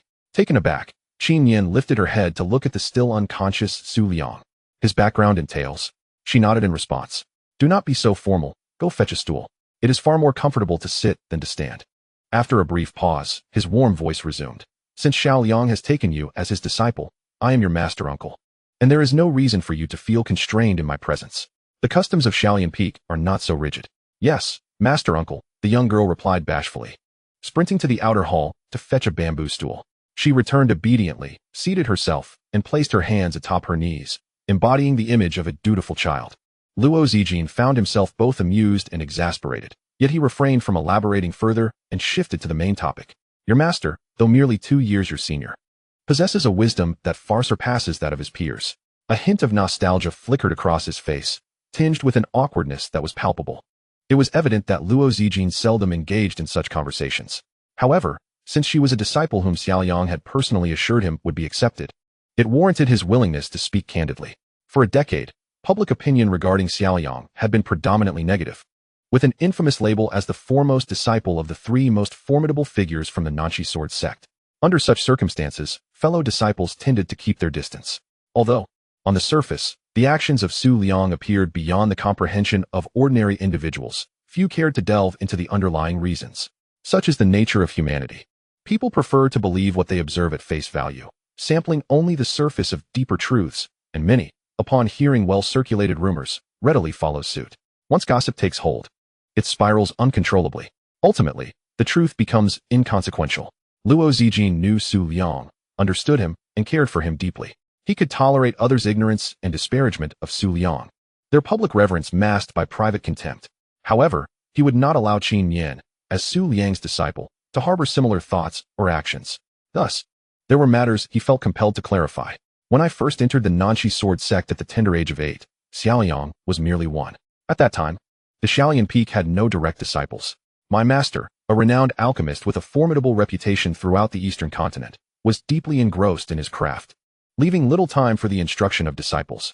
Indeed, one who prioritizes alchemy above his own cultivation would not readily accept a direct disciple unless that individual possessed extraordinary talent in alchemy. Regrettably, he had yet to encounter such a prodigy over the years. Truth be told, I remain uncertain as to why my master selected both Su Liang and myself as his direct disciples. Su Liang began his cultivation at the age of 7. Prior to that, he was exceptionally well-behaved and obedient. To avoid causing me any trouble, he would greet every senior brother and sister, junior brother and sister, elder, and mentor he encountered along the way with a warm smile and utmost respect. Thus, before the age of 7, he was cherished by all. Female disciples would often pinch his cheeks, and while most male disciples were friendly, there were a few who relished in mischief, playfully taking him to fly high in the air on their swords, hoping to frighten him to tears. Did he cry? Xin Tianyi inquired with curiosity. Luo Zijin smiled gently. No. After I patiently explained the situation to them, such occurrences never transpired again. Would they listen to reason? They would. I, as their elder, first employed reason, followed by the force of my fist. Ultimately, their heads were no match for the weight of my arguments. Xin Tianyi's eyes widened, akin to a child engrossed in a story, captivated by the climax. Master, you are truly remarkable. Luo Zijin smiled lightly, remarking, fortunately, by that time, I had already reached the 5th realm. Xin Tianyi's mouth fell agape, her expression shifting to one of sheer astonishment. However, those were matters of the past. When Su Liang turned 7, he expressed his desire to cultivate, as he had reached the appropriate age. Thus, my master and I consented, guiding him to the summit of Little Lotus Peak. Suddenly, a hint of melancholy crossed Luo Zijin's face as he reminisced about days gone by, his voice softening. Do you wish to know how extraordinary your master's talent is? After a moment of contemplation, Xin Tianyi tentatively inquired, is it akin to that of Master Uncle? This was her boldest conjecture. Luo Zijin gently shook his head. Su Liang's talent surpasses mine, and by a considerable margin. This time, Xin Tianyi's mouth formed an shape, astonishment giving way to disbelief. Surpassing Master Uncle? How could that be possible? If his talent were indeed so exceptional, how is it that he has only just broken through to the 2nd realm of enlightenment? It seemed Luo Zijin discerned her thoughts, articulating, do you doubt? Do you think that if Su Liang possessed such talent, he would only just now be at the enlightenment realm? Xin Tianyi fell silent, her acquiescence evident. Are you aware of the realm of hidden yuan transcendence? It is the concealed level of the widely spoken hidden yuan extreme. I have heard of it, she replied, having explored it during her 5 years of wandering. She had even attempted it herself, though her efforts had been in vain. No, it would be inaccurate to label it a failure, as failure implies an attempt. In truth, she had no inkling of how to begin, having never even grazed the profound depths of hidden yuan transcendence. Luo Zijin gazed into her eyes with utmost seriousness and stated, Su Liang. From the moment he began to draw in spiritual energy, completed the cleansing and refinement from the 1st to the 9th stages of hidden yuan in merely 1 hour. On the night he crossed into the 9th stage of hidden yuan, before dawn, he entered the realm of hidden yuan transcendence once more. In the span of a single night, he transformed from a mortal to a master of hidden yuan transcendence. Such is the gift of your master. Unparalleled in Dongzhou for millennia. Chapter 24. Master? He was truly so formidable. Xin Tianyi remained speechless, yet her heart surged with tumultuous waves. To achieve transcendence in a single night, what a prodigious feat. Remarkable, isn't it? Luo Zijin chuckled softly. However, his gaze soon lowered, and he sighed. If only it had continued that way. In the subsequent decade, Su Liang ceased his cultivation, instead secretly delving into the study of formations, alchemy, and forging. Why? Xin Tianyi almost blurted out, her confusion palpable. With such extraordinary talent, why turn to the study of formations and alchemy? To earn spirit stones, he replied, tinged with self-reproach. Following that fateful night, 8 of the 9 golden lotuses atop Shaolian Peak withered, leaving the last one in a precarious state. The cause of this upheaval remains unknown to this day. Yet, Su Liang believed it was his fault, and the reasoning was simple. Before his arrival, Xin Tianyi remained unscathed. But after a night of his cultivation, 8 blossoms withered away. Many believed it to be his fault. At this point, Luo Zijin spoke with a hint of melancholy. Yet, those 9 golden lotuses are treasures of the earth, of mid-grade quality. How could they possibly wither after just 1 night of cultivation by a mere hidden origin realm practitioner? Even if he were to absorb spiritual energy for 10 years, it would be impossible. From then on, the spiritual energy of Shaolian Peak dissipated. To maintain the grand array of the spiritual veins, the master exhausted all his resources, barely managing to uphold the situation. Consequently, Su Liang began to devise ways to earn spirit stones. Despite his usual compliance, when he became serious, even I could not restrain him. I share this with you merely to prepare you for the whispers within the sect. Furthermore, keep these words to yourself. Only a select few are privy to such matters. Su Liang is truly remarkable in every aspect. Luo Zijin had not spoken so much in a long time. He had developed a habit of being taciturn, a trait he did not particularly favor, yet deemed necessary for the time being. Thus, he found himself rather pleased with the conversation today.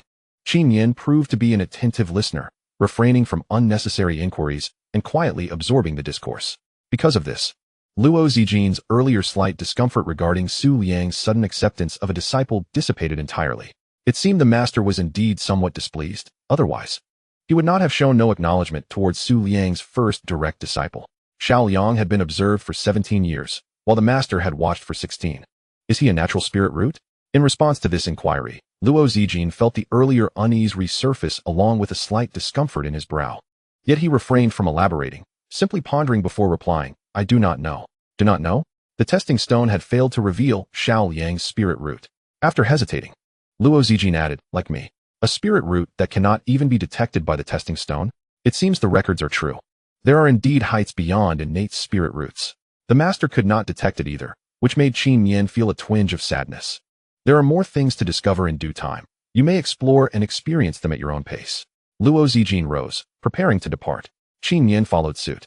Whenever the master stood to adjust his attire, it signified his intent to leave. However, this time, the departure was not as smooth. Big brother Su Liang. He struggled to open his eyes. This call was faint, almost inaudible. Yet, at Luo Zijin's level, he immediately turned, and upon seeing Su Liang, the stone that had hung in his heart for 3 days gently fell away, allowing him to exhale in relief. Su Liang let out a silly chuckle, a faint blush gracing his pale cheeks. His voice, though hoarse, was distinctly clear. I am hungry. Luo Zijin, with a slight nod and a softened tone, replied, very well. My elder brother shall prepare a meal for you. Upon hearing this, Su Liang contentedly closed his eyes once more. This time, it was not a fainting spell, but merely a desire to indulge in a little more slumber, reminiscent of days gone by. When he finally opened his eyes again, an hour had slipped by. Indeed, Luo Zijin had gone to prepare his meal. Compared to the clumsy attempts of his youth at the age of 7 or 8, his culinary skills had remarkably advanced. Thus, a table adorned with a feast of delightful colors, aromas, and flavors was set before him. Awake? Almost simultaneously with Su Liang's awakening, Luo Zijin appeared at his bedside. How do you feel? Are you able to move? If not, there is no shame in dining in bed. He was in high spirits today. It had been quite some time since Su Liang had affectionately referred to him as elder brother. This was not a reflection of any chill in their brotherly bond, but rather an effort to preserve the dignity and reputation of his elder brother. Simultaneously, he wished to avoid any negative repercussions from his own actions. Hence the deliberate choice of address. Su Liang, now sitting up, appeared considerably improved. Much better, but I am indeed hungry. Eating in bed is unnecessary. It feels rather undignified. Hearing this, Luo Zijin refrained from insisting further. As he attempted to assist Su Liang with dressing, he was met with a bemused protest. Elder brother, I am not lacking limbs. It is no trouble at all. I can manage on my own. With that, he turned to wait outside while Su Liang changed. Luo Zijin recognized that he had been somewhat overly eager today. Yet, what did it matter? As an elder brother, it was his duty to look after his younger sibling, and no one could criticize that.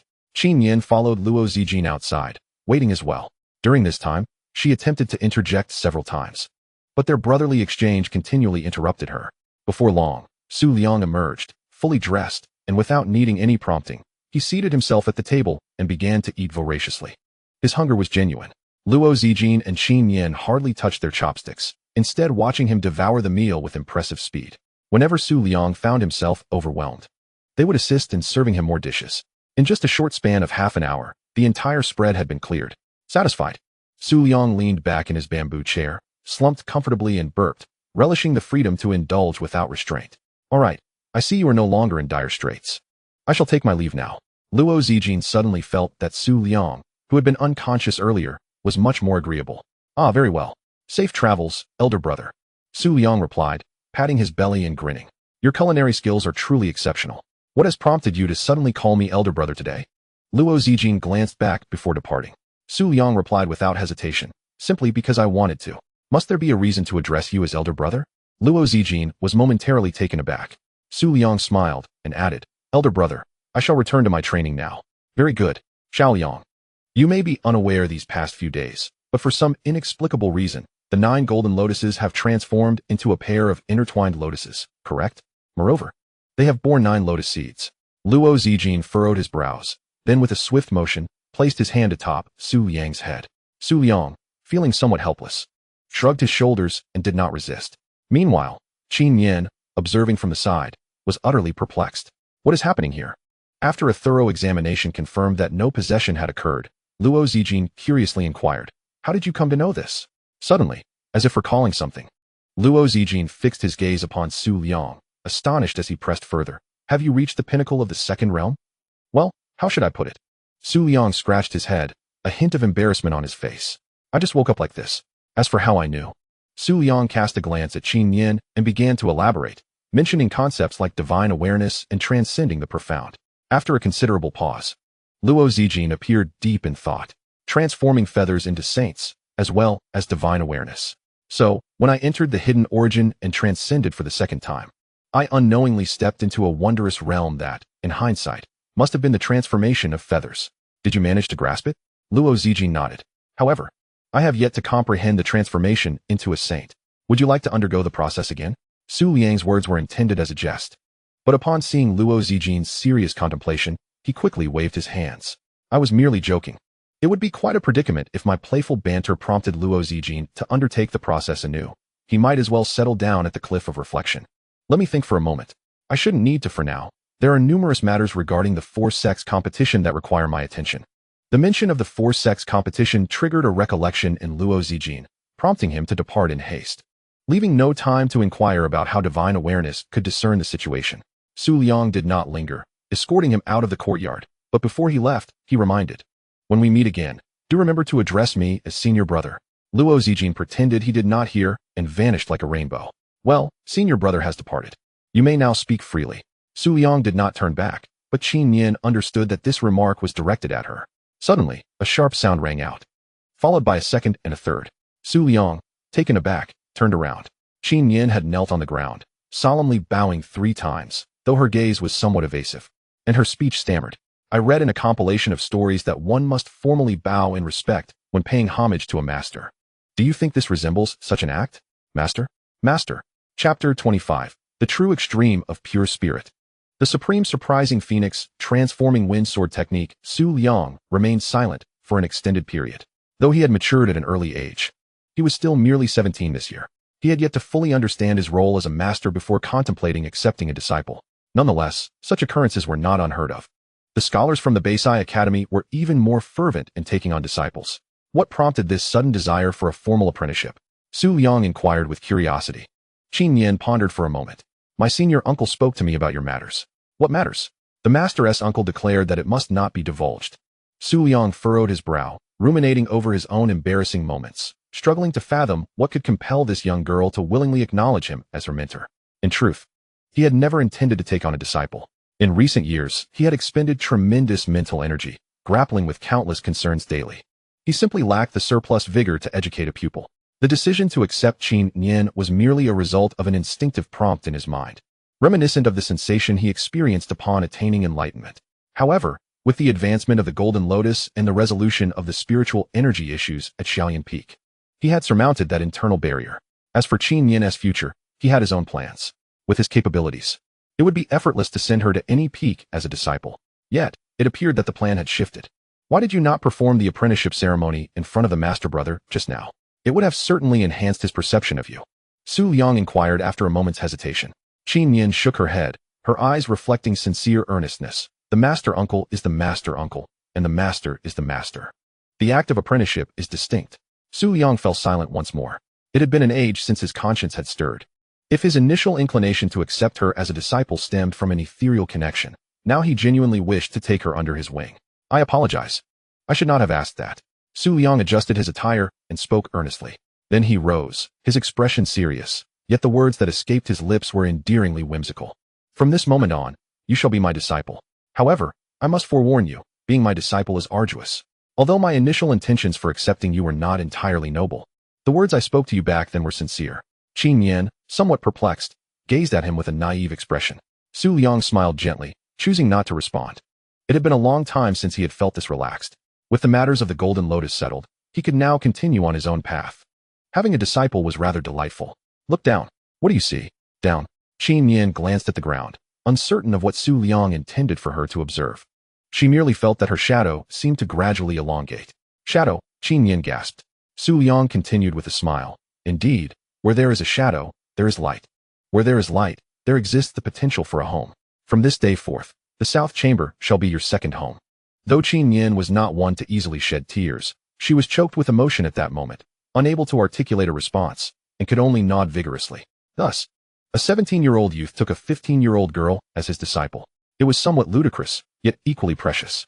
3 days later, the entire South Stream Sword sect once again garnered renown across the Eastern continent for 2 reasons.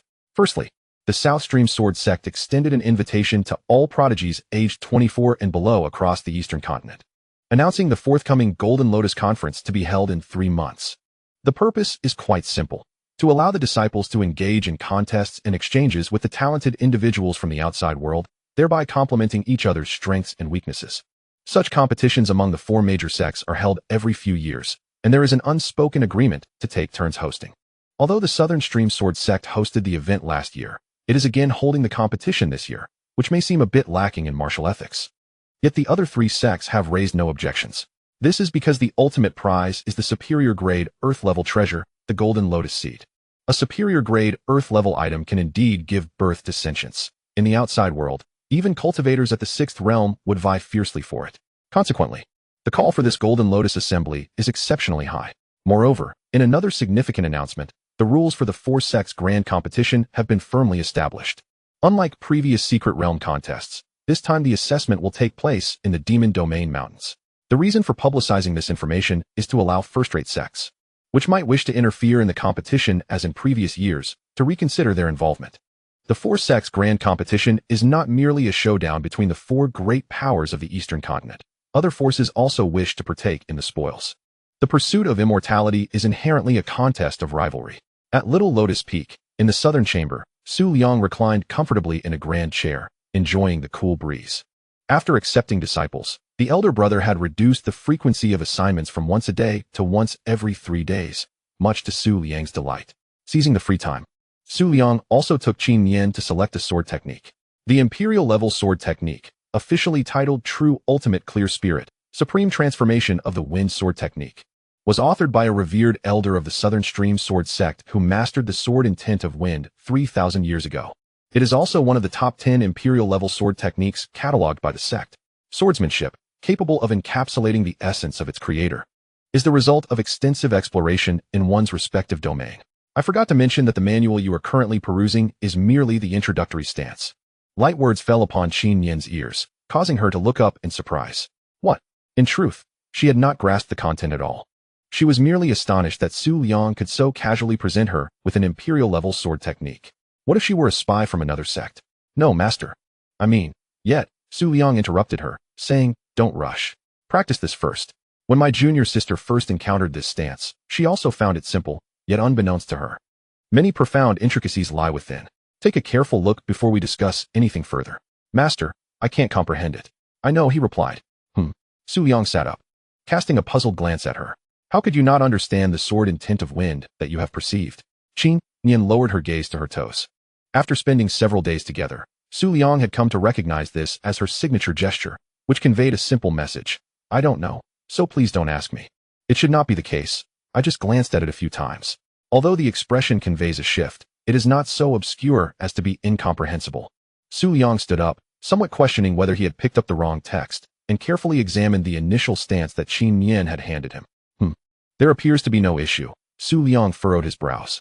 If the sword technique is sound, go to the backyard and fetch 2 bamboo swords. Qingyue acknowledged and swiftly retrieved 2 bamboo swords, handing them to Su Liang, uncertain whether they were to continue practicing swordplay or for some other purpose.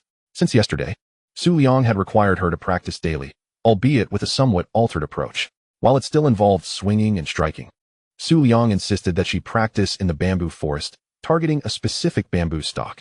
Furthermore, When the first sword fell, it was imperative that the leaves before her did not quiver in the slightest. After the second strike, the branches and leaves must be completely severed.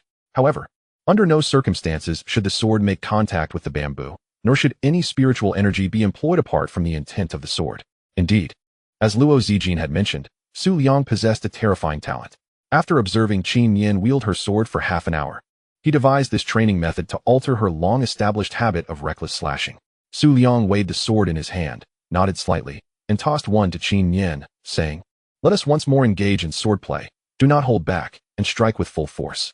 Be both casual and earnest." Qin Yin, puzzled, refrained from asking further questions. In recent days, she had keenly sensed Su Liang's concern for her cultivation.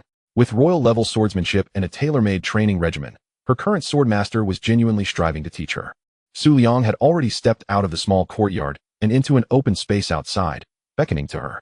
Taking a deep breath, Qin Yin followed him outside. She then raised her bamboo sword, and a fierce wind began to stir. As her emotions surged, the intent of the sword was summoned. The sharp wind entwining around her bamboo sword. Su Liang nodded slightly. "Not bad, it is a bit better than last time. Alas, it is only a marginal improvement." Qin Yin thrust forth a strike, instinctively aiming for Su Liang's neck, but midway, her bamboo sword trembled and descended to her chest instead. Su Liang, who had initially worn a hint of a smile, now bore a serious expression devoid of mirth.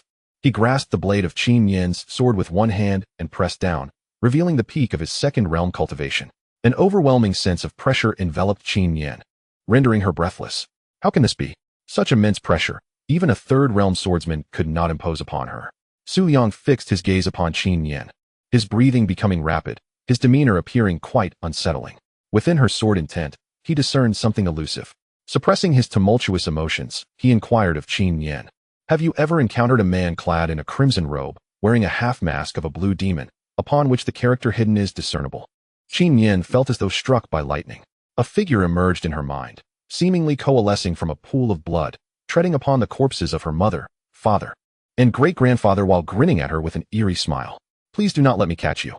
Chapter 26. Understanding the realm. Su Liang cradled the unconscious Qin Yin in his arms, enveloped in silence. He finally discerned the essence of the aura he had sensed during their previous duel. After his enlightenment, the divine consciousness that emerged allowed him to perceive more, including the memories intertwined within the sword intent. The individual he inquired about was extracted from the memories associated with Qin Yin's sword intent, steeped in fear and hatred. Were they from the Hidden Kill sect? The character etched upon his cheek came to mind. The Hidden Kill sect, a malignant presence in the eastern continent. Despite numerous attempts to eradicate them, they would inevitably resurface, causing persistent headaches. How could he have encountered such individuals? The Qin clan? There were no prominent Qin families within 100,000 miles. The jade token of Qin Yin's disciple clearly indicated her status as an orphaned rogue cultivator, a blatant fabrication. However, certain aspects were evident. For instance, her chaotic foundation and tumultuous aura, dominated solely by hatred and murderous intent. Such a condition in a 15-year-old girl was decidedly abnormal. While sword cultivators wield significant lethality, there exists a fundamental distinction between murderous intent and the act of killing.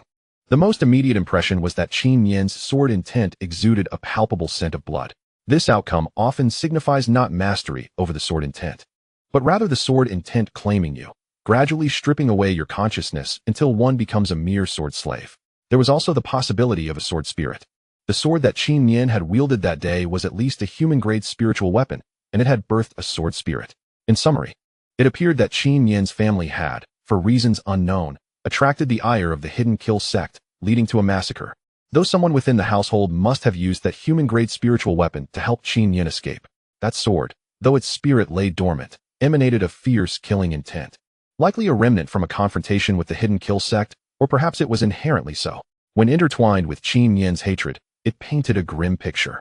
With a deep sigh, Su Liang gazed upon her with pity, gently brushing aside the hair that fell over her forehead. Over the past decade, he had descended the mountain on numerous occasions to earn a living, witnessing the warmth and chill of human existence, yet this narrative of an entire family annihilated, leaving behind a young girl who lived solely for vengeance, was a first for him. As he pondered, a brilliant figure descended from afar, clad in white. Yu Qingyue approached on her sword. "Hey, third senior brother, what are you doing? Embracing her like that? I must inform you, teacher-student romances are taboo. It's written in the texts." Su Liang shot her an exasperated glance. "If you can speak, do so more that I might summarize it for your dear senior brother, so he can see what kind of books the little junior sister reads. Why do you have to report everything? You're a master now, yet you lack generosity. Yu Qingyue retorted, stepping closer and peering down at Qin. What has happened to her? Su Liang pondered for a moment before responding tangentially, Junior sister. Has your Yu family had any dealings with the Hidden Assassins sect? The Hidden Assassins sect? Yu Qingyue furrowed her delicate brows. Isn't that the organization that specializes in assassination? Has third senior brother begun to expand his business in that direction to earn spirit stones? Upon encountering Su Liang's earnest gaze, her tone, laced with playful sarcasm, lost its charm, and she shrugged. No. How could our Yu family possibly be entangled with the Hidden Assassins sect? However, since you mention it, does this girl's background have ties to them? Su Liang nodded, not intending to conceal the truth. Although the junior sister's temperament fluctuated, her mind was quite sharp. Should I ask my mother to inquire for you? Su Liang contemplated. Let's leave it for now. Yu Qingyue, hearing this, chose not to press the matter further and shifted the conversation. I will be descending the mountain tomorrow for a demon exorcism ritual. Very well, safe travels. Oh wait. Don't get too hasty. There are still others around. Third senior brother, when it comes to inciting animosity, you are truly unparalleled, Yu Qingyue said through gritted teeth. Initially, she had come to bid farewell in high spirits, but now she regretted her decision. Had she known, she would have bypassed third senior brother and gone directly to second senior sister's secluded retreat, visiting her beloved senior brother last. Indeed, her heart lacked the necessary resolve. Not too bad. Come, help me bring her inside, and if you have the chance, fetch some spirit water. Yu Qingyue cast him a sidelong glance, remaining silent. Who do you think you're ordering around? Seeing her unmoved, Su Liang did not insist further and independently carried Qin into the small courtyard of Nanjai. Come in, I have something for you. Oh, Yu Qingyue's heart leaped with joy as she obediently followed him. Indeed, despite her frequent teasing of third senior brother, upon learning of her imminent descent to exorcise demons, she couldn't help but feel concerned.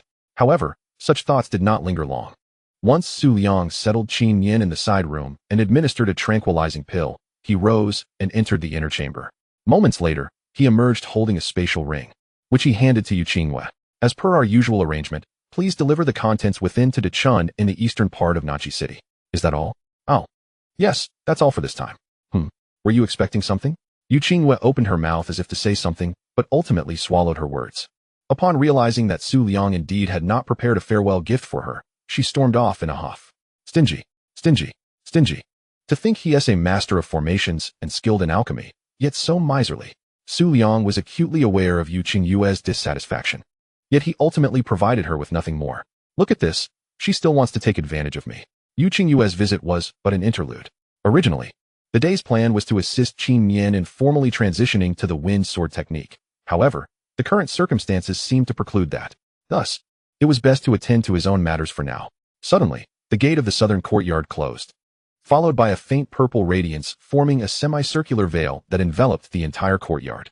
Once in his room, Su Liang sat cross-legged on his bed, closing his eyes to engage in introspection. The second realm of enlightenment represents a new threshold he encountered after comprehending divine consciousness. The first realm of hidden essence involves the concealment of the world's spiritual energy within oneself, transcending the mundane to attain immortality, serving as the foundation of all. The second realm of enlightenment signifies the true initiation of the cultivation journey, where one begins to master spiritual energy and engage in its cultivation. Enlightenment, also known as the mysterious cavern of heaven, entails the opening of celestial realms within the body, allowing one to perceive the profound mysteries of the universe and command spiritual energy for personal use. In the early stages of the enlightenment realm, one opens the first celestial realm within. When an individual can freely and automatically absorb the spiritual energy of the universe and convert it into their own spiritual power, they have stepped into the second realm. Subsequent cultivation diverges into two main paths.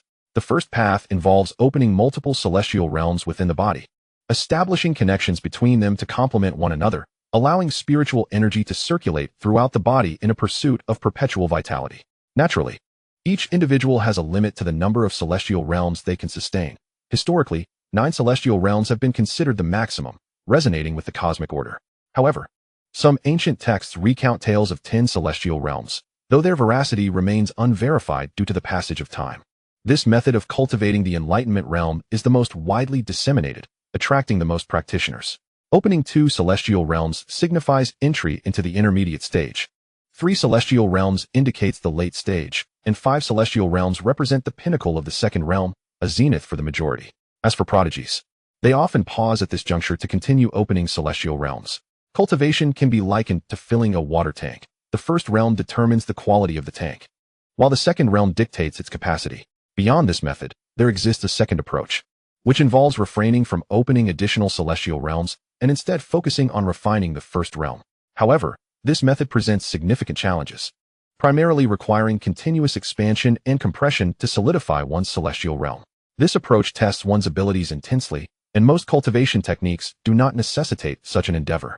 Indeed, dedicating oneself to refining the first celestial realm may enhance one's explosive power, yet it compromises sustained endurance. Moreover, the techniques capable of refining celestial realms are exceedingly rare, making them inaccessible to many. When viewed internally, celestial realms typically appear white. Only by concentrating on refining the first celestial realm and accumulating sufficient foundational strength does the color of the realm begin to change. According to the Central Plains Cultivation Manual, there are 4 general stages: white, green, yellow, and purple, with further distinctions based on the intensity of color, such as sky blue and deep green within the green spectrum. There are numerous pathways to exploration. At this moment, Su Liang gazed contemplatively at the 9 celestial realms within himself. He was uncertain how these 9 realms had come to be. Most crucially, the 9 celestial realms within him now glimmered with azure light. Chapter 27. Memories of the past 9 azure celestial realms. As his divine consciousness delved deeper, Su Liang discovered that within each of the 9 celestial realms, there resided a golden lotus flower, with its subtle spiritual resonance gradually intensifying the surrounding azure hue. 9 golden lotuses? Su Liang retracted his divine sense. Resting his chin on his hand, breaking through to the peak, he had 9 azure caverns, and it appeared he might continue to ascend. If this were to spread, it would likely attract some ancient beings eager to capture him for research, wouldn't it? Su Liang opened his right hand, palm facing upward. As a surge of azure light danced and flickered, he silently attuned himself to the spiritual power within his palm, and with a thought, the energy began to morph, coalescing into a lotus flower, entirely azure in hue. Despite having never practiced any techniques or swordplay, indeed, he scarcely had time for such pursuits. He possessed an uncanny ability to master anything with remarkable speed, as if these skills were etched into his very bones. It was as if, akin to the dream he had years ago, a celestial being resided within him, guiding his cultivation and enlightenment. Quite absurd. Su Liang brought his palms together, dispelling the golden lotus, and pondered before retracting his divine sense once more. Having achieved 9 caverns, could he perhaps break from the second realm into the third? The third realm, the radiant light realm, involved refining the caverns with spiritual energy and carving out spiritual light to deem it a success. After a moment, Su Liang slowly opened his eyes, quickly dismissing this notion. The 9 azure caverns were indeed peculiar, yet they did not seem to indicate a limit. What path was this? Regrettably, his elder brother had chosen the single cavern route, and the color of the cavern he opened was an undocumented pure golden hue, which could have served as a reference. For a moment, Su Liang found himself at a loss. How was he to proceed with his cultivation? Clearly, he could no longer rely on his master, who had condensed 7 caverns years ago. Nevertheless, he decided to focus on breathing exercises and practice. Contemplating this, Su Liang's breath began to steady, and with each inhalation and exhalation, a certain rhythm seemed to circulate, drawing in the surrounding spiritual energy. It coalesced around him, forming a vortex centered on Su Liang, its intake slow yet remarkably pure. Upon closer inspection, one would notice that Su Liang was almost inhaling the essence of all spiritual energy with each breath, adjusting himself to perfection. Once the spiritual energy entered his body, an incredibly powerful suction emanated from the first cavern, devouring all of it, causing the golden lotus to quiver slightly as the cavern transitioned from azure to a deeper green at an accelerated pace. An hour later, the spirit-gathering formation beneath the southern courtyard began to operate slowly. The decrease in spiritual energy concentration had triggered the countermeasures Su Liang had previously established. Another hour passed, and Su Liang came to a halt. The transformation of the first cavern was already 1/3 complete. He truly was a prodigy among millions. What exactly are you? And who am I? Su Liang once more spread his palm, but this time, a jade pendant slowly emerged in the center of his palm. The pendant was unadorned, devoid of any carvings, save for a singular character at its center. This nameless breathing technique and the mysterious remnants of the sword within his storage ring both originated from this pendant. Su Liang had attempted to remove the pendant from his body, but despite exhausting all his efforts, he had been unable to do so. Gazing at the pendant, a vision of a young girl suddenly materialized in his mind. A petite figure donned in an elongated red dress stood with her hands on her hips before a young boy. Her face illuminated by a cheerful smile as she introduced herself. I am Qingyue, and what is your name? Her laughter resonated like the crisp sound of ice cracking. Refreshing and delightful, flowing into Su Liang's ears. A natural beauty indeed. Is the Nanxi sword sect vast? She inquired. Indeed, it spans an impressive radius of 10,000 miles. Encompassing territories so expansive that each peak boasts its own beastly mountains and medicinal fields. Yet, paradoxically, it felt small enough for the 7-year-old Su Liang to encounter the 6-year-old Qingyue. Thus, the two playful children quickly grew familiar with one another. Su Liang, who had never descended the mountain, listened enviously as Qingyue regaled him with tales of the world beyond, eagerly interrupting with questions. Clad in her red attire, she answered each inquiry with a gentle smile, exhibiting remarkable patience. Within the sect, few dared to converse or play with her, not from unwillingness, but from trepidation. Now that she had found a companion, she cherished the opportunity. Coincidentally, Su Liang was equally delighted to engage with her. Before the age of 7, on Little Lotus Peak, aside from his elder brother, second sister, and master, he had no one to play with. The elders and disciples would merely tease him before returning to their own affairs. Particularly during his 6th year, when he was tested for spiritual roots and deemed to possess a wasted talent, his days turned quiet. Understanding the nature of this protection at a tender age, he still felt an innate sense of loneliness.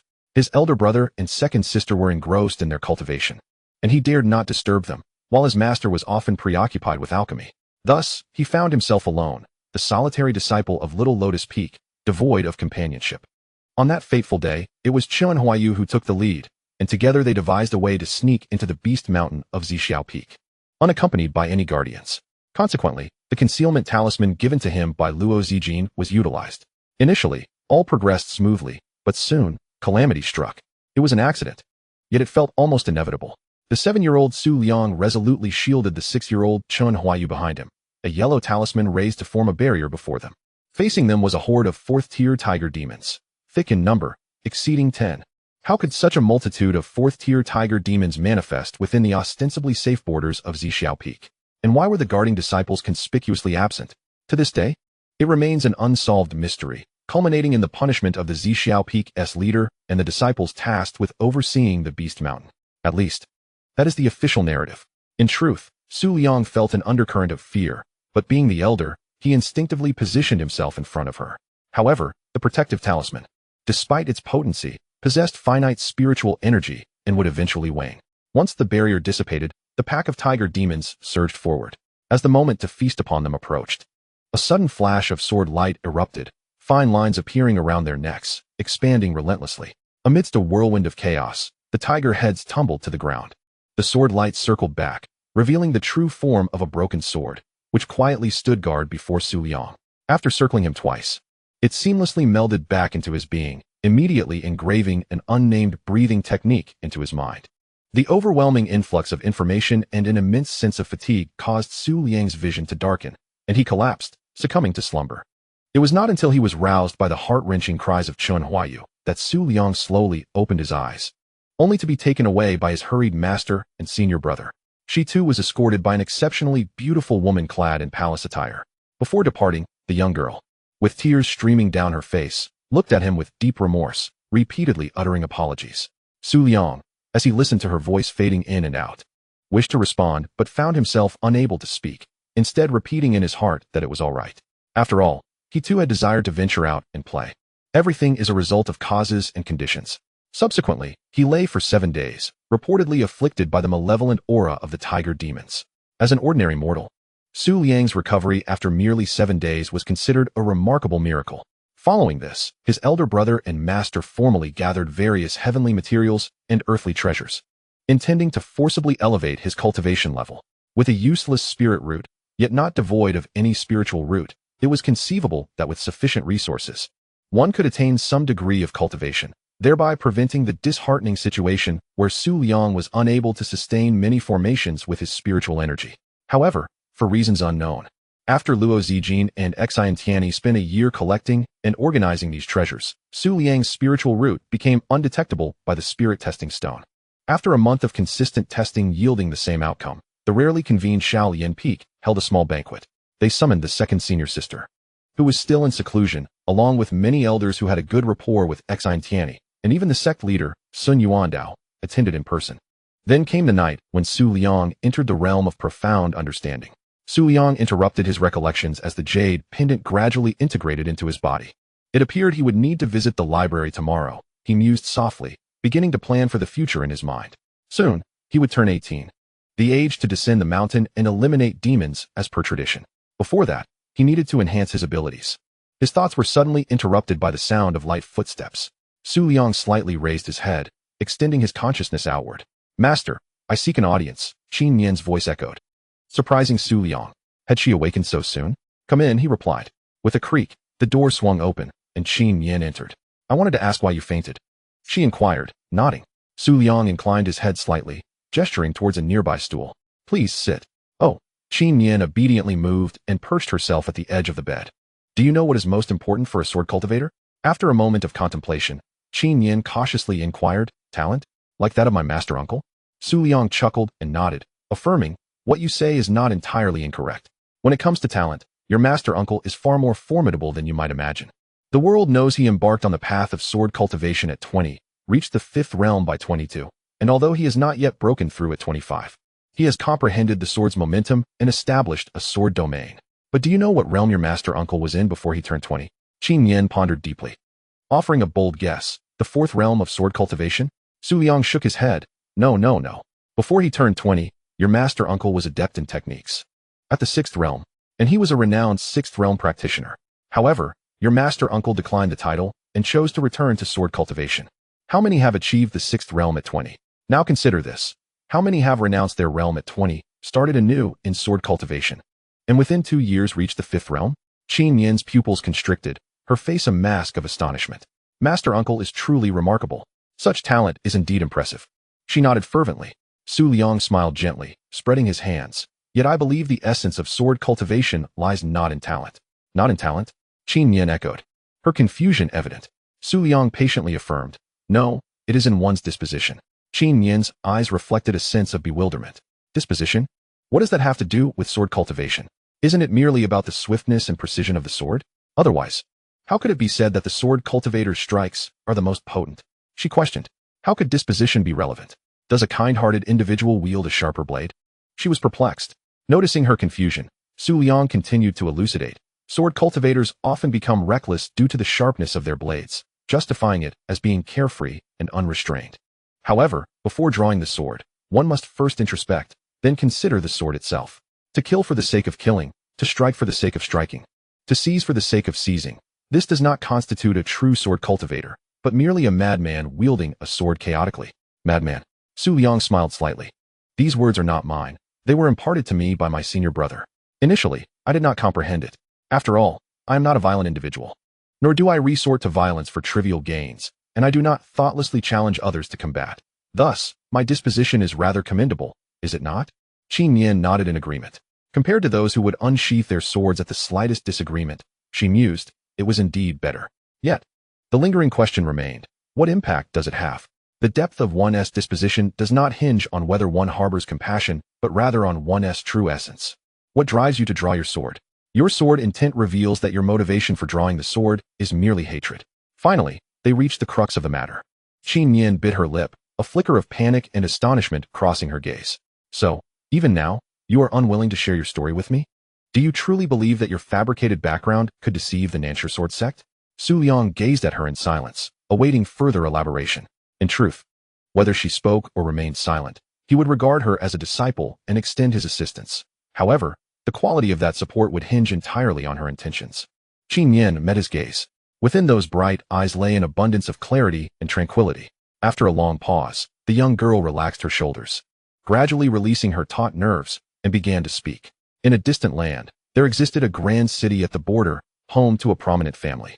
The 4th offspring of the legitimate lineage welcomed their first daughter, who, as expected, was showered with affection. Yet, a decade later, an unforeseen individual arrived without explanation or warning, ruthlessly annihilating the entire family, leaving only that little girl to escape. For the next 5 years, she wandered alone. Fortunately, she had been discovered to possess decent aptitude at the age of 6, and with her cultivation at the 9th stage of the 1st realm, she managed to scrape by. However, the following year, she realized she was being targeted. Her relatively pleasing appearance caught the attention of a group of traffickers, who, on one fateful night, made their move. 3 cultivators of the second realm ambushed her, and dealing with a mere girl of the first realm was, of course, effortless. Thus, she was captured. She was subsequently treated as a commodity, destined for a prearranged black market transaction, but the sale failed. Perhaps they never anticipated that the little girl would inflict a deep cut across her face, enduring the agony while concealing her countenance with her long hair. Huddled in her cage without raising suspicion, by the time they discovered the scar, it had already begun to rot. The medicinal pills required for treatment far exceeded her market value, leading to a brutal beating that crippled her cultivation. They carelessly discarded her over a cliff when they should have simply killed her, preventing the subsequent bloodshed that followed. A sword saved her. That very sword had been the key to her survival, and, upon awakening once more, it rescued her again. The girl who lived was left with nothing, her family gone. Her beauty lost, her cultivation shattered. Fortunately, she still possessed that sword. Thus, she began her sword training. Yet, without a realm of cultivation, even the most refined techniques proved futile. Thankfully, she was not entirely without hope. 2 years later, under the nurturing warmth of that sword, her shattered meridians finally healed, allowing her to step into the second realm and seize a fleeting opportunity to comprehend the essence of the sword. Afterward, she spent half a year searching for those traffickers. By chance, she encountered them during their operations, and with her sword in hand, she executed them with precision and finality. It was at that moment that the vengeance within her was ignited by a thirst for blood.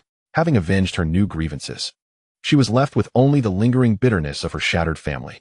Yet, how could a solitary rogue contend against such formidable foes?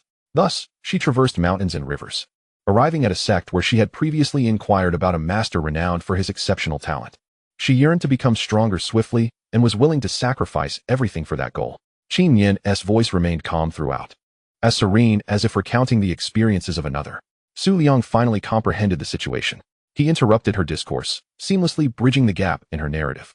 Yet, his plans were disrupted by a nonchalant young man, who inadvertently led him into his fold, becoming a disciple of a first-tier cultivator. Su Liang rose to his feet, and Qingyue looked up in confusion. He gently placed his hand upon her hair, stating, "I have mentioned before that the south courtyard will be your second home. As your guardian, if you do not rely on me even a little, would that not render me utterly ineffective? Oh dear, why are you crying again? All right. Su Liang realized that this little girl was indeed quite emotional. Qingyue did not wish to weep, yet she found herself unable to restrain her tears. After all, she was merely a 15-year-old girl. An hour later, as the sun began to set, Su Liang sat within the south courtyard, observing Qingyue practicing her swordsmanship. Initially, he intended to guide her through a more stable mindset and tempered spirit, given her overwhelming killing intent. However, after learning of her background, he chose to withdraw, leaving all decisions in her hands, to continue or to start anew. Presently, it appeared that Qingyue opted to trust herself and begin afresh. Once a second-tier cultivator, she had fallen to the 9th stage of the first tier, her sword intent completely dissipated, and her human-grade spiritual weapon now hung within Su Liang's chamber. In her grasp was a bamboo sword crafted by Su Liang, which served no purpose other than its aesthetic appeal. Everything was poised for a new beginning. 30,000 miles north of the South Stream Sword sect, there stood a mountain gate known as Yulo Palace. Though modest in size, its reputation loomed large, ranking among the top sects in the southern part of East Continent, alongside the South Stream Sword sect, the 3 great empires, and the 4 prominent families. At this moment, in the depths of Yulo Palace, upon the peak of falling clouds, a strikingly beautiful woman in palace attire gazed at the red-clad girl before her. Her eyes filled with both affection and exasperation. The girl in red was graceful and stunning, her beauty understated yet captivating, exuding an air of confidence and elegance that uplifted the spirit. Her long, flowing hair billowed like a waterfall in the gentle breeze, releasing a faint, refreshing fragrance. Her sparkling eyes glimmered like countless stars, radiating an enchanting glow. Beauty brings misfortune. Why you? I believe you have no intention of attending that Golden Lotus gathering, do you? Master, I intend to go. The Golden Lotus seed is a top-grade, earthly treasure. Ridiculous. Do not presume I am unaware of your little schemes. Li Xinyao interjected, her eyes narrowing. Are you hoping to see that boy? What merits does he possess? Over the past 2 years, you have sent countless letters, yet has he ever replied? Such callousness. Why do you still cling to him? Is it merely because he stood before you at that moment? Master, I am aware that you intercepted those letters. Chen Huayu replied earnestly. A fleeting moment of discomfort crossed Li Xinyao's face, and she waved her hands dismissively. Nonsense. I did no such thing. Where did you hear that?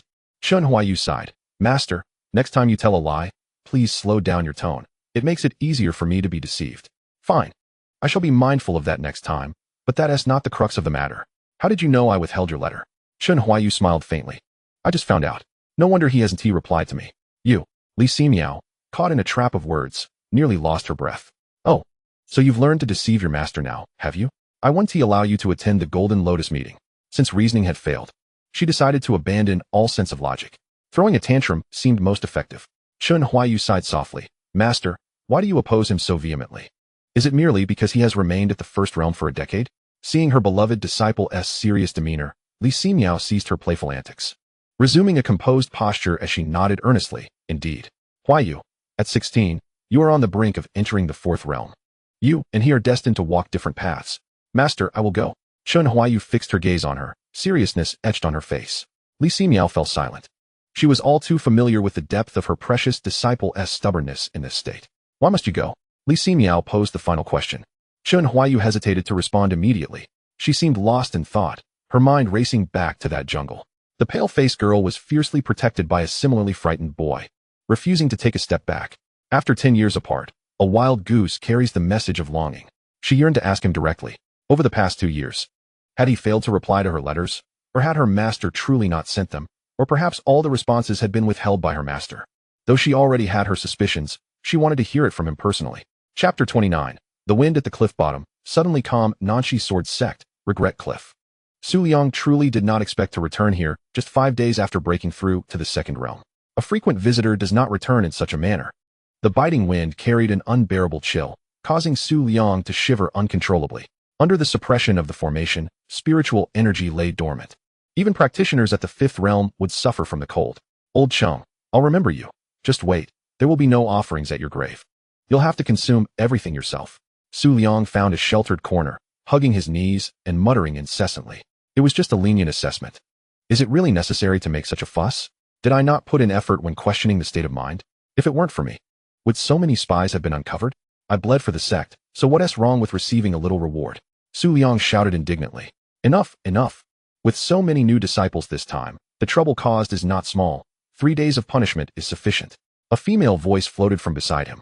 Turning his head, Su Liang saw a woman in green squatting down, resting her chin on her hands, smiling gently at him. Sister Mu. Upon recognizing the visage before him, Su Liang was abruptly charged at by a wild boar, which directly barreled into the embrace of the woman. The figure clad in green swiftly vanished, reappearing 5 meters away. Standing tall, her long, slender legs were undeniably alluring, captivating in their elegance. With a disapproving glance, she remarked, "It is hardly surprising that the red-haired elder ensnared you. Your temperament requires refinement, as it lacks decorum." Su Liang gazed at the ethereal beauty that was Mu Xiaoxiao and chuckled, "But I am merely 17. Why must I act so composed?" "Oh, you are aware of your tender age?" Mu Xiaoxiao mused, playfully tapping his brow with her fingertip. He feigned a wince at her gesture. After their playful banter, she waved her hand, and to his astonishment, a swing materialized seemingly from thin air, extending skyward into the infinite heavens, resembling a cascade of starlight descending from above. Gently, she perched herself upon the swing, her delicate feet touching the ground, giving a slight push that set the swing swaying. "Your breakthrough made quite the commotion," she remarked, diverting the conversation. Su Liang, unsure of how to respond, obediently positioned himself behind her and began to gently push the swing. "Oh, it was nothing extraordinary," he replied modestly. "Let me witness your second realm prowess." Mu Xiaoxiao paused, her tone laced with affection as she continued. "I possess a modicum of understanding regarding your cultivation and could offer insights." Su Liang hesitated momentarily, but this brief pause drew a frown from her, as she tilted her head to regard him with mock annoyance. "What? Are you worried I would harm you?" Seeing her expression, Su Liang quickly waved his hands. "Of course not. How could Sister Mu ever wish me harm? It's just that my cave abode is rather peculiar." Upon hearing this, Mu Xiaoxiao's brow relaxed, and she encouraged, "That is more like it. Please, reveal it to me. I am curious to see how strange it truly is." As her words fell, a shimmering azure light flickered, and ethereal images of cave abodes materialized behind Su Liang. Layer upon layer, the colors gradually lightened from within to without, showcasing 9 golden lotuses nestled within, serene and tranquil. Mu Xiaoxiao rose, pulling Su Liang closer, grasping his arm in astonishment. 9 cave abodes? Wait, why is yours azure? Upon closer inspection, her confusion deepened. She had encountered prodigies possessing 9 cave abodes before, yet not from the Eastern continent. In the Eastern continent, the natural order was flawed. Here, a practitioner of the 5th realm could establish a sect, and one of the 6th realm could reign as a local sovereign. In such an environment, it was exceedingly rare to cultivate a prodigy with 9 cave abodes. Luo Zijin might have been capable, yet he opted for a single cave abode. Thus far, Su Liang was the second individual known to her to possess 9 cave abodes from the Eastern continent, and he was the first to possess one of color. This scenario seemed vaguely familiar, as if she had encountered something similar in an obscure historical text, yet she could not quite recall the details. How curious, she mused. You are rather extraordinary, achieving transcendence overnight, yet lingering in the 2nd realm for a decade, and now you break through to possess 9 cave abodes? Truly, your silence has been but a prelude to an astonishing revelation. Mu Xiaoxiao felt a surge of joy within her heart. Su Liang scratched his head, saying, Sister Mu, your compliments make me feel quite embarrassed.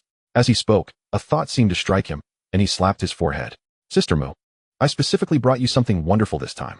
A flash of golden light suddenly appeared, but before anyone could discern its nature, Su Liang extended his hand, fingers together, grasping the radiant glow. Guess what this is? He asked Mu Xiaoxiao. If you guess correctly, it's yours. Mu Xiaoxiao chuckled softly, then, with a playful defiance, turned her back to him and resumed swinging on the swing. Come on, dear sister, take a guess. I won't guess. Why not? I don't like guessing. Is that so? Su Liang swiftly approached her, spreading his fingers wide. Tada! 1 golden lotus seed. Though she had not guessed, he still offered it to her. Mu Xiaoxiao merely acknowledged it with a nonchalant "oh" and offered no further response, leaving Su Liang feeling somewhat disheartened.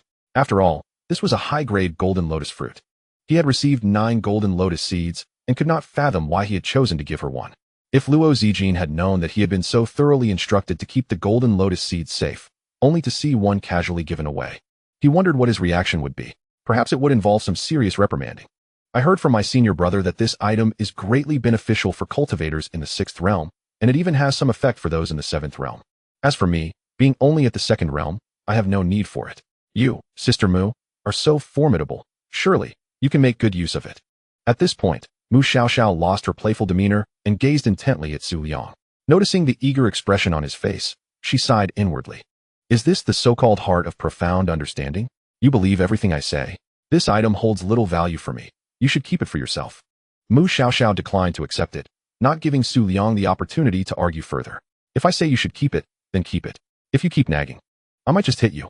Su Liang reluctantly withdrew the golden lotus seed, feeling somewhat bewildered. Why reject such a fine treasure? How strange. Let's discuss your cave heaven. Do you know how many people know about your 9 cave heavens? For now, I shall only share with you, Sister Mu. Well then, little Liang. Mu Xiaoxiao pondered for a moment, her tone turning serious, even changing how she addressed him. You should not reveal the full extent of your 9 cave heavens. Use only the 7 at most. And regardless of whether it's your master or senior brother, do not disclose the existence of your 9 cave heavens to them. Su Liang opened his mouth, intending to speak, but was interrupted. I understand that both your master and senior brother care for you, and are likely to keep your secret. But, little Liang, control over this information must rest firmly in your hands. Do you comprehend? In truth, you should not have mentioned it to me in the first place. Those who possess the talent of 9 cave heavens often embody the essence of hidden profundities. Such individuals are the finest potential, the best initial configuration, making them prime targets for possession or even the stripping of their foundations.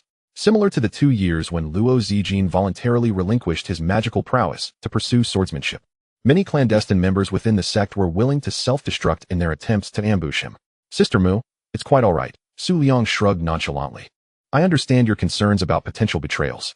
However, there is no need for alarm. At this juncture, his voice ascended in pitch.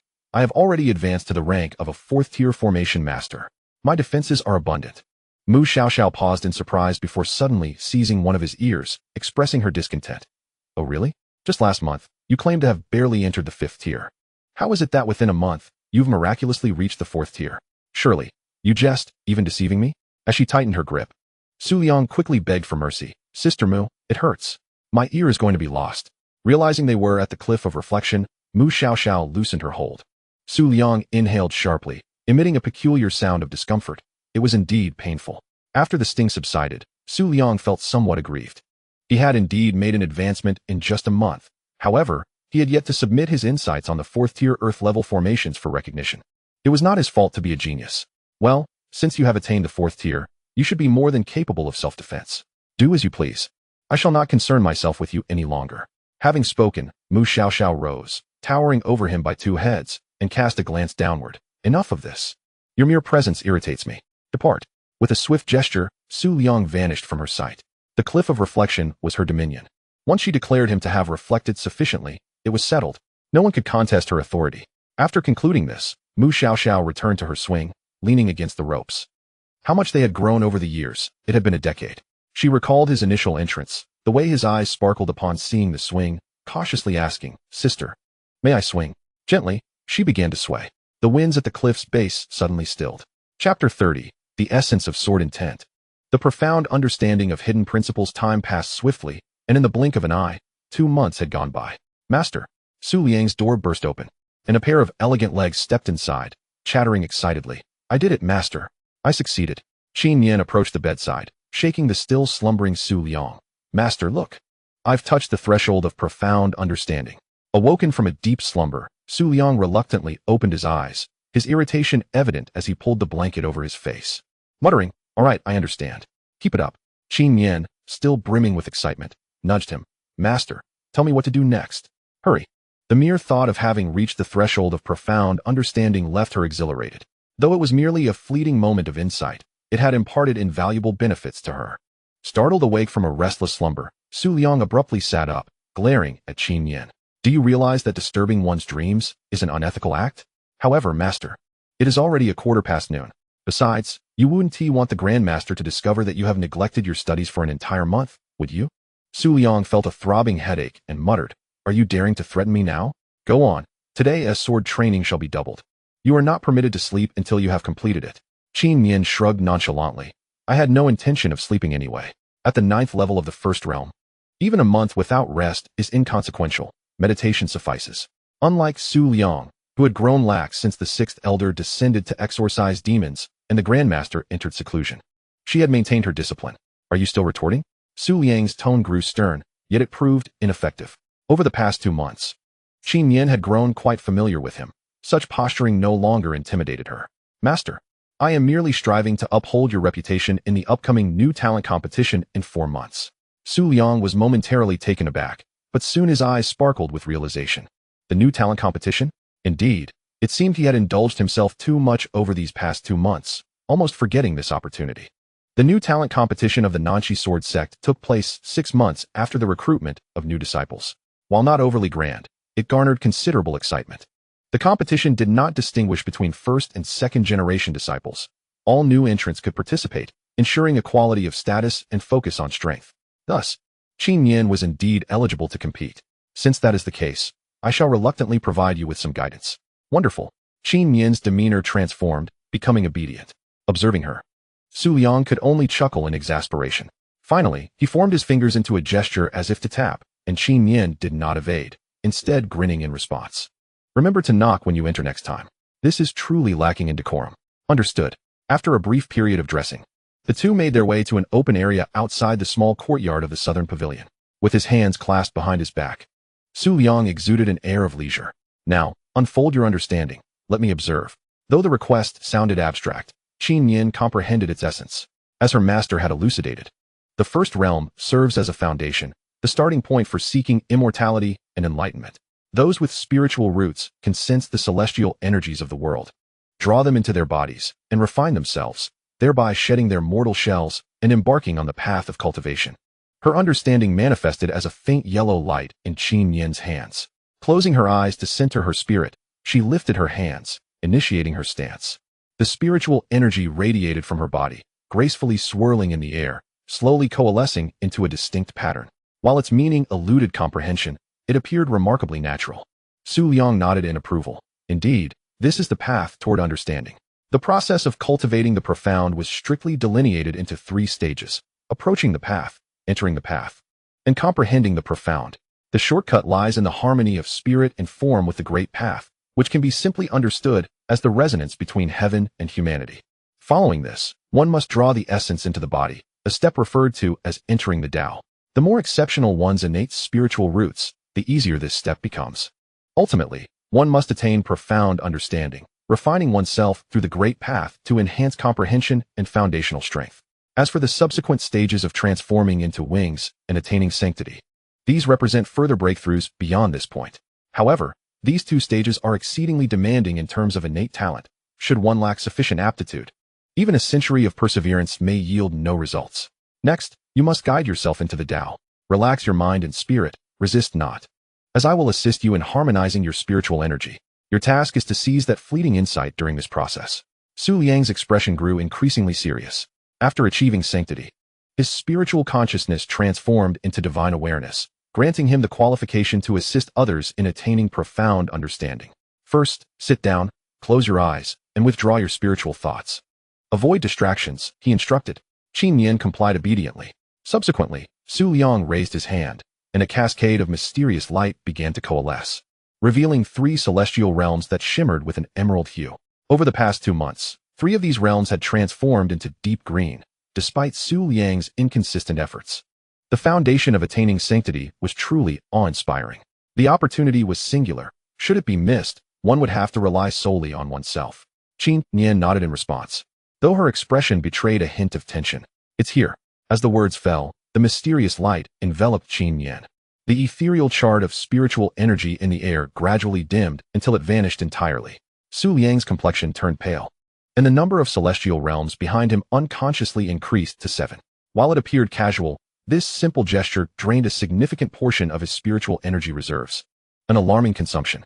During these 2 months, Su Liang had compared himself with other second-tier disciples, particularly a prodigy from the Little Lotus Peak, who had 7 celestial realms. After merely exchanging a palm strike, Su Liang realized he could face 10 such opponents. His internal spiritual energy reserves, by his estimation, could rival those of a mid to late third-tier cultivator. Yet, with this single action, he had depleted more than half of it. The 7 celestial realms began to operate slowly, as the surrounding heavenly and earthly spiritual energies surged towards him, which he continuously absorbed and transformed into spiritual power. This was the first time Su Liang assisted someone in achieving understanding, and he was uncertain how long it would take. However, observing Qingyue's furrowed brow indicated that it was not yet time to withdraw. In contrast, at the moment the mysterious light entered Qingyue's body, she felt as if she had been entirely emptied. Her spiritual thoughts fragmented into countless shards, scattering in all directions. Though her eyes were closed, she could distinctly perceive everything around her through these fragments. This clarity was entirely different from her usual perception. She saw her master, saw herself, and above that, glimpsed the southern courtyard and the entirety of the Shaolian Peak, continually ascending, as if towards infinity. A thought suddenly sprouted in her heart. Why not drift like this forever? Without seeking revenge, without the need for survival, without the necessity of cultivation, simply existing in tranquil peace? Once this thought emerged, it relentlessly consumed her ideals, invincibly invading her consciousness.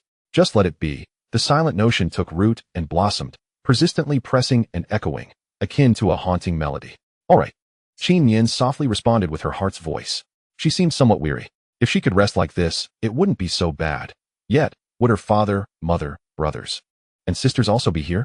Would they? Just as Qingyue was about to close her eyes, she exerted herself to pry them open a fraction wider, yearning to glimpse something once more. In the next moment, she beheld herself, her 10-year-old self.